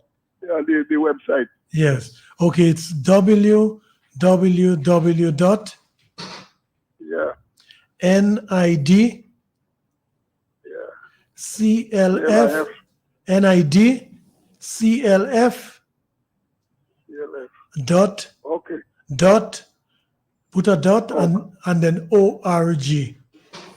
Yeah. And when you enter that, you will see click the donate button, and you can just click on the donate button and you'll be able to make your contribution there. Yeah. Yeah. All right. I'll do that. Thank you very much. You are helping to save welcome. Dominica, and we appreciate you. God bless you. You're part of our army now. You are welcome. Yes. Good. Thanks. Good. Thank you very God much. bless you. Thank you. Yes. Okay. So then you were making a point? I kind of forget where I was. No, I think we were talking about Dominicans overseas being able to make their contributions from wherever they are, and I fully agree with this. This is the new mindset we have to have, man. We have to change the way we think about development and who develops, because India built a first world-class economy based on the diaspora people. That's right. All the people who worked in high-tech in Silicon Valley, all over the world, and in high-tech companies, and those folks were welcomed back with their knowledge and their capital and the ability to organize and manage. And those folks build a high-tech economy around that. Yes, good afternoon. Good afternoon. Sorry for... Yes, I heard you all feeling for whatever on the radio, which is a good thing, and I enjoy it. Yes. I like it. But I have one little problem. Mm-hmm. Other words, I live overseas, but I come to Dominica very, very, very often. Yes, yes. But you all have a policy saying once you live overseas, you have no right to be voting in Dominica, which I don't support. Because I am contributing to the country. Well, let me explain that to you. Let me explain that to you. We never said if you live abroad, you cannot vote.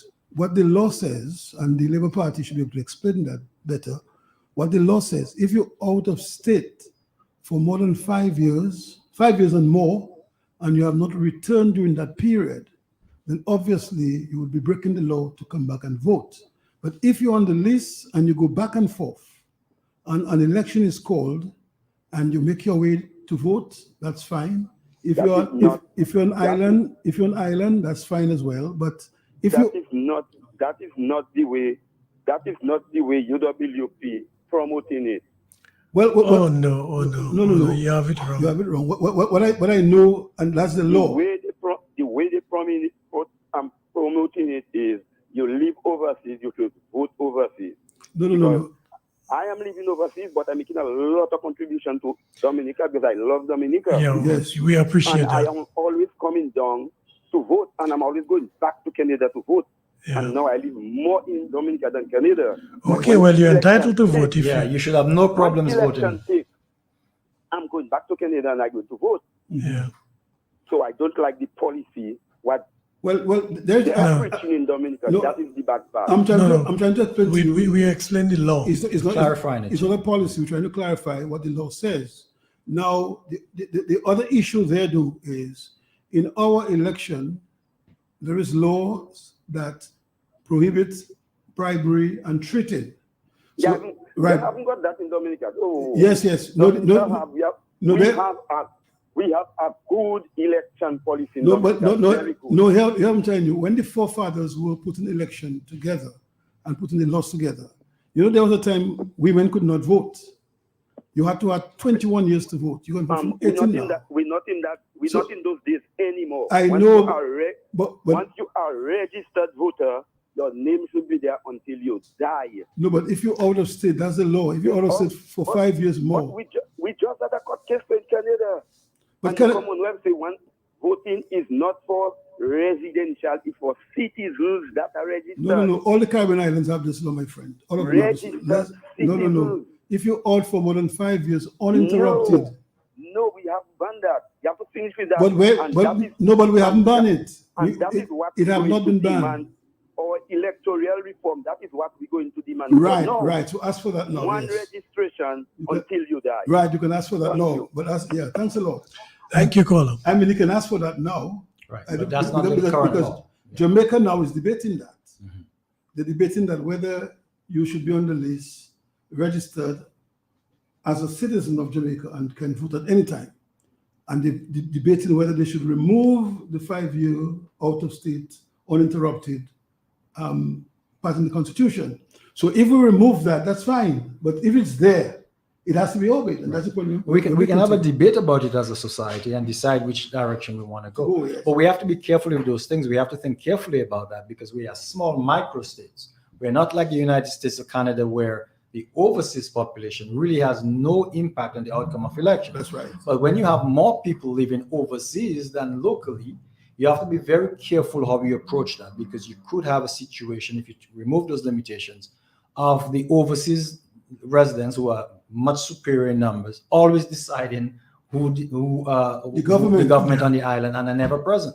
So I'm not saying it's not a thing to debate, but I'm saying we have to be careful about this. Maybe one idea we can go ahead is give them constituencies, the diaspora, one or two constituencies, and have the right to vote and make their contribution. But we have to be careful as a microstate how we approach it. Without going into any detail of the discussion that we as a party had with Sir Dennis Byron, there was a proposal to change the law so that one would still be able to participate if he comes back for an aggregate, I think, of 90 days. Right. So all of that needs to go before Parliament, debated, and then it will be approved then. So, I mean, the point that you're making is solid. If we have a larger population outside and they can determine what's happening in Dominica, is that really fair? Is that justice? And you're not living in Dominica. We're not saying that you shouldn't vote, but to have a dominating bloc deciding who governs Dominica, that is something we must think We have to about carefully. Think about it carefully, because we are very small countries, and we have special needs, and we simply cannot say, well, America does it, Canada does it, and all these things like this. We have to look carefully at our situation and make wise choices and innovative choices that are necessary for a small state to be a true democracy. So we have to think through those things carefully. Think about it, Bosso and Ito.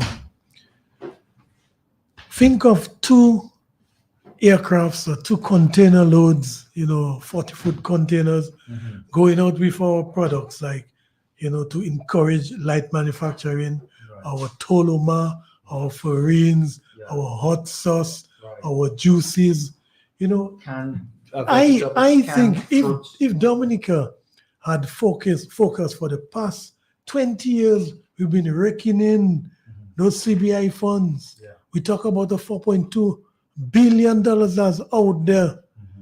That money in cash could have transformed the economy so that young people would never be thinking of leaving Dominica. And on the other hand, we'd have Dominicans living overseas that figure the environment is right for them to come back home, and reinvest in Dominica so that, we would be living comfortably in our land. Let's take this call, overseas call. Hello, good afternoon. Good afternoon, everyone. How are you all doing? We're doing okay. We're good. We're better now that you've called. Yes. For sure. So I just wanted to add to the discussion about the laws, the election laws, and the qualification to vote. Yeah. When you live outside of Dominica and you want to vote in Dominica as a citizen. So there is also the part of it that states that if you have not been resident in Dominica for 3 months, you cannot vote. Because I went to register, and even if I come to Dominica pretty frequently, I was asked, have you been in Dominica for 3 months?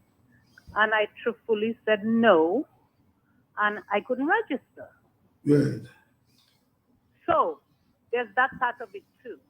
So if we look into have people outside of Dominica vote, all of this have to be legislated and corrected for all citizens. But the people who are calling and just saying part of it, no. Because I heard that man said he comes to Dominica to vote and he goes back to Canada to vote. But he's not living in Dominica, so he's not satisfying the residency requirement of voting in Dominica. That's right. So how do you feel about you live overseas and you were told that you can't vote? How do you feel about that? I feel disenfranchised, but I have to go by the law. I wasn't happy that I could not register to vote when I tried to register, but the law is the law, and I'm one who will follow the law. And until the law is changed, I have to agree to what it is. But at the same time, I feel that it shouldn't be that I can't do it, but so many other people can do it. That's right. Well, we're talking about It's registering, not fair. though. It's not a level playing field.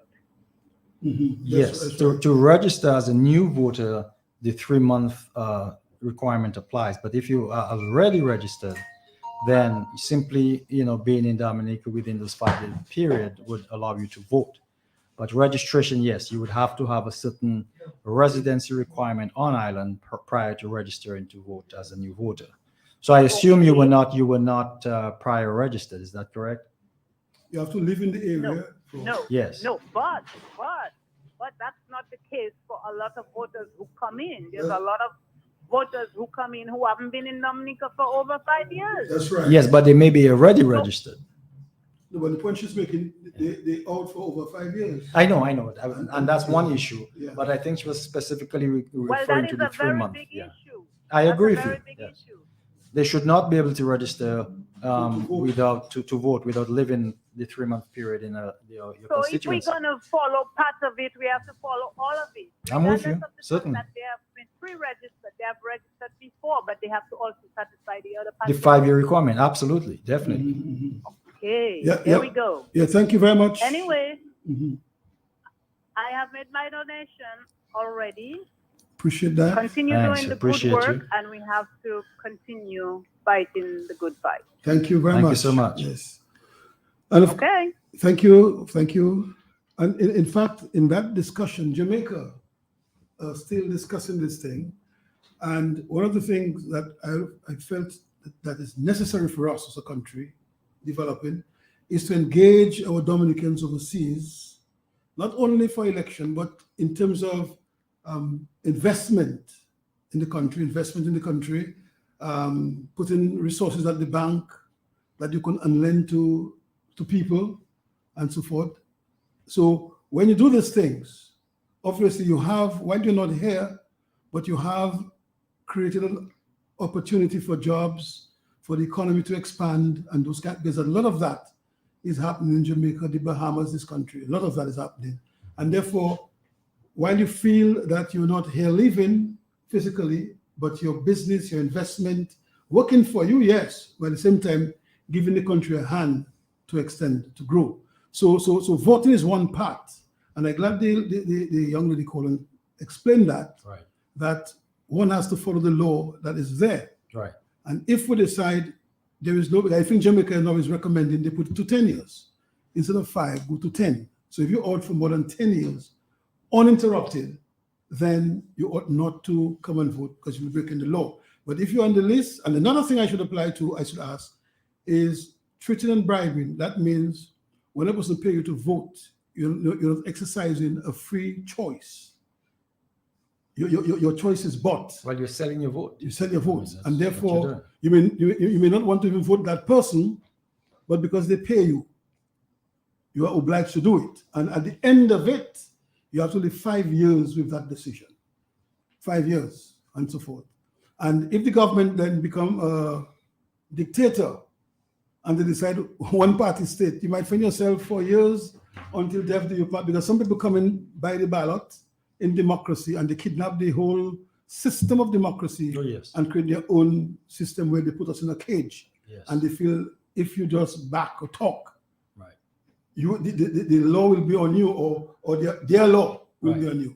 Yes, Bernard. Democracy is easily captured, and it has been shown, study after study, it has been shown in political science and study that it can be captured. If your citizens do not stand up, and here's the thing, that the government of Dominica paints any patriot who stands up for democracy, protests, and so forth, holds the government accountable as an enemy of the state. Yes. But that's perhaps that's probably the most patriotic thing that, yes, I'll hold that thought. Yes. Hello, good afternoon. We have Overseas line. Welcome. Yes, we hear you very well. Yes. Yes, we're hearing you. We're hearing you. Loud and clear. Go ahead, caller. Okay, I try to come by the radio. You see what I got this sometimes, huh? Mr. Thompson knows that Thompson Fontaine know that. Is it Thompson Fontaine? Never go let him in Guadeloupe in 5 years. How can attack by my home? And that go at over 5 years living in Guadeloupe. And you could make a travel to come and vote in Dominica. How can I was attacked by my home? But I make a travel with a treason. But they can attack by my home. And you make a travel to vote in Dominica. So when you make a travel to Dominica? You have to vote.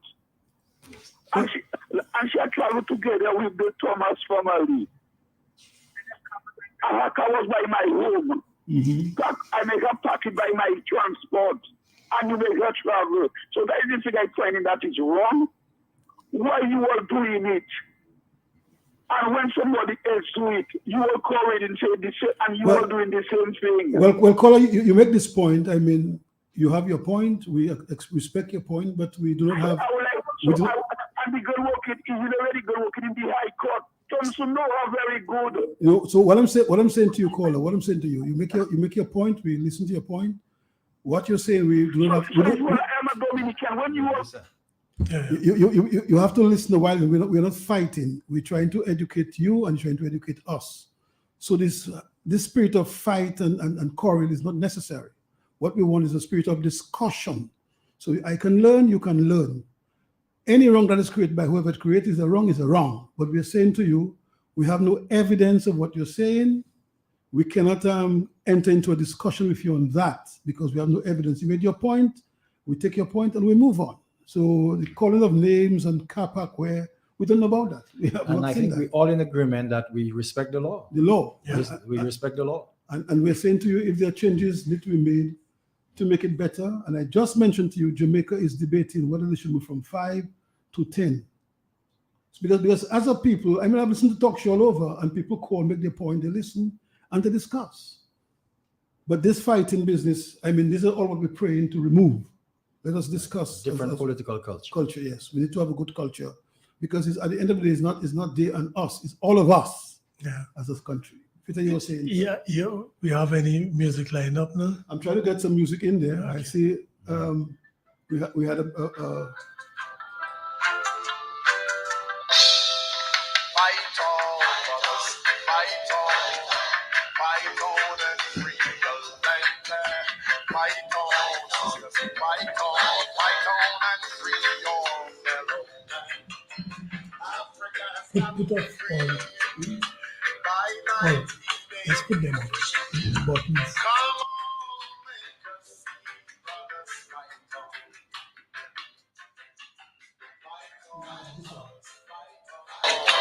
Fight on and free the land. Fight on, sisters, fight on and free your fellow man. You have paid your dues, and you've got nothing to lose. And that is always my views. You got to fight on. I say fight on, brothers, fight on and free this land. I say fight on, sisters, fight on, free your fellow man. Cause if Africa is not free, then we all will be back in shackles. You see, my brothers, fight on.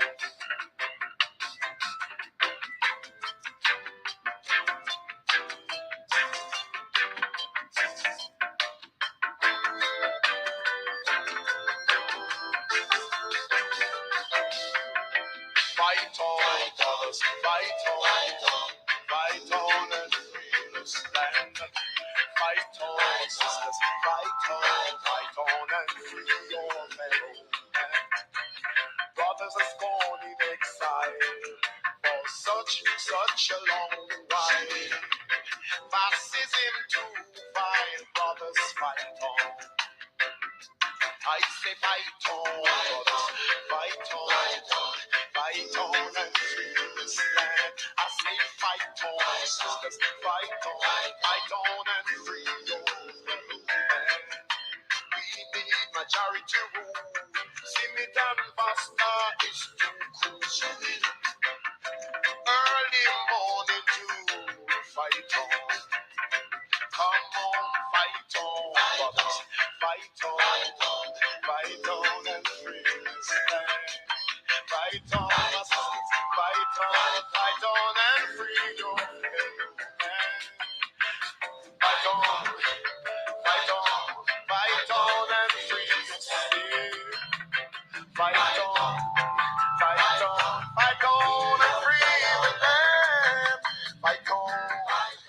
the land.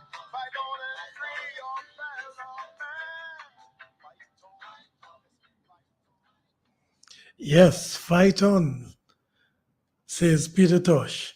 And that's where we are this time, Johnson Boston. We must fight to liberate our country. yes, Peter, we must fight on. Fight on. And the good fight, the honest fight, the noble fight to liberate our beautiful country, Dominica. I'm trying to get something on there, but it seems to be giving me a little problem there. Let's see what happens there.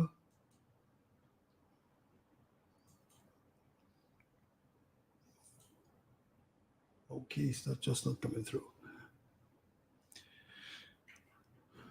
Okay, we're waiting for your call, so please call, pledge. And as we told you, Tomorrow is dedicated to National Day of Prayer and reflection for beautiful nature. And after that, we're having this virtual rally at 7 p.m. 7 p.m. virtual rally on Zoom. Our brothers in the diaspora, we say to, look on. The link will be shared with you. And on Monday, we're having this rally in Roseau, candlelight vigil. Let's light a light for Dominica, put on a light for Dominica. That's what we are calling on you to do. So, of course, fight on. My brothers and sisters, fight on.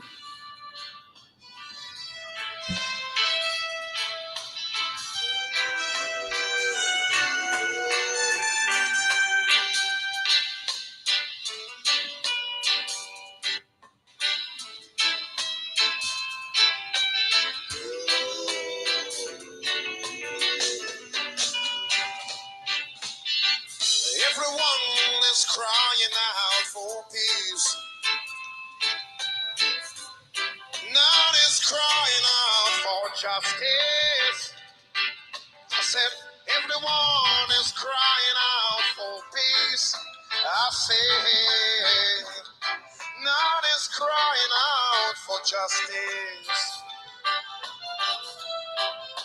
But there will be no peace till man gets equal rights. Na na ne, na na na ne, na na na.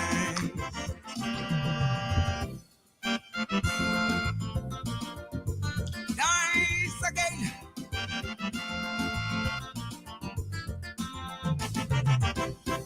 Today bears witness that the history never learned is a history doomed to be repeated. That man's heart would be hardened if none to himself, and the cycle of destruction would be completed. And the cities and towns would be filled with corruption. Leaders would rule by hate and division. And when religion walks hand in hand with the system, time casts its shadow on much harder days to come. These are the days of darkness, low men in high office. Respect is lost even in schools. Whoa, whoa. These are the days when honesty, honor and integrity seems to be the treasures of a fool. Whoa, whoa. These are the days of deception. These are the days of destruction. If everything says these are the days, then these are the days. Whoa, whoa, these are the days. Whoa, whoa, whoa, whoa. Na na na na na na na na.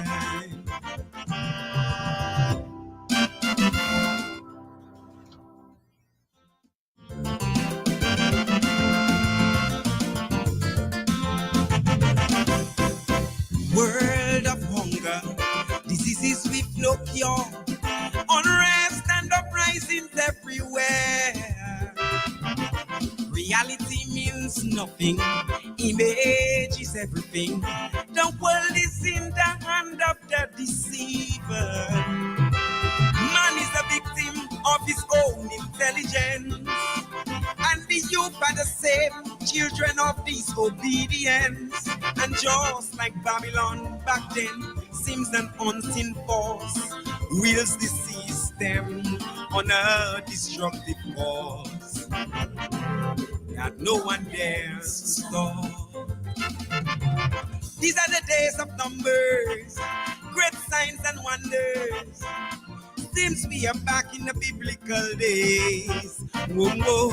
These are the days of Babylon. These are the days of false religion. These are the days of revelation. Whoa, whoa. These are the days when men has lost his way. These are the days when evil seems to pay. Everything says these are the days.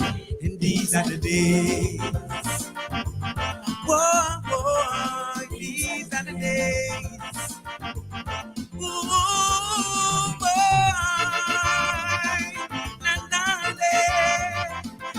na na na na na.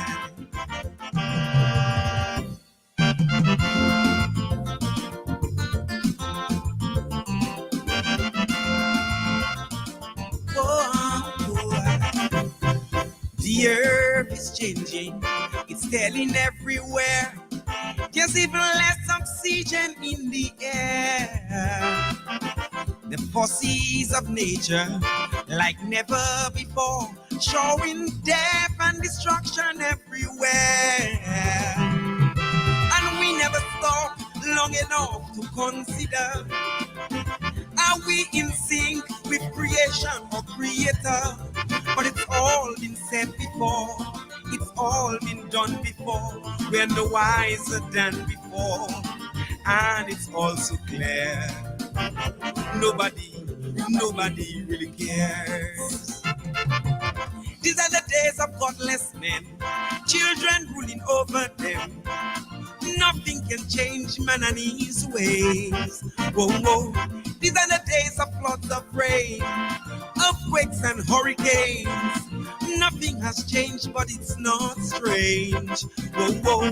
These are the days of terror, the fall of the great world order. Everything says these are the days, and these are the days. Whoa, whoa. These are the days. Whoa, whoa, whoa, whoa. Na, na, na, na, na, na, na.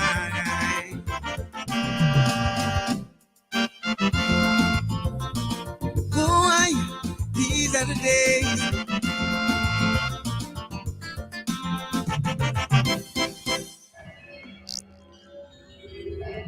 Yes, we are coming to the end. So we're here from 1 o'clock this afternoon. We're here from 1. Hector held the fort for quite a while, and then Peter joined him, Honorable Peter Luge. Danny.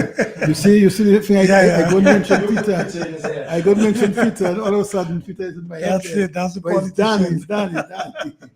Danny Luge, that's the brother of Peter Luge. And as well with us here is Freedom Party leader Bernard Ito, and we're here. Bernard, you're an economist, and I have never seen where a government is in office for all this time. Right. And then they're boasting that they're giving handout. They feel proud about that. What is your view on that? Is that a good thing? Any government that is a reasonable government would be ashamed that after 23 years, your people are dependent on handouts for their basic survival. That the people are dependent on handouts to pay their utility bills at the end of the month. This is the most absurd thing, and it's a simple unbelievable, because people in Dominica, the supporters of such policy, celebrate this. They actually take great pleasure in saying we're getting handouts. We are the government that can give you the handouts. We are the government that can give you the cool out. They take pleasure and pride in that. But this should be the most shameful thing that this government is ever able to admit. If after 23 years you have not been able to at least double the wages in your country, expand the economy by 25%, or lower the cost of living in your country through wages growing faster than prices, then you have utterly failed, in my opinion, as a government. And so the boasts and the pride taken in red clinics and other handouts is absolutely absurd. It just shows you just how reversed things are becoming Dominica. But as we said at the meeting with the observers, it's a perverse system where young people, as a whole generation has grown up, that view these things as normal, that view handouts as normal, that view the government taking advantage of people is absolutely a normal situation, and that is terrifying to think about. Yes. I want to make a point. I'm not an economist, but I understand fully how an economy works. Of course. After working about 31 years in the banana industry, I understand very clearly what weekly banana income did for a community. Transformation. We had banana farmers who were able after a while, there was something called a cess. You put, I think, away 7 cents or 5 cents per pound of bananas, and you just kept it there for buying your production inputs. Right. But farmers had so much extra, they were able to use that cess to buy cash, a vehicle, you know. Yeah, it's amazing. Yeah, so I understand fully what it is. Now, we're not saying that we must go back full-time into bananas, but we must take seriously our water industry and our agricultural industry, and we should be into light manufacturing. And we mentioned some of those things already. And some Our knowledge hot economy sauce, things. Like our knowledge economy. Yeah. You know, and that's the reason why this government haven't been able to touch salaries, you know. So you have young university grads who, when they start working in the system, they're getting about $1,500. In cent kits, probably it's double that. At least double that. At least double that. I know some person So who get at least young double people, you know, young people who are listening today, you know what what your salary is doing. It's unable to feed you. You're unable to think of, you know, purchasing a new vehicle. You're unable to even consider building a house. Oh, yeah. While in other Caribbean countries, people are talking about facing the banks and putting a mortgage in there so that you can own something for that you can call your own. Right. You know, Right. so whereas I'm not an economist, but you know, you I have it perfectly understand right. what You it have it is perfectly right. that it takes to move an economy and for people to be independent. Yes. No young person should be voting for this government. None. There's no future that is in this country. No young person should support this government. Go ahead, Mr. Boston. Let's take the ad and we'll come back to wrap up. And everybody needs some justice. Dominicans are heading to Lago Rosso Monday night, December 5th, 6 p.m. The time is now. If you're in the diaspora, sponsor of us. A final push against the powers of darkness. Dominica needs you now to join the movement for electoral reform. Saturday, December 3rd, a special radiothon to support the movement, a special national rally and electoral vigil. Join the thousands that will gather. Lago, Monday night, December 5th. If not now, then when? Your final push against the powers of darkness. Dominica needs you now. Join the movement for democracy. Don't forget, there is a special radiothon December 3rd, Saturday, 1 p.m. to 6 on Q95. And everybody needs some justice. Let's take it again. Dominicans are heading to Lago Rosso Monday night, December 5th, 6 p.m. The time is now. If you're in the diaspora, sponsor of us. A final push against the powers of darkness. Dominica needs you now to join the movement for electoral reform. Saturday, December 3rd, a special radiothon to support the movement, a special national rally and electoral vigil. Join the thousands that will gather. Lago, Monday night, December 5th. If not now, then when? Your final push against the powers of darkness. Dominica needs you now. Join the movement for democracy. Don't forget, there is a special radiothon December 3rd, Saturday, 1 p.m. to 6 on Q95. And we got to have justice. Yes, justice. Justice. Yes. Okay. I guess that's a good final thought. Well, Justice. Well, let's see if one or two persons will quickly come in and plug something. Yeah, but in the before we close. meantime, Yes. those of you overseas in the diaspora, you can go to the website www.nidclf.org. And when you get to that website, you can just click the donate button and you can contribute to the cause. Let me just repeat. The website is www.nidclf.org. And when you get to the website, you just click on the donate button and you could make your contribution here. My closing comments is it was a pleasure sitting in earlier on with Hector John and together with my brothers in studio, the leader of the Freedom Party, Brother Defo, and Defo? Brother Ito, sorry. Well, that's for the picture. Yeah, I'm getting used to working with him, and it's certainly a pleasure working with you. And also Johnson Boston, that brother of mine for many, many years. He's shown that he loves his country.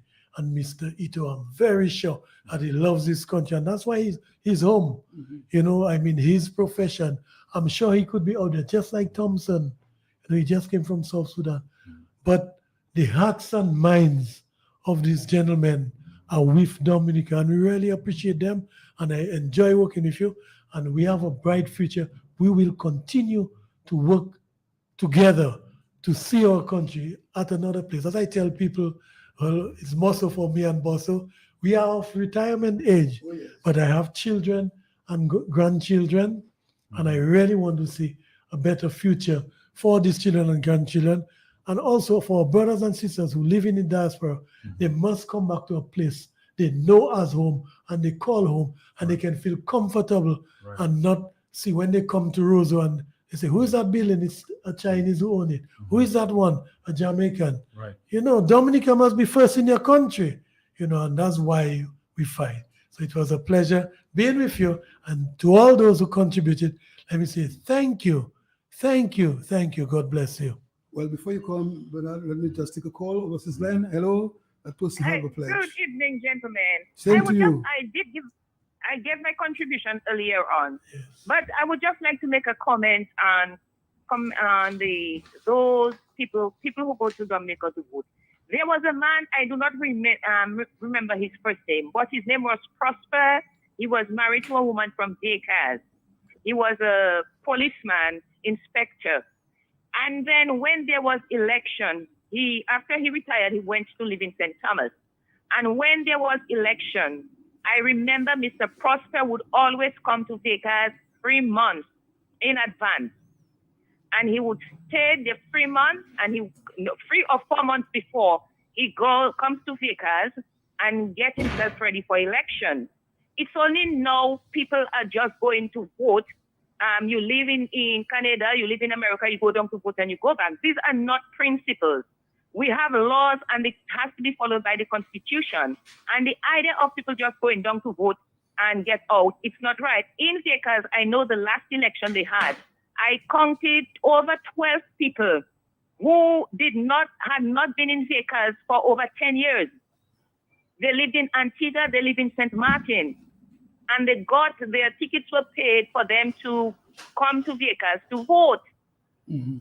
Yes. Okay, and we must have principles, and I think it is very much unfair if you are living in a place to just go down to vote and then you come back. It's not right. Thank you very much. Thanks. Thanks I a did lot. give my... Yes, we appreciate that. Yes, for sure. Thanks. Thank you. Okay, Bernard. Yeah, well, I just want to reflect back at Danny and the team, and we feel the same way. We have enjoyed working with you guys. I think this is the beginning of a movement. I admire those of you who have been in the fight much longer than me, on the ground every day fighting a really oppressive system, a really devastating system. And we are just happy to be part of the movement, and we all united together. We bring everything we can from different angles at this problem to crack this nut. And I think together we can do it. And we move forward, I think, united. We move forward with principle. As the caller said, principle is very important. We move forward with love and understanding and cooperation. And that is what we will have the advantage over Roosevelt Skerritt, who has none of those values. And we build on those values. We can be stronger, more powerful, more united, and remove an obstacle to our national development going forward. Hello. Good afternoon. Good afternoon. Yes, good afternoon, Bosso. Yes, good afternoon. I know you all could hear my voice today. I'm mourning my sister. Oh, sympathy. Yeah. Deep sympathy to you. Yes. Yeah, let me say, I want you all to stay together. Yeah. I'm happy to hear you all together. Yeah. Say, don't dispatch. Stay together. Thank you. I'm We will. happy to hear you We together. I will. love that. Yeah. Have a good night. Thank you so much. Yeah. Thank you so Same to you. Thanks a lot. We know we can, and thank you for your blessing. Well, as was said by both Bernard and Danny, I mean, the work have just begun. And it is a work for the people of Dominica. And the important thing is, no matter what party you belong to, There'll be time we'll have differences, we'll debate, we'll agree, we'll disagree. That's normal in human being. But the point is, unity is important, respect is important, and if we can cultivate those values, because we want to have, as you said a while ago, the younger ones coming up to see a politics of issues, a politics of service, a politics of humanity, not a politics of power and greed and abuse and so forth. And this is what we are saying. We want to dismantle the politics of hate, the politics of abuse, the politics of greed, and bring a politics of service to people. So at the end of the day, you can look at your legacy and say, boy, you know what? I came in and I made a difference. Yeah. I'm not perfect, but I made a difference. And the young people can come in and say, well, my father, my uncle, my cousin, this gentleman, this gentle lady did a fantastic job. And want to emulate it and bring it Yeah. forward, pay it forward. We've seen a caller here on the overseas line. Let me see if it goes still lighting up. And I suspect that person may want to put a couple millions in the kitty. but let me say to all those of you who pledged, let me say thank you very much. We will tabulate the figures, and at some point we'll tell you what we raised today. We did do fairly well the first time. We got almost $17,000 or so there, and it was used for the rally well on the Bayfront and other expenses. Yeah. And this time we want Every to bit assist helps. us. Every bit helps. Every bit helps. And we ourselves, Danny, Bernard, myself, Thompson, Lennox, all of us, Mackenzie, putting our hands in our pocket to also make it work. Isaac Baptiste and all of these persons. So let me say from us to you here, thank you. It was a pleasure. Let's say a special thank you to Mr. G and the whole crew of Q95 FM radio. I always say the big station, but I say the big station with a big heart. Yeah. Also, you must remember Dr. Dion Judge, who was manning the website so that he could receive. Oh, fine. That's right. That's right. And he will give us an update at some point, probably next week or during the course of next week. Next week to know where we are at. Yes. Yeah. Right, so we thank you, Dr. Shout out to Dion. Yes. Dion, George, and of course, Sean and DJ Shan, they're always around making sure things flow well. Of course, the office of Q95 manage and receive with no strain, no difficulty, and when you come, they give you a good record. In fact, the record every Sunday pick up. The last time I came, I got the amount there. It was about $5,400 and something there, right there. And the young lady prepared for us a nice report as to who paid, the numbers, and the amount, and so forth. So we thank her for that. We thank you for it, and we thank, of course, all those who involved. All the callers, and all the callers, those who call and pledge, those who call and make their contribution. By the way, that $100 bill is from Tyrone Blessings. Okay. He handed it to me. And he's a guy that have a special place in my heart. Yeah. He's a fighter, he's a warrior. I love when he calls. In his own simple way, he analyzes issues. And for all those who have their degrees and they know what is wrong and they refuse to speak, if I'm in the studio and it's up to me, I would let Blessing speak every time. You know why?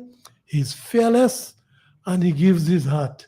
He just like everybody else, you cannot always be right, but I know he loves his country. He's a soldier, and I love the man. And in fact, what we can say from the first one we had, Radiothon, and this one, people, yes, they call, they say, they contribute in the discussion, but they put their money where their mouth is. That's correct. I commend you highly for this. So every single one of you who contributed, wherever you called from, we appreciate it.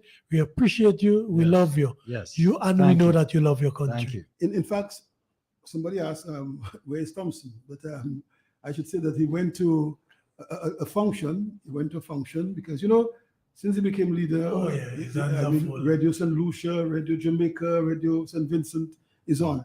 We see a call coming in on the overseas line. This is going to be a big pledge. Hello, good afternoon. Close us with a nice pledge. Hey, good. You love that. Good evening, gentlemen. Good evening. Good evening. I had some prior commitments to take care of today. I'm now calling with my pledge. I'd like to pledge $200. Very nice, very nice. Yeah. Appreciate you. Well, that voice, I know that gentleman, Yes. always. He always calls. Yeah. It's one of the true Every soldiers. time, that's a soldier. And what you can We say, appreciate you, sir.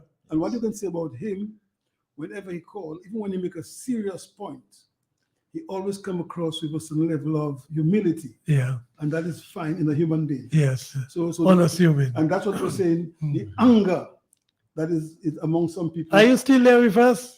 Yeah, he's still there. You're still there? Yes, I'm still on the line. Come on, let's give you a chance to tell us something. So, but before you come, let me just say that the humility in which he comes across with his point. Yeah. Because you know what we want to do is to be able to make your point.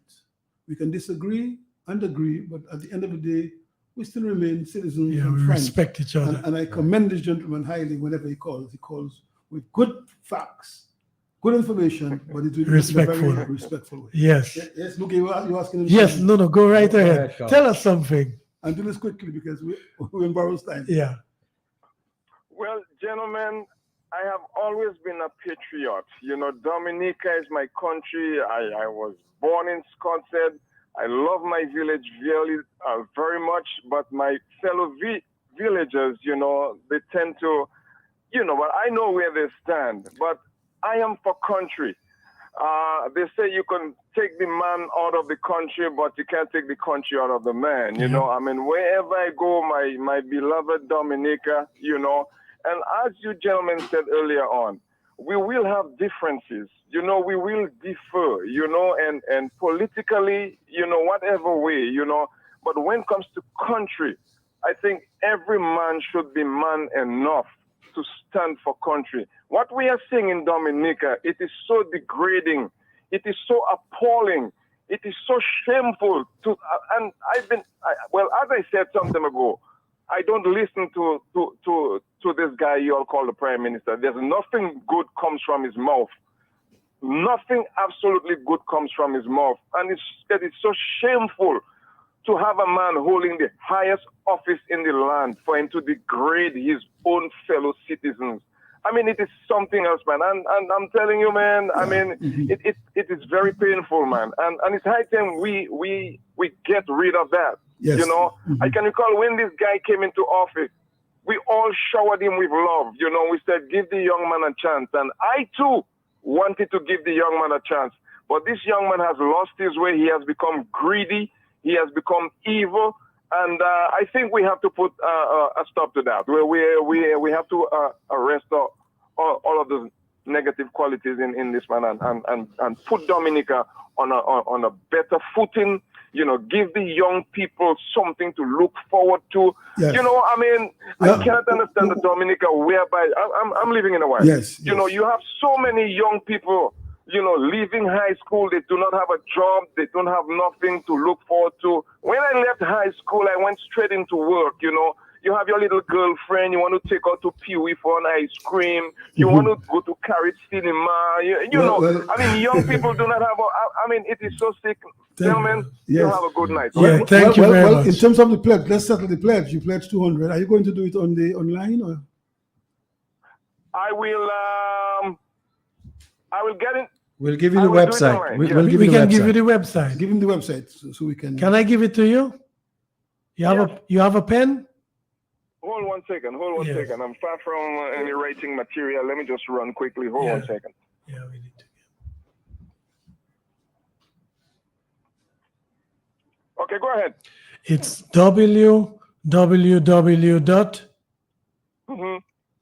NOD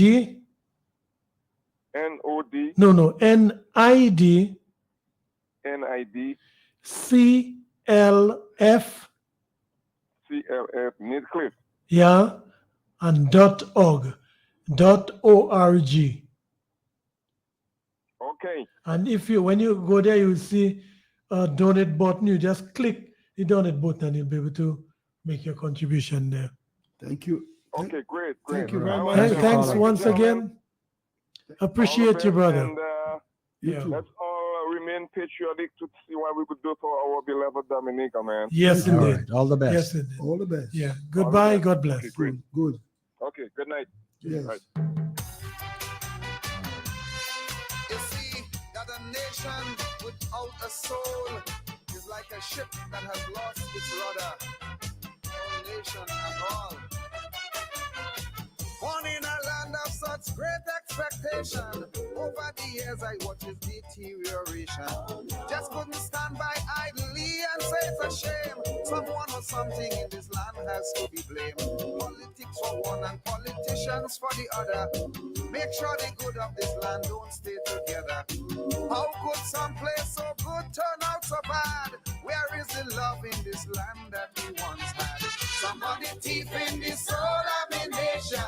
Somebody gone with the love that we had.